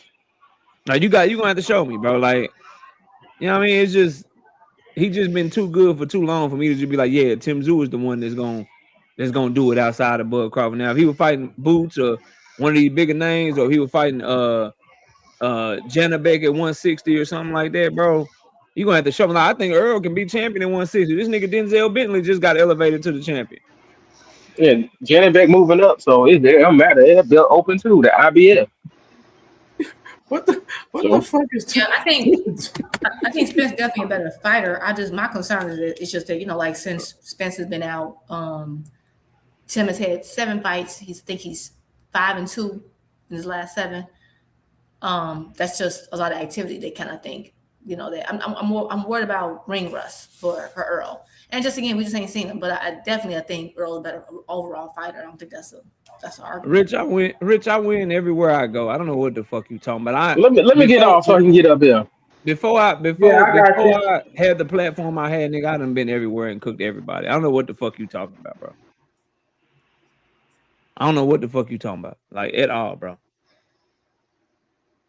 You just he said he had a bag signal and he tried, which that's a lie. Already got off the panel. The nigga didn't get up. Man, don't even worry about it, bro. He just, I think nigga, because he started posting his own content and stopped posting other people's content, so his views is down and shit. So he trying to, catch a little wave and shit. I understand, Rich. Oh God, KO. I get it, Rich. I understand, bro. I get it, fam. I'll be here whenever, fam. I'll be here whenever, dog. You should be happy.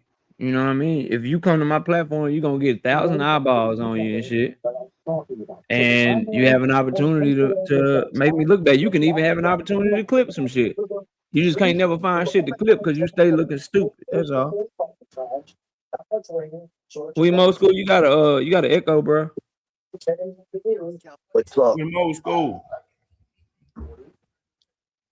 Sorry, KO, just had to say it. William Mo School, what's going on, brother? What's happening, y'all? What's up, Chilling, Will? man, chilling. So what about the rumors? What rumors? Well, I'm hearing Mendoza wasn't allowed to go to Errol's head and spar. That what? Mendoza was not allowed to go to Errol's head and spar. That's a pretty damning rumor for this fight. Where you hear that at? Hell yeah. Same source that told me that fucking Bub was gonna obliterate fucking Errol.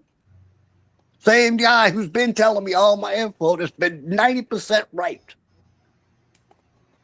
I hope it ain't Scooter. Huh? I'm trolling you, Well, OG. if your source is that accurate, that's telling. That's very telling.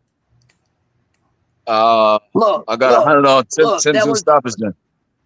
Fuck it. there was a after the Danny Garcia fight. Did anybody talk about how Danny and his team had a big old fight in the locker room because they told him to go after Errol? Something was wrong with him, and Danny wouldn't do it. Ooh, that's crazy. Yeah. That's Yeah. crazy. I don't know though. I seen an interview with an anonymous sparring partner that said that Errol's punch resistance is great and he's been coming along fine. So I don't know. Look, I'm a Maybe you know huge somebody Errol on that fan, side. bro. I've always been a huge Errol fan, bro. The truth thing in his name, bro, I've always been behind that. I'm praying to God for once my source was wrong. But if I was a betting man, I'm not putting a dime on Errol on this one. Yeah, I respect that. He's got to show me, bro. It's hard to bet on him. That jab that Bud put him on Queer Street with was not all that fucking hard. I went back and watched that over and over. It was not all that fucking hard, dude. He got his mouthpiece knocked out by Ugas. Might be on. Yeah, and remember what he did? He stood, and I even told somebody, the same person I'm talking about, I told him, I said, bruh, I said, that looked like a fucking brain glitch to me. And he said, I agree. It did. He stood there looking dazed until Ugas cracked him again. And then he woke up.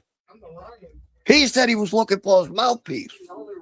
Go back and watch that shit, dude. That looked like a fucking brain glitch. Yeah, it did. That's the moment that worried me, and that was before Bud. So yeah, bro. That didn't. Hold on, he got some pushback. He did say he was a sacrificial lamb for the Bud fight. He did say he knew he was gonna get his ass fucked up. So. Yeah, bro. You know what I mean? Look, I'm there. Hold on 1 second. I got some pushback. Too Rich coming on. His device trying to connect a little bit. Yo, Too Rich, where you at, man? Now he backstage, but his nigga got the McDonald's Wi-Fi. McDonald's Wi-Fi is actually all right, bro. Where you at, nigga? Yep, it ain't. But I think that's a damn good reason why PBC didn't want to put Errol back in the fucking ring. I think they knew this all along. I don't think it's that, right? Because let's say you're right, OG. It took Crawford 9 rounds to get Spence out of there, man. So like, yeah, like he sat him down with a jab, but that's more like, I don't know, maybe an equilibrium issue. And you gotta think, right? If it was true that he had problems with his ribs and stuff like that, and he couldn't spar in camp, so him getting hit with a shotgun jab like that, it kind of makes sense for his balance to be a little fucked up, bro. So my thing is, 3 years out the ring, we see my man on the beach in Jamaica. We seen him fishing. He got his health up to par. He looking good. Like, it's not the same Errol in the same scenario. You know what I'm saying? Because like we seen him fight with Garcia. I watched some of that. I watched him hitting the pads and all that shit. He looked slow and lethargic, dude. He looked slow, but he still was able to pull off those wins versus Garcia and Ugas, right? So it's like it ain't the same. Ugas can't break an egg though, bro. You say that, but he knocked down Porter. Like he knocked down Porter and beat Crawford in the amateurs. He ain't knocked I'm out just saying, Porter, right? Bro. I say he did knock him down. It was an unofficial knockdown. I said knocked out. I didn't say that. Come on, K. I ain't too rich, man. No, it sounded like out, not down, bro. It's that New York shit. It might be the action. Yeah. You know how it go. It's the New York shit. You know how it go, buddy. All before the car accident, yeah, Errol was Errol. He's never looked like Errol since the car accident, dude. I don't care what anybody. No, you're right. I'm not saying that I'm not expecting Errol to look like prime Errol, but I just think that he has enough in a gas tank to get this nigga out of here. That's what I think, bro. We're gonna find out, bro. We definitely gonna find out. Definitely gonna find out. The first hard punch is gonna be telling. I'm just saying, man. If Big Fish look like Big Fish, I don't want to see nobody. Yeah, I knew you could do it. Nah, stay over there, man. Rich, you just gotta get you a better hustle, man, so you get off that cricket wireless shit, man. Errol was good. He got that government phone. I'm giving him full. Rich on the H2O cricket, John. Nigga on that cricket shit. Yeah. Boost Mobile shit. You gotta stop into the store. Total wireless ass nigga. Weekend shit. So that boy. Gotta stop inside the store and put minutes on his phone once a week and shit, nigga. What's the name? Ass nigga. There we That go. nigga on What's the name? checkers Wi-Fi, Burger King Wi-Fi ass nigga. Nigga got that. There we go. Loading. He got the Checkers. Obama Uh-oh. phone that you get with the Loading. wick. You get the Got that Grammys Obama phone you get Wi-Fi with the and shit. stamps. Checkers has Uh-oh. Wi-Fi. They're Oh yeah, this nigga look like Trick. That's Trick Daddy.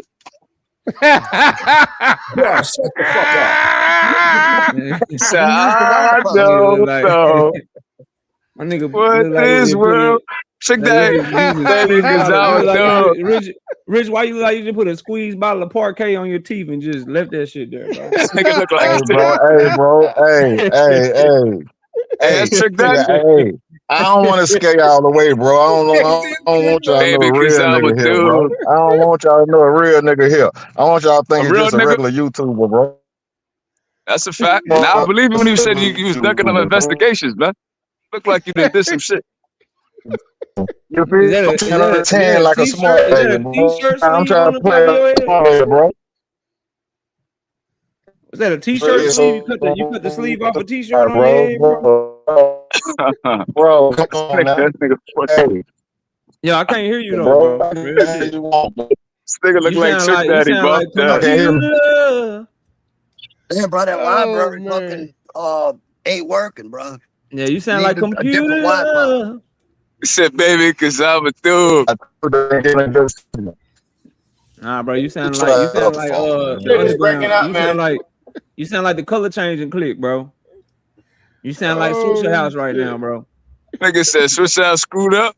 Yeah, we can't hear this nigga, man. Yo, rest in peace, Fat Big Mo. Yo, Kale, I ain't gonna lie, you a funny. Big Nokias. Nokia 9610. I didn't came down. I ain't gonna lie, you got my ribs hurt, bro. This nigga look like Trick Daddy. I'm dead. Look just like Trick Daddy. This shit is crazy, bro. Like, yo, Kale, what's up with your lives, bro? Your lives be hilarious, bro. This nigga look like Trick Daddy, bro. That's because Cam be doing the work shit. I can't respect this nigga opinion no more. This nigga look like niggas KO say look like he put some Vaseline on his face. Yo, chill, bro. Chill. Where'd he go? What's that song? I ain't gonna lie, that was my favorite song growing up. Trick Daddy and CeeLo Green. And the wind. Because I'm a dude. I'm going mute, bro. KO, you gotta chill, bro. I was just saying, fam. Said my boy got the 9610 Nokia. Oh man. He can't talk for free until 9 o'clock p.m. Nigga say they don't got no minutes till 9 o'clock. I think this is crazy, bro. But I ain't gonna play. Yo, True Rich, I can't take you serious no more, bro. I used to be arguing with you and shit. Yo, you finished, nigga. It's over. I'm straight out the hood, bro. That's what I do for. What I say? My little cats get away. Sound like computer love. Hold on, say something, Rich, for real, bro. Man, I'm at my daughter's school up under these trees. I ain't getting no fucking signal, man. You good right now? Wherever you at, stay right there. Yeah, you're good. Y'all can't. Yeah, you good right now. Yeah, you look decent. You look decent, but then you just went away. You must have moved. Man, what here you want to die on first, bro? I don't even know. You tell me what you here for, bro. What's the smoke, man? Hello. Yes, yeah, we hear you. We hear you. What the business is? All right. Let me see, man. Let's go on the Shakur thing first, man. This Shakur shock shit, y'all. Yeah, let's go there first. Now, look, I get it, bro. If you're gonna get a disclaimer and put on YouTube for entertainment purposes only, I understand the argument. He said this, he said that, blah, blah, blah. I get that part, right? That's the entertainment part, right? But this what I would ask y'all this. At the time that Shakur got in that ring, as far as we know of, he had no promotional company. Who the hell was going to pay for the fight? For which fight? For Shock and Shakur. If Shakur at that time, to our knowledge, he didn't have a promotional company. So who was gonna pay for the fight?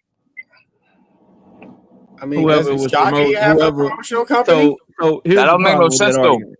Go ahead. Here's the Yeah. problem. Here's the problem with your argument, What bro. you mean? Number How one, that don't make this sense? What you mean? He didn't I'm have a gonna promotional tell you. company. I'm Was gonna somebody tell you gonna if pay you for the allow fight? me to talk, Rich. If you allow me to talk, I got you. No, So a couple of go things. ahead, KO. Go ahead. Go ahead. Yeah, a couple things wrong with what you said. Number one, you and I may not have known it, but at the time, Shakur knew what he was doing behind the scenes. So that's number one.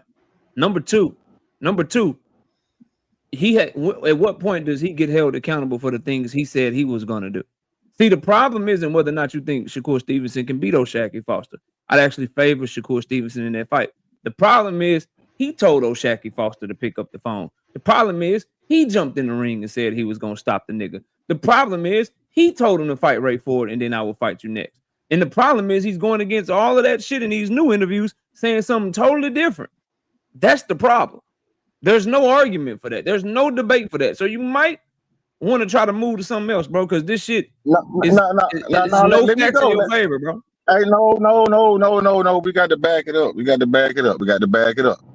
It is somewhere to go. I told you that's the entertainment part. I understood what Shakur said.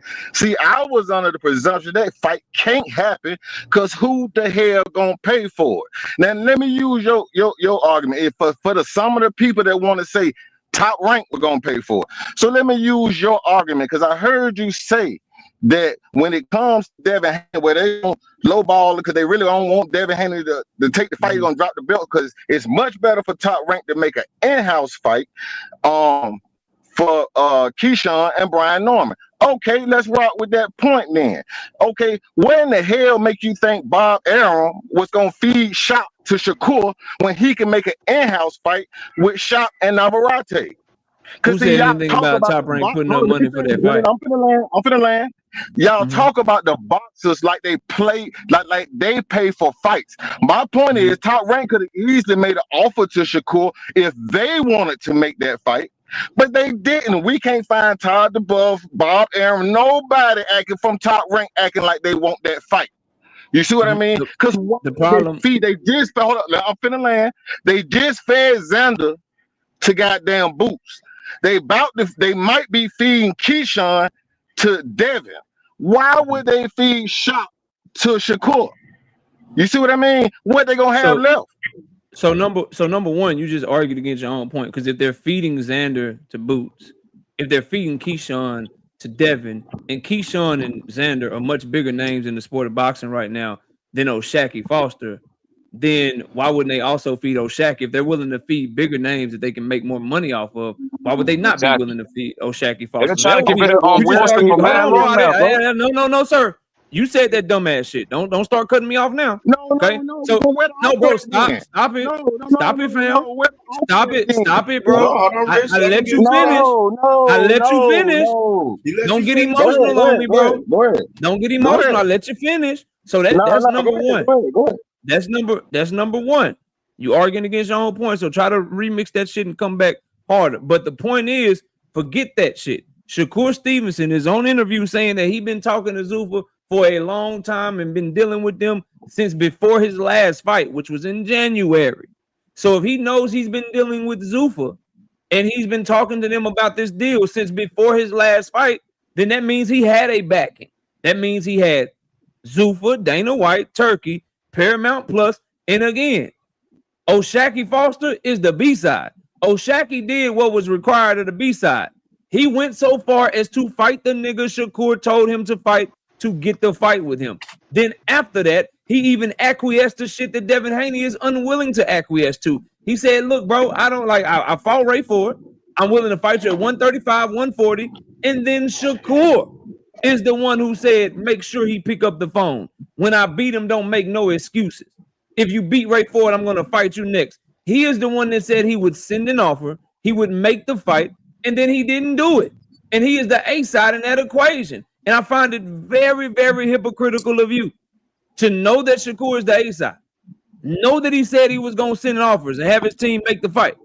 And then not do it. And watch you try to give him the grace that I never see you give other A sides in similar positions. You only doing it because for some reason you seem to have an infatuation with arguing against every fucking thing I say. because you just have a propensity to love to be dead fucking wrong, bro. That's my response to that. Now, please offer up a rebuttal that makes sense this time, bro. Okay, Because you're now wasting people's time right now, dog. Okay, let me offer up a rebuttal that makes sense. My point is, I said from the jump, I understand the entertainment factor, or he said he gonna do this, he gonna do that. Okay, let's use, you brought up Cordina. My point is, what you don't bring up when you bring up Cordina is that Cordina was an Eddie Hearn fighter. So guess who gonna bankroll the fucking fight? Eddie Hearn. Okay, we didn't know Shakur was signed with Zuffa, but let's just say, okay, he signed Zuffa. Okay, if Zuffa don't see no value in that fight, once again, who the fuck gonna pay for that fight? That's my point. I understand what Shakur said. I'm saying I understood that fight couldn't happen because nobody's gonna bankroll that fight. Who's gonna bankroll the fight? My point is, if Top Rank was gonna do it, they could have made an offer if that's what they was gonna do. They didn't even do it. They didn't see value for whatever reason in that fight. So my point is, we arguing about what a boxer said, but see me, I stand on the point of who's spending the motherfucking money. Who's spending the money? You're gonna talk against Shakur no matter what it said. We get that part. I understand that. I'm saying who fucking spending the money? Who believe in Shock that much that they're gonna bankroll Shock moving up 2 weight classes to fight Shakur Stevenson? The same company who tried to extend Shakur Stevenson, that was their fighter. They know Shakur Stevenson. So it should be more enlightening to y'all that Top Rank didn't step in that shit at all and say, we want to make that fight. Okay, Zuffa looking for a fight for Shakur. Why don't they see value in making the Shock fight? Why didn't they see value since y'all think he's so valuable? Y'all think y'all got the N word on all of it. So why don't because you always talk about money and revenue and all this bullshit. Why didn't they see money, revenue, and all that in a Shock fight? So at some point, y'all can't act like you know business or know the business of boxing, but when the narrative don't fit y'all narrative, y'all throw the business of boxing away. Okay, you feel me? That's my point. No, I don't feel you. I don't feel you. I'm gonna tell you why I don't feel you. I don't feel you at all. I don't feel you at all. And I'm gonna tell you why I don't feel you. Number one, you got to do a little bit more research. So when you brought up the Cordina fight, let me break you down point by point, bro. You brought up Cordina fight, and you said that for the Cordina fight, it was Eddie Hearn that was bankrolling that fight. That was a Riyadh season card, sir. Eddie Hearn did not bankroll a single Shakur Stevenson fight while Shakur Stevenson was signed to him. Turkey put up the money for Shakur Stevenson to fight Joe Cordina. That was going to be on the Riyadh season card on October the 12th. Go check it. Then he put up more money for Shakur Stevenson to fight Floyd Schofield. That's why they had to fight in fucking Saudi Arabia, because he was footing the bill. But Floyd Schofield pulled out, and he paid for him to fight motherfucking Josh Padwork Padley. And then for the motherfucking card that he fought Williams Zepeda, that was in the motherfucking tennis court in New York, where Shakur Stevenson got pissed off because he was on the undercard of a ring Riyadh season card. So don't come to talking to me about business, bro, when you don't even know who the fuck was putting up money for Shakur Stevenson fights. That's number one. That's number one. So let's move that out the way and let's continue down your trash ass talking points you were trying to make to me. Secondly, as far as no one believing in O'Shaquie Foster and no one in Top Rank not putting up the money for the fight, the point is Top Rank never said they were putting up money for the fight. O'Shaquie Foster never said he was going to have his team send an offer for Shakur Stevenson. He always maintained, I will go to whatever weight class this nigga want. I'll fight Ray Ford if that's what he say I got to do to get the fight. And I will sit here and wait by the phone. I will even pay this nigga sanctioning fees. We still waiting on the motherfucker call. So he made it clear that I know I'm the B-side.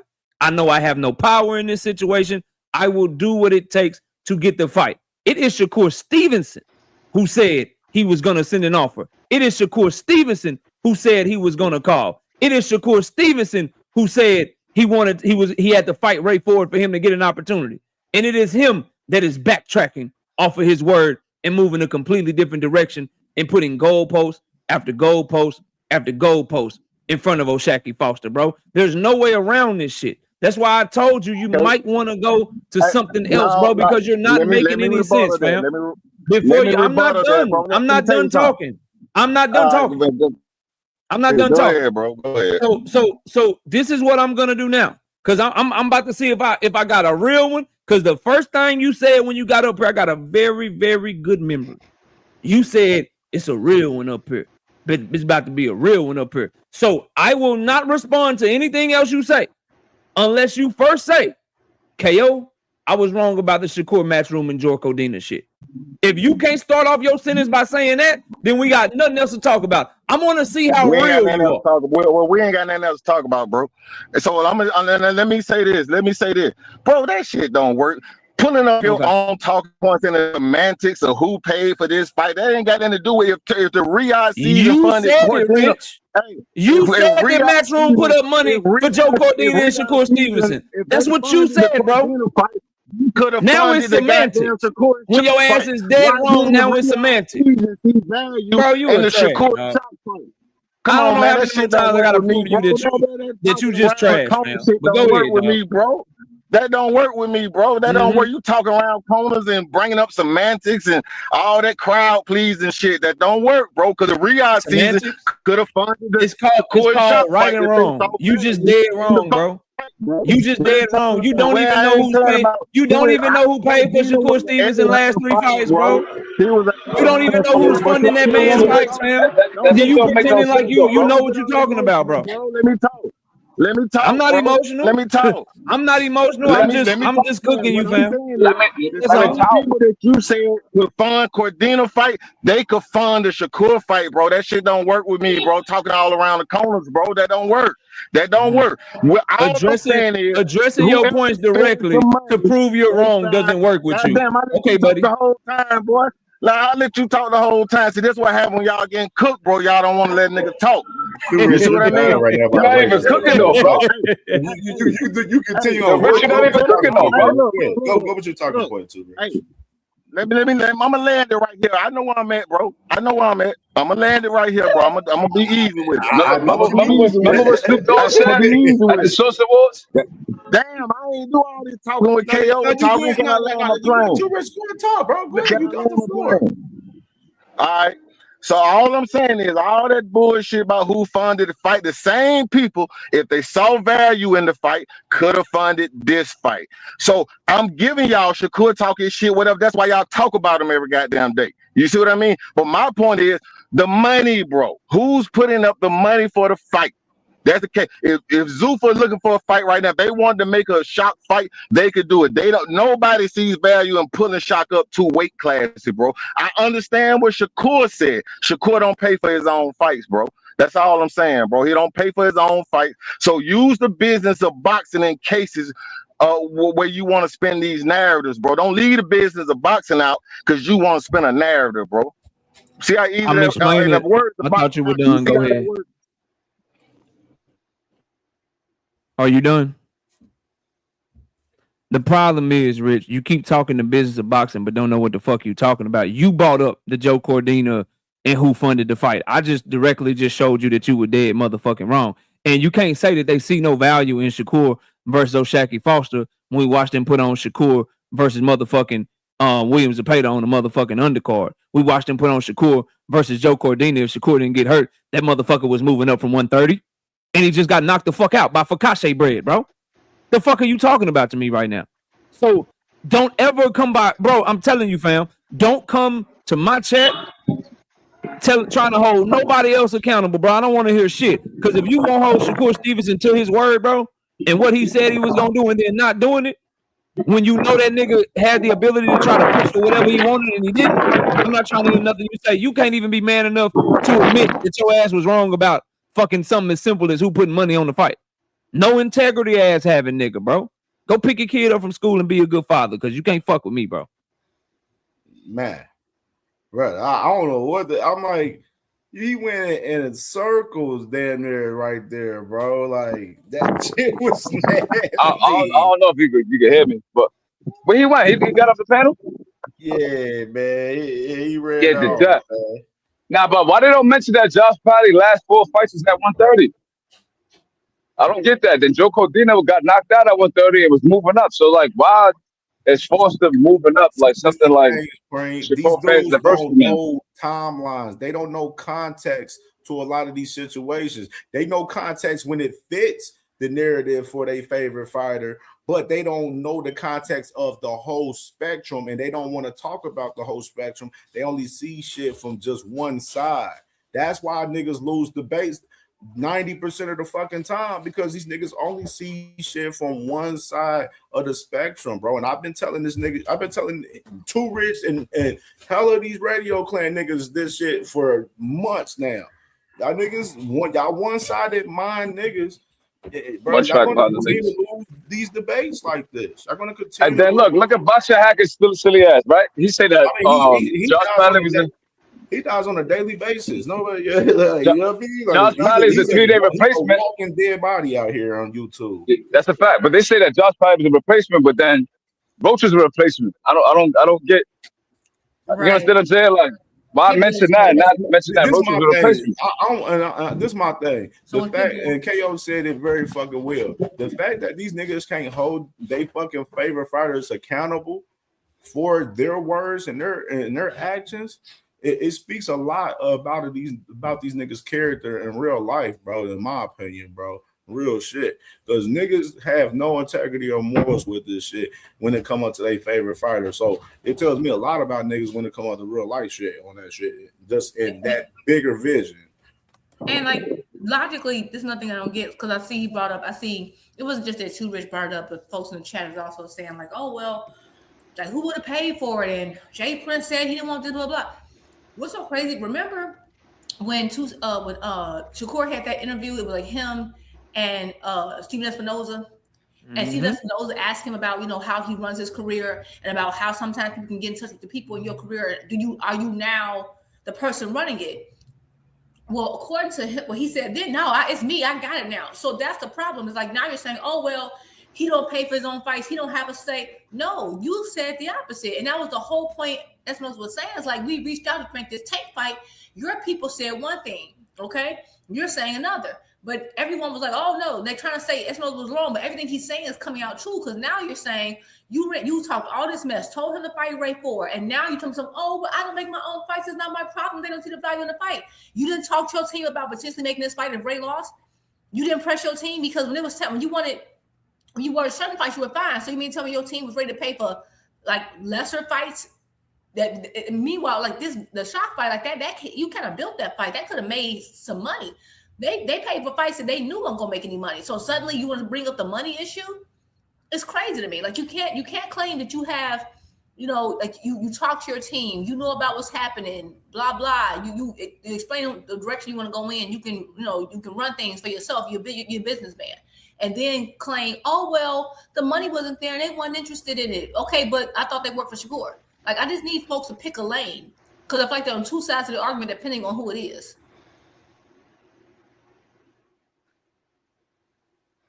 I just need some new blood. These niggas are too easy, man.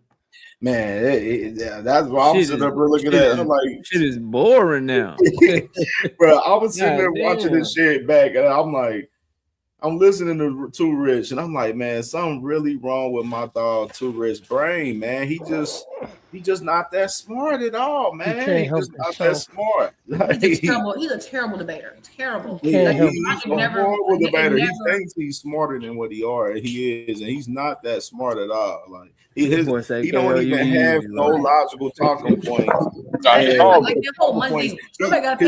points backfired. Like his talking points actually backfired. He cooked himself in the process and didn't even realize he cooked himself in the process of a lot of his talking points. Like those Rick Glazer dumbass talking points, I'd be like laughing at that shit. That's taking candy from a baby, bro. Like that's literally like taking candy from a baby for niggas like that. Shakur did say he's in the driver's seat. So now you're like, oh well, he didn't have you niggas that wanted to pay for the fight. Like you mean tell me that him and versus Shock would have did better than him versus what that the electrician name, or even this is my thing, Drew. This is my thing. He's talking about you gotta show me who's gonna pay for the fight. Well, actually, Too Rich, for one, the fighter has to actually want to come to the table and actually want to fucking fight in the fucking first place, which is Shakur hasn't even shown the actions that he even want to do that from his fucking words, Rich. That's why we're telling you, when are you gonna hold Shakur accountable for his words and his actions? That's the problem that Radio Too Rich don't understand. That's why I said he's too fucking slow for these conversations. And then the same people who cheer for 1.2 million, the same as 260,000. What the hell does that got to do? Oh my God, you and Logic don't go together, my brother. Y'all niggas swear I talk about. Yeah, I swear to God, like 8 times out of 10, bro.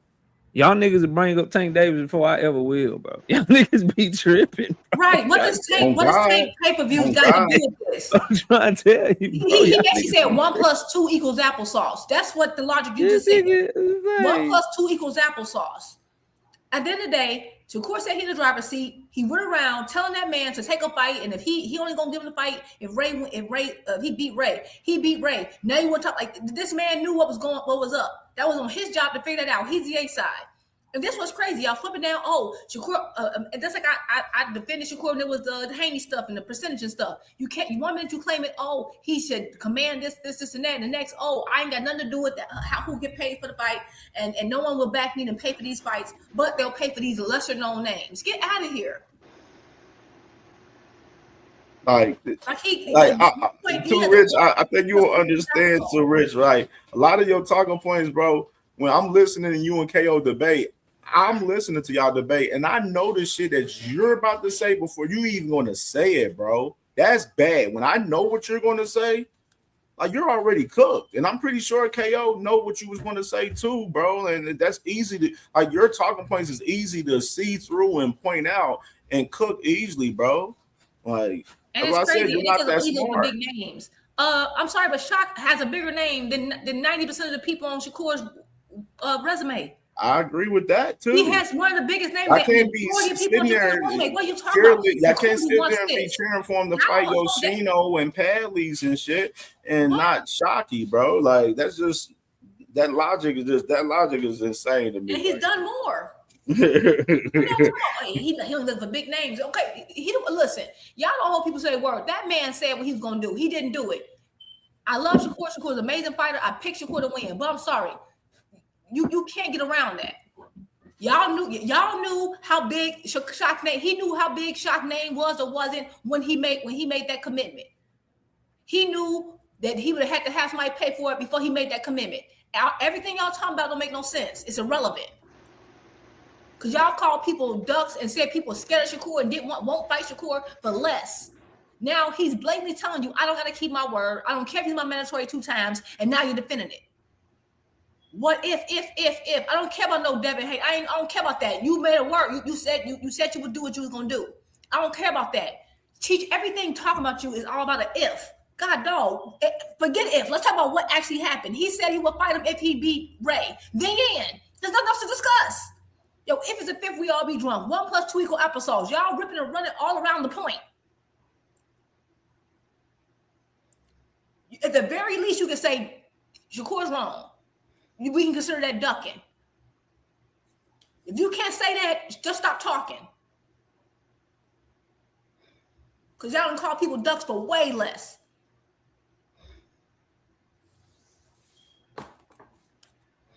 I like Shakur, but y'all, I see why folks don't like Shakur fans. Because of folks like y'all. Y'all make the fan base look weird.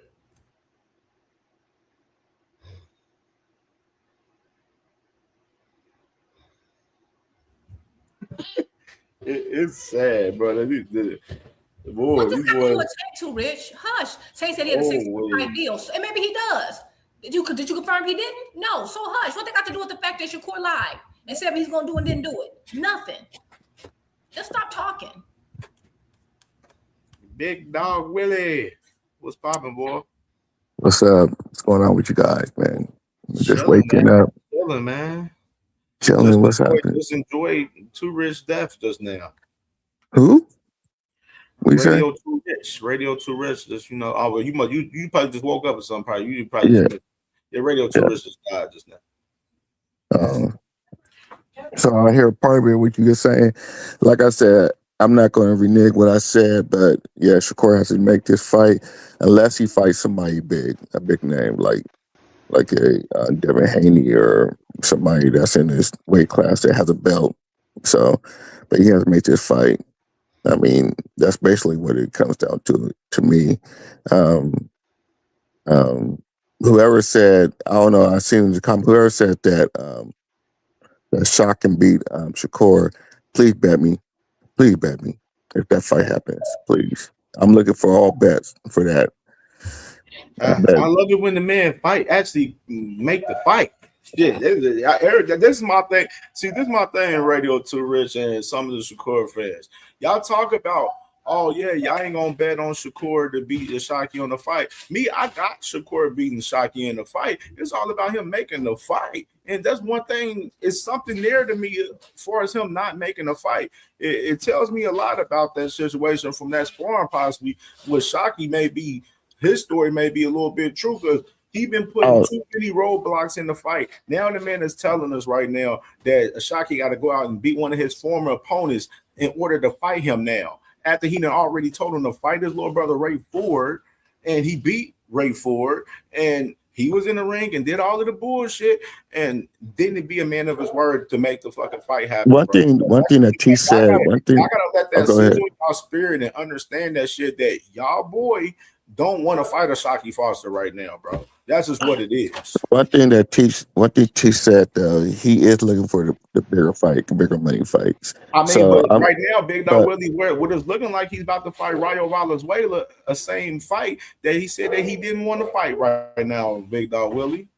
well, we don't That's know. what it's looking like. Rayo We Valenzuela don't is know. looking more We don't. right We don't know until because Yeah, there's I a mean, lot of because people Big Sean saying and this, a lot of Devin people saying about that. to fight Big Dog Willie, so it looks like Rayo inevitable.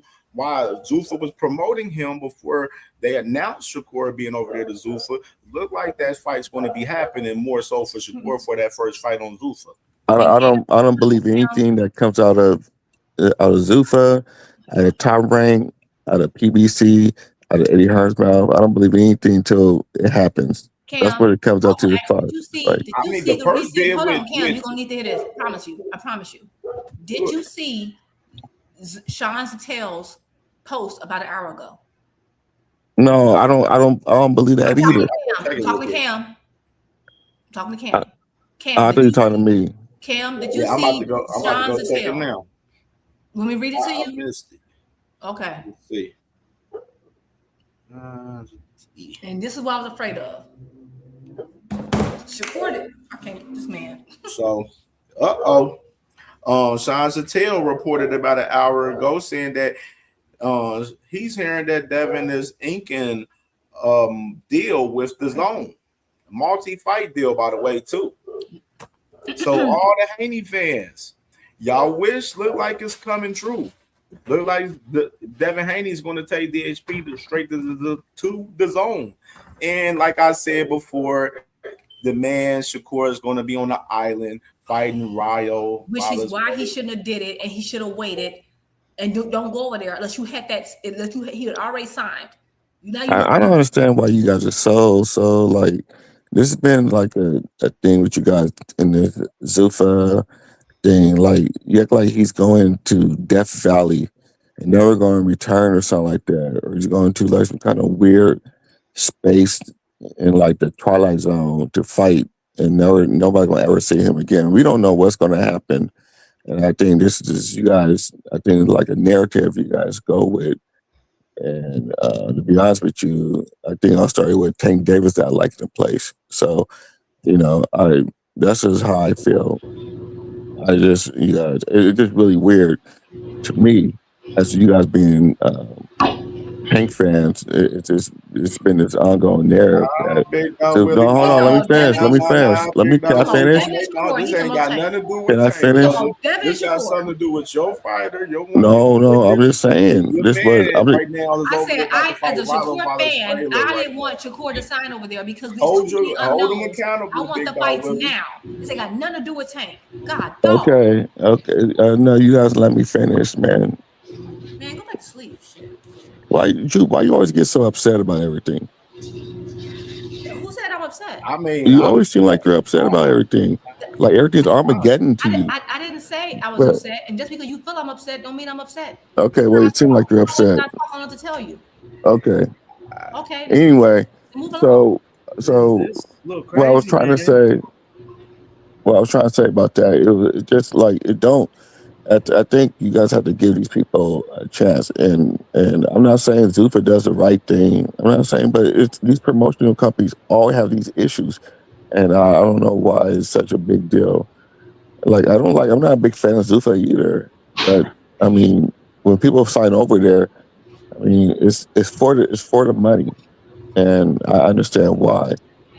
So Yeah, I mean, but that's your all I got. fighter Shakur said that he wants the biggest and best fights, and it looks like he's not getting them over there. Where he's Yeah, at. yeah, but we haven't seen anything. This man haven't signed anything yet.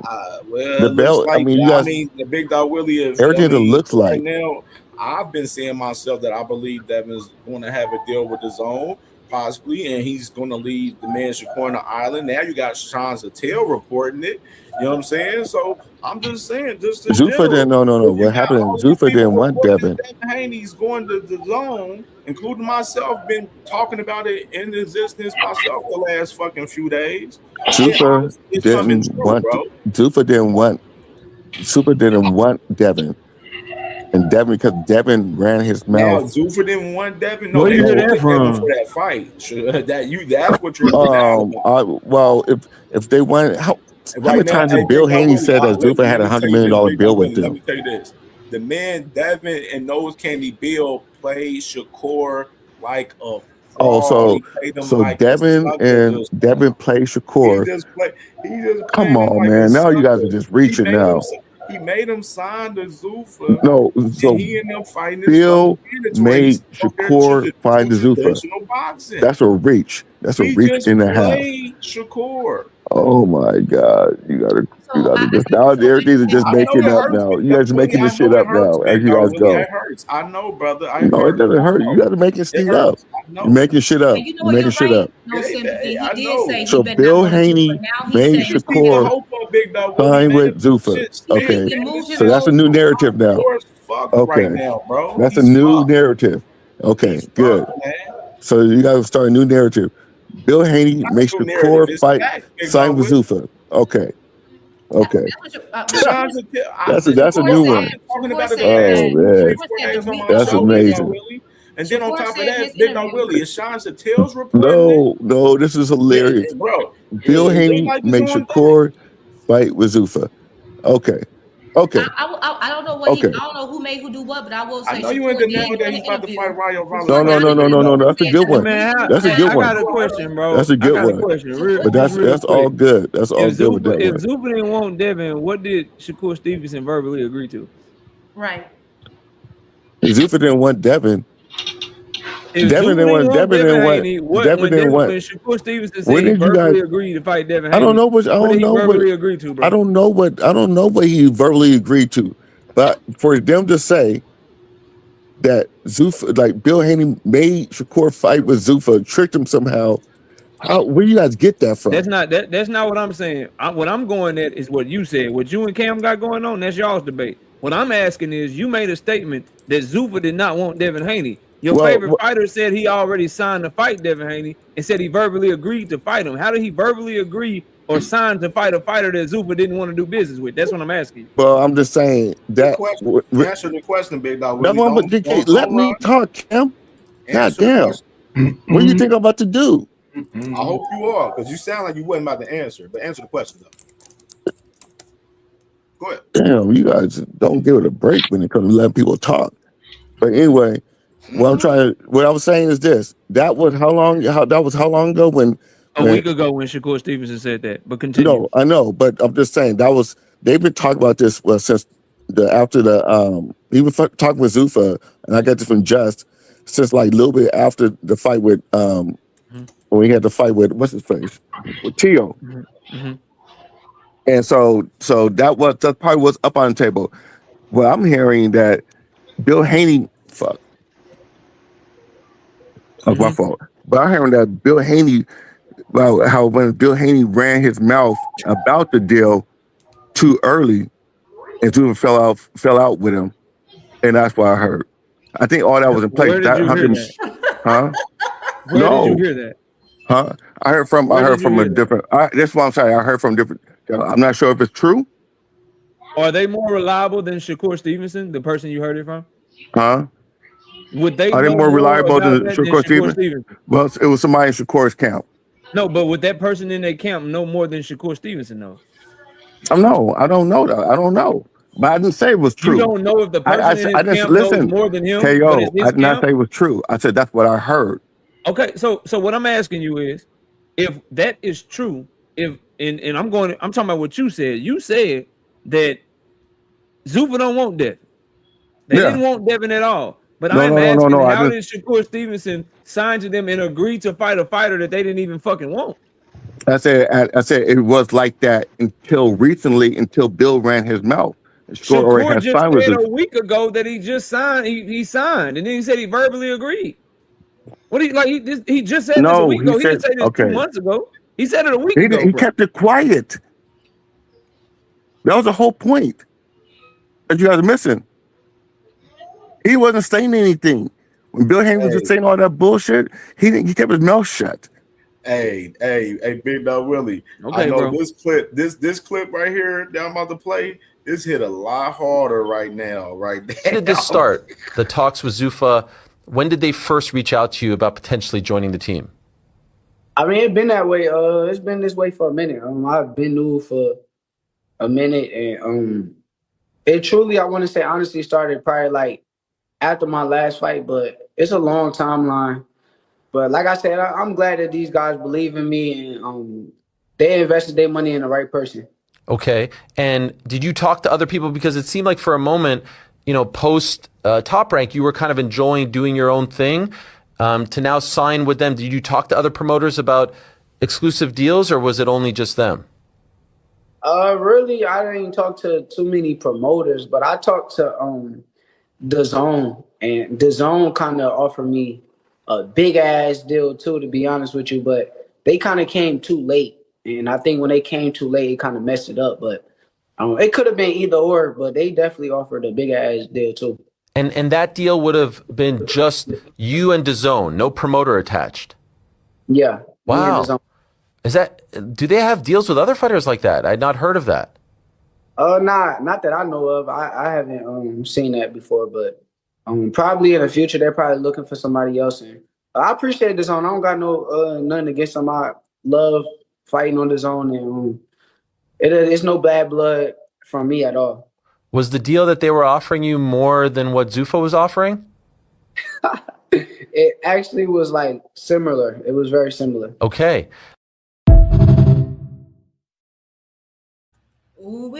Okay. What's so funny? That nigga be killing. He be killing himself. Like, you don't even have to really talk. You can just play his clip. That's funny. Damn.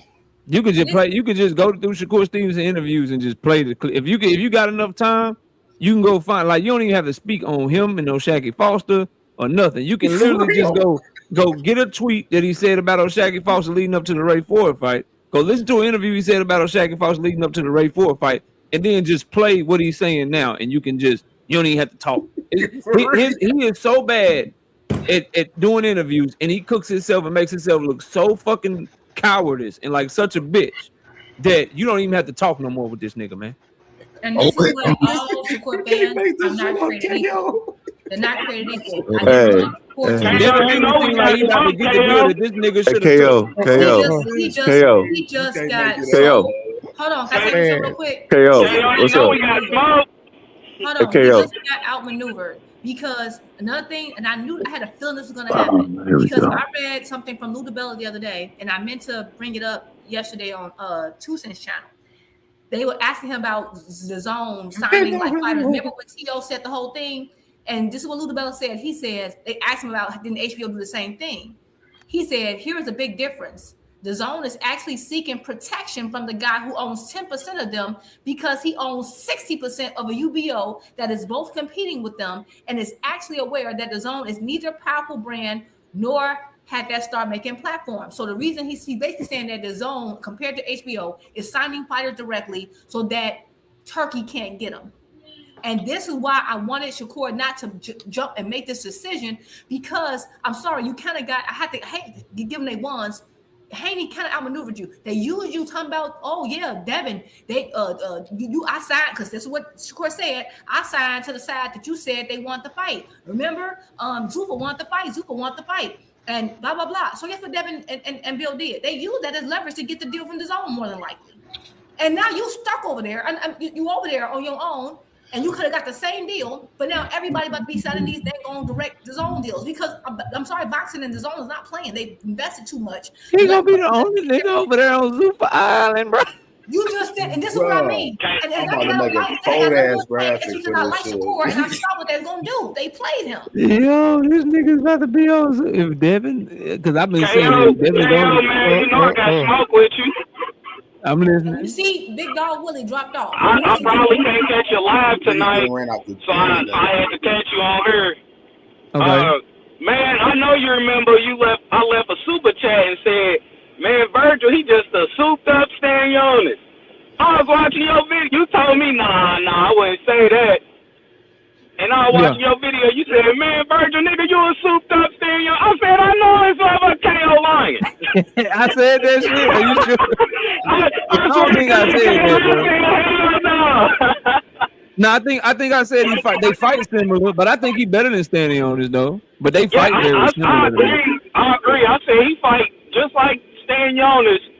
I said KO must did some film study after I said that shit, man, because I said I'm telling you, that motherfucker fight like Stanionis. I think he got a little bit more than Stanionis, but I'm gonna keep 100 with you. I'm just so pissed off at him for how he moving with this boot shit, bro. Like that interview that I think you talking about the interview I reacted to that he did with Chris Mannix. That shit just made me so mad, bro.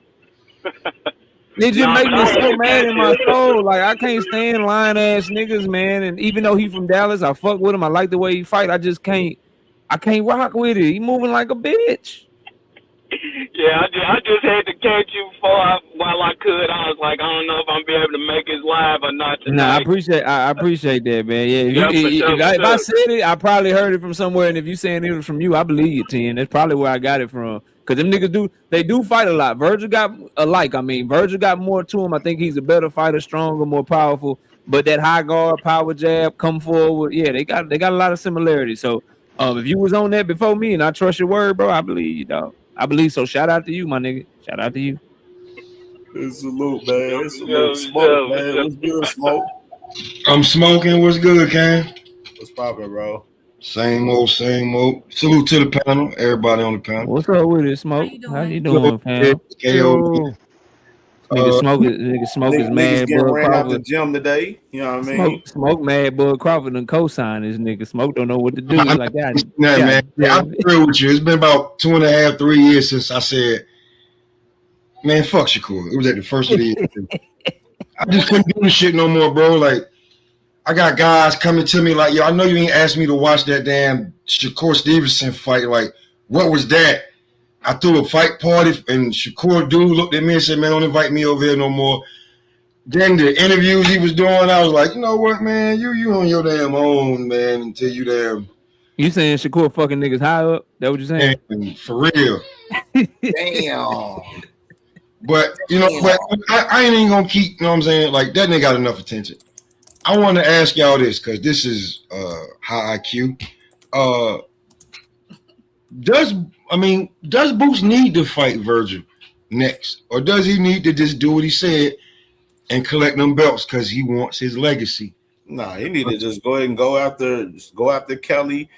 Man, I'm mad I ain't gonna be able to get into it today, but tomorrow I'm gonna definitely be talking about it big time. But Josh Kelly, he got an interview out there saying that he wants to win this fight with Yarko, and he wants to fight. He wants to unify. So he said he's looking to fight Boots later on this year. And I just seen the clip with Eddie Hearn as well, saying the same sentiments as well, far as Josh Kelly, man. So I mean, all roads looks like Boots may get this man Josh Kelly in the ring in the fourth quarter of this year right now. And of course, Fundora, he said, fuck Virgil. He said, yo, we fighting Amal Hydra, bitch, and later this year, fourth quarter. And we want Boots top of 2027. We want to make that unification undisputed top of 2027. So motherfucking Virgil is getting blocked out right now. Like he's getting blocked out on a lot of shit right now off of his bullshit antics that he pulled from that bullshit. Well, I mean, come man, you can't come. You cannot pull up from being on the bench or being in 8th place when remember the racing video game, you started in 8th place. You ain't nice like that to get number 1, homie. You got no hardware. If this was basketball, you have bullshit accomplishments. You don't got no all NBAs, you got all rookie team and shit like that or something. Yeah, man. That's why I said that shit with Virgil, bro. Like Virgil, he fucked the game up, man, with that shit, man, for sure. But let me go ahead and close out of here, y'all, because I got to get the fuck up out of here. And I'm gonna be back tomorrow. Nigga, you did a whole shift. I'm gonna be back tomorrow. You did a whole shift, nigga. This is a work shift with a lunch. Yeah, bro. I had to let Too Rich extended he extended the show off of the ass whooping that we just saw. I see he Saudi over there talking about it wasn't new. We need to be on neutral grounds, bro. You had every opportunity to say everything you wanted to say on here, Too Rich. You said everything you wanted to say, and KO said everything he had to say, and shit. Just looking at it, bro, it's a lot of people in the chat, bro. Majority that don't agree with all of our takes and stuff, bro. You know what I'm saying? Like these real boxing fans in the chat, they're going to decide if you died or not, and majority of them motherfuckers decided that you died. You just expect that y'all niggas be emotional talking about, oh man, we need to be on neutral ground, man. I didn't get a fair shake, man. You had a fair shake. You got all your talking points off and everything. Nobody didn't cut you off. You did your thing up here. But shit, you just lost the debate. You just didn't have great logic in what you were saying. And that's what it was. You know what I'm saying? You came up with some bullshit ass talking points that I saw from a mile away that I'm pretty sure, like I said earlier, KO knew what you was going to say before it say. If I know what you're going to say before you're going to say it, then I'm pretty sure other people do too as well, bro. You know what I'm saying? I'm just saying, like, y'all had these redundant, dumbass talking points, and a lot of this shit don't even really fit the conversation that we be having half of the time, for real. And then y'all be looking at it one-sided and don't even look from a grand scheme of things, and that's why y'all lose. That's why y'all lose, and then y'all be mad. Y'all be mad about it, man. Like, that's just what it be. But shit, let me go and get the fuck up out of here, man. Salute to the family. Salute to my sis Jupe. Crush. All right, man. My brother B More Bully, man. We're gonna be back at it tomorrow. Yes, sir. For sure. Funny shit. I can't wait to watch this on the playback. This was funny as fuck. Too Rich crazy, man. That man just slow. Too Rich like dying, man. He like dying like Hacker nowadays, man. Hacker love dying too. Too Rich replaced Hacker. Hacker then lost Hacker's like a million. He's like 0 in a million right now in debates. Like he has not won one debate, I think, on YouTube. That's why he'll never get the chance to debate me. He has to pay $50 to debate me. He'll never get the chance to debate me. And you know what's crazy about Too Rich? Why he keep debating the same thing over and over. Oh, Groundhog Day. Nasty word, bro. Nasty word. Let me get the fuck up out of here, man. All right, bro. Peace. All right, bro. I'll let you to bed. All right. Man. All right, man. Great show. Fire fucking show. Movie today. Another movie. Niggas got ran out the gym today. Niggas got their fair shake. Niggas got ran out the motherfucking gym. Getting their fair shake, man. That's just how it is, man. Y'all guys, man, y'all need to fuck around and get y'all a teleprompter or some shit. Get some AI or some shit. I don't know. Figure it out. I don't know what y'all niggas gotta do. I don't know, man. I gotta figure that shit out, though, man. That shit crazy. Y'all guys are fucking hilarious, man. This was a fun. This is one of the most funniest shows that we had, bro, in the past month. This shit was hilarious. Hilarious. Too Rich talking about the money has no debate. No one, you can't argue with the money. The money for a fight that your fighter is not even trying to fucking fight, nigga. Like that's right there. When you had that argument right there towards KO, when you started off, you lost right there talking about that dumbass shit. Because for one, the fucking fighter's not even trying to fucking fight the guy. He's not. And you can't even be a real one and hold him accountable for not being a man of his word. And a lot of other Shakur fans can't either. And the fucked up part about it all is salute to the man Debbie Cakes. I gotta salute to Debbie Cakes today. Hey, Debbie Cakes. Hey, no, I know. I'm showing love to Debbie Cakes tomorrow, man. I'm showing love to Debbie Cakes tomorrow. He gets love tomorrow. Debbie Case gets love tomorrow, man. But doing the right thing, stand over there at traditional boxing. Gotta fucking love it. Gotta love it. Leaving that man Shakur on a damn island, boy. Wait till I make this graphic that I'm gonna make. I got a cold ass graphic I'm gonna make about Shakur on that Zuffa Island, boy. Oh my God. It's gonna be crazy. Shakur, Steven, Radio Shakur. What happened? What happened, Radio Shakur? What happened? Flyer. Hey, man, your dream, it looked like it's coming true, man. CamJ been reporting about Devin possibly going to the zone, and now you got Shine Zatel reporting it, brother. You got Shine Zatel, man. Look like DHP gonna be with the zone, man. Gonna be looking like DHP with the zone, man. Salute to Devin Haney. Salute to Devin Haney, man. Salute to Devin Haney. This is good shit right here. Good shit from Debbie Cakes. Good shit from Debbie Cakes. Good shit from Debbie Cakes. I gotta love it. Gotta love it, man. Ah, man, this is good shit, man. Now, let me I gotta salute my brother real quick, man. My brothers, man, real quick, because I didn't get to do it while we was talking real quick. But salute to my brother, man, SBG Mello, man, showing love in the Cash App, man, for sure. And salute to my brother Trey Skills, man, showing love in the Cash App, saying salute to you, man, never disappoint, man. And salute to my brother SBG Mello again, man, just saying great show, man. Appreciate y'all, man. Fire show today, man. We're gonna be back at it tomorrow, man. Peace. Love y'all.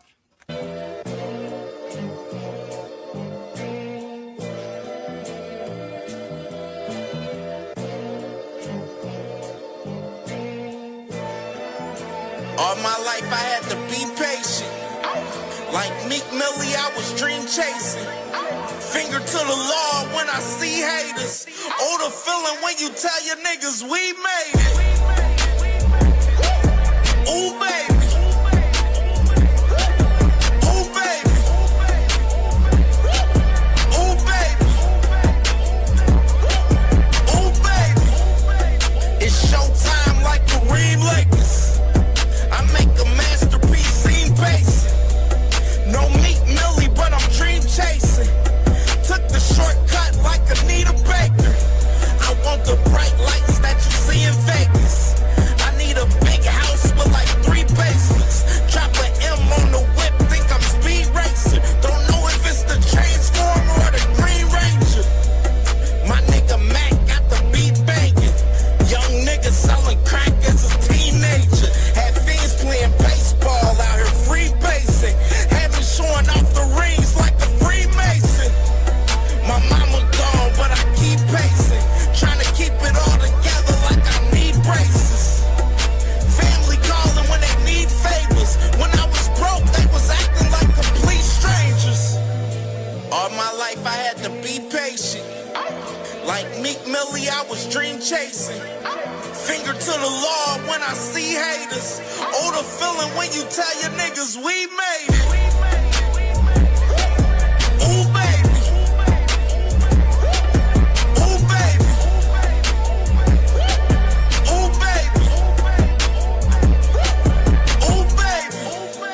Rest in peace, the Nippy was the street savior. Got my credit right now, I need acres. Gotta turn your dirty money into clean paper. Trying to own a franchise without a key player. I go through holes like I weave laces. Tree blazers, let they mama noodles be flavored. Meat takers that be acting like the sacred. You bust in, you would think they on their knees praying. Then I slide like a screensaver. When I'm done, make some scrambled eggs, cheese bacon. Then it's on to the next, I ain't a speed dater.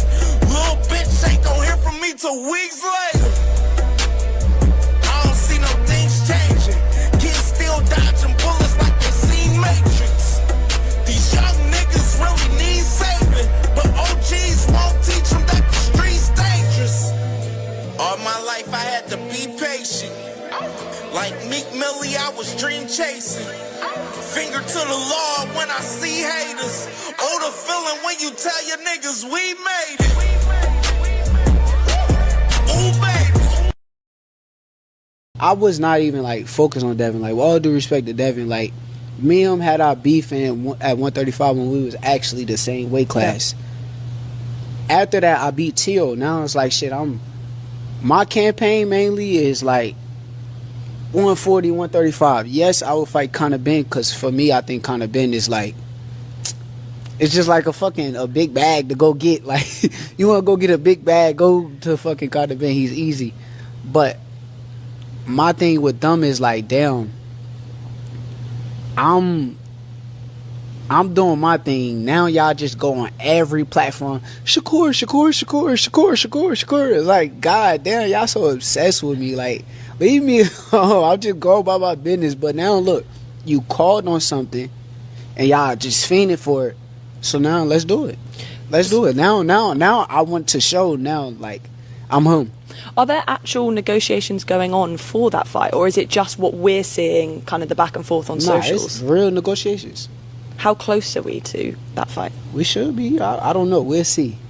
Only thing that's like really like is a hold up, and the main thing is Keyshawn is #1 for his belt. So one thing that I'm not going to do, Keyshawn's my brother. I love him like with all my heart. I'm not going to step on any toes just to get a big bag. Like, it's not like, oh,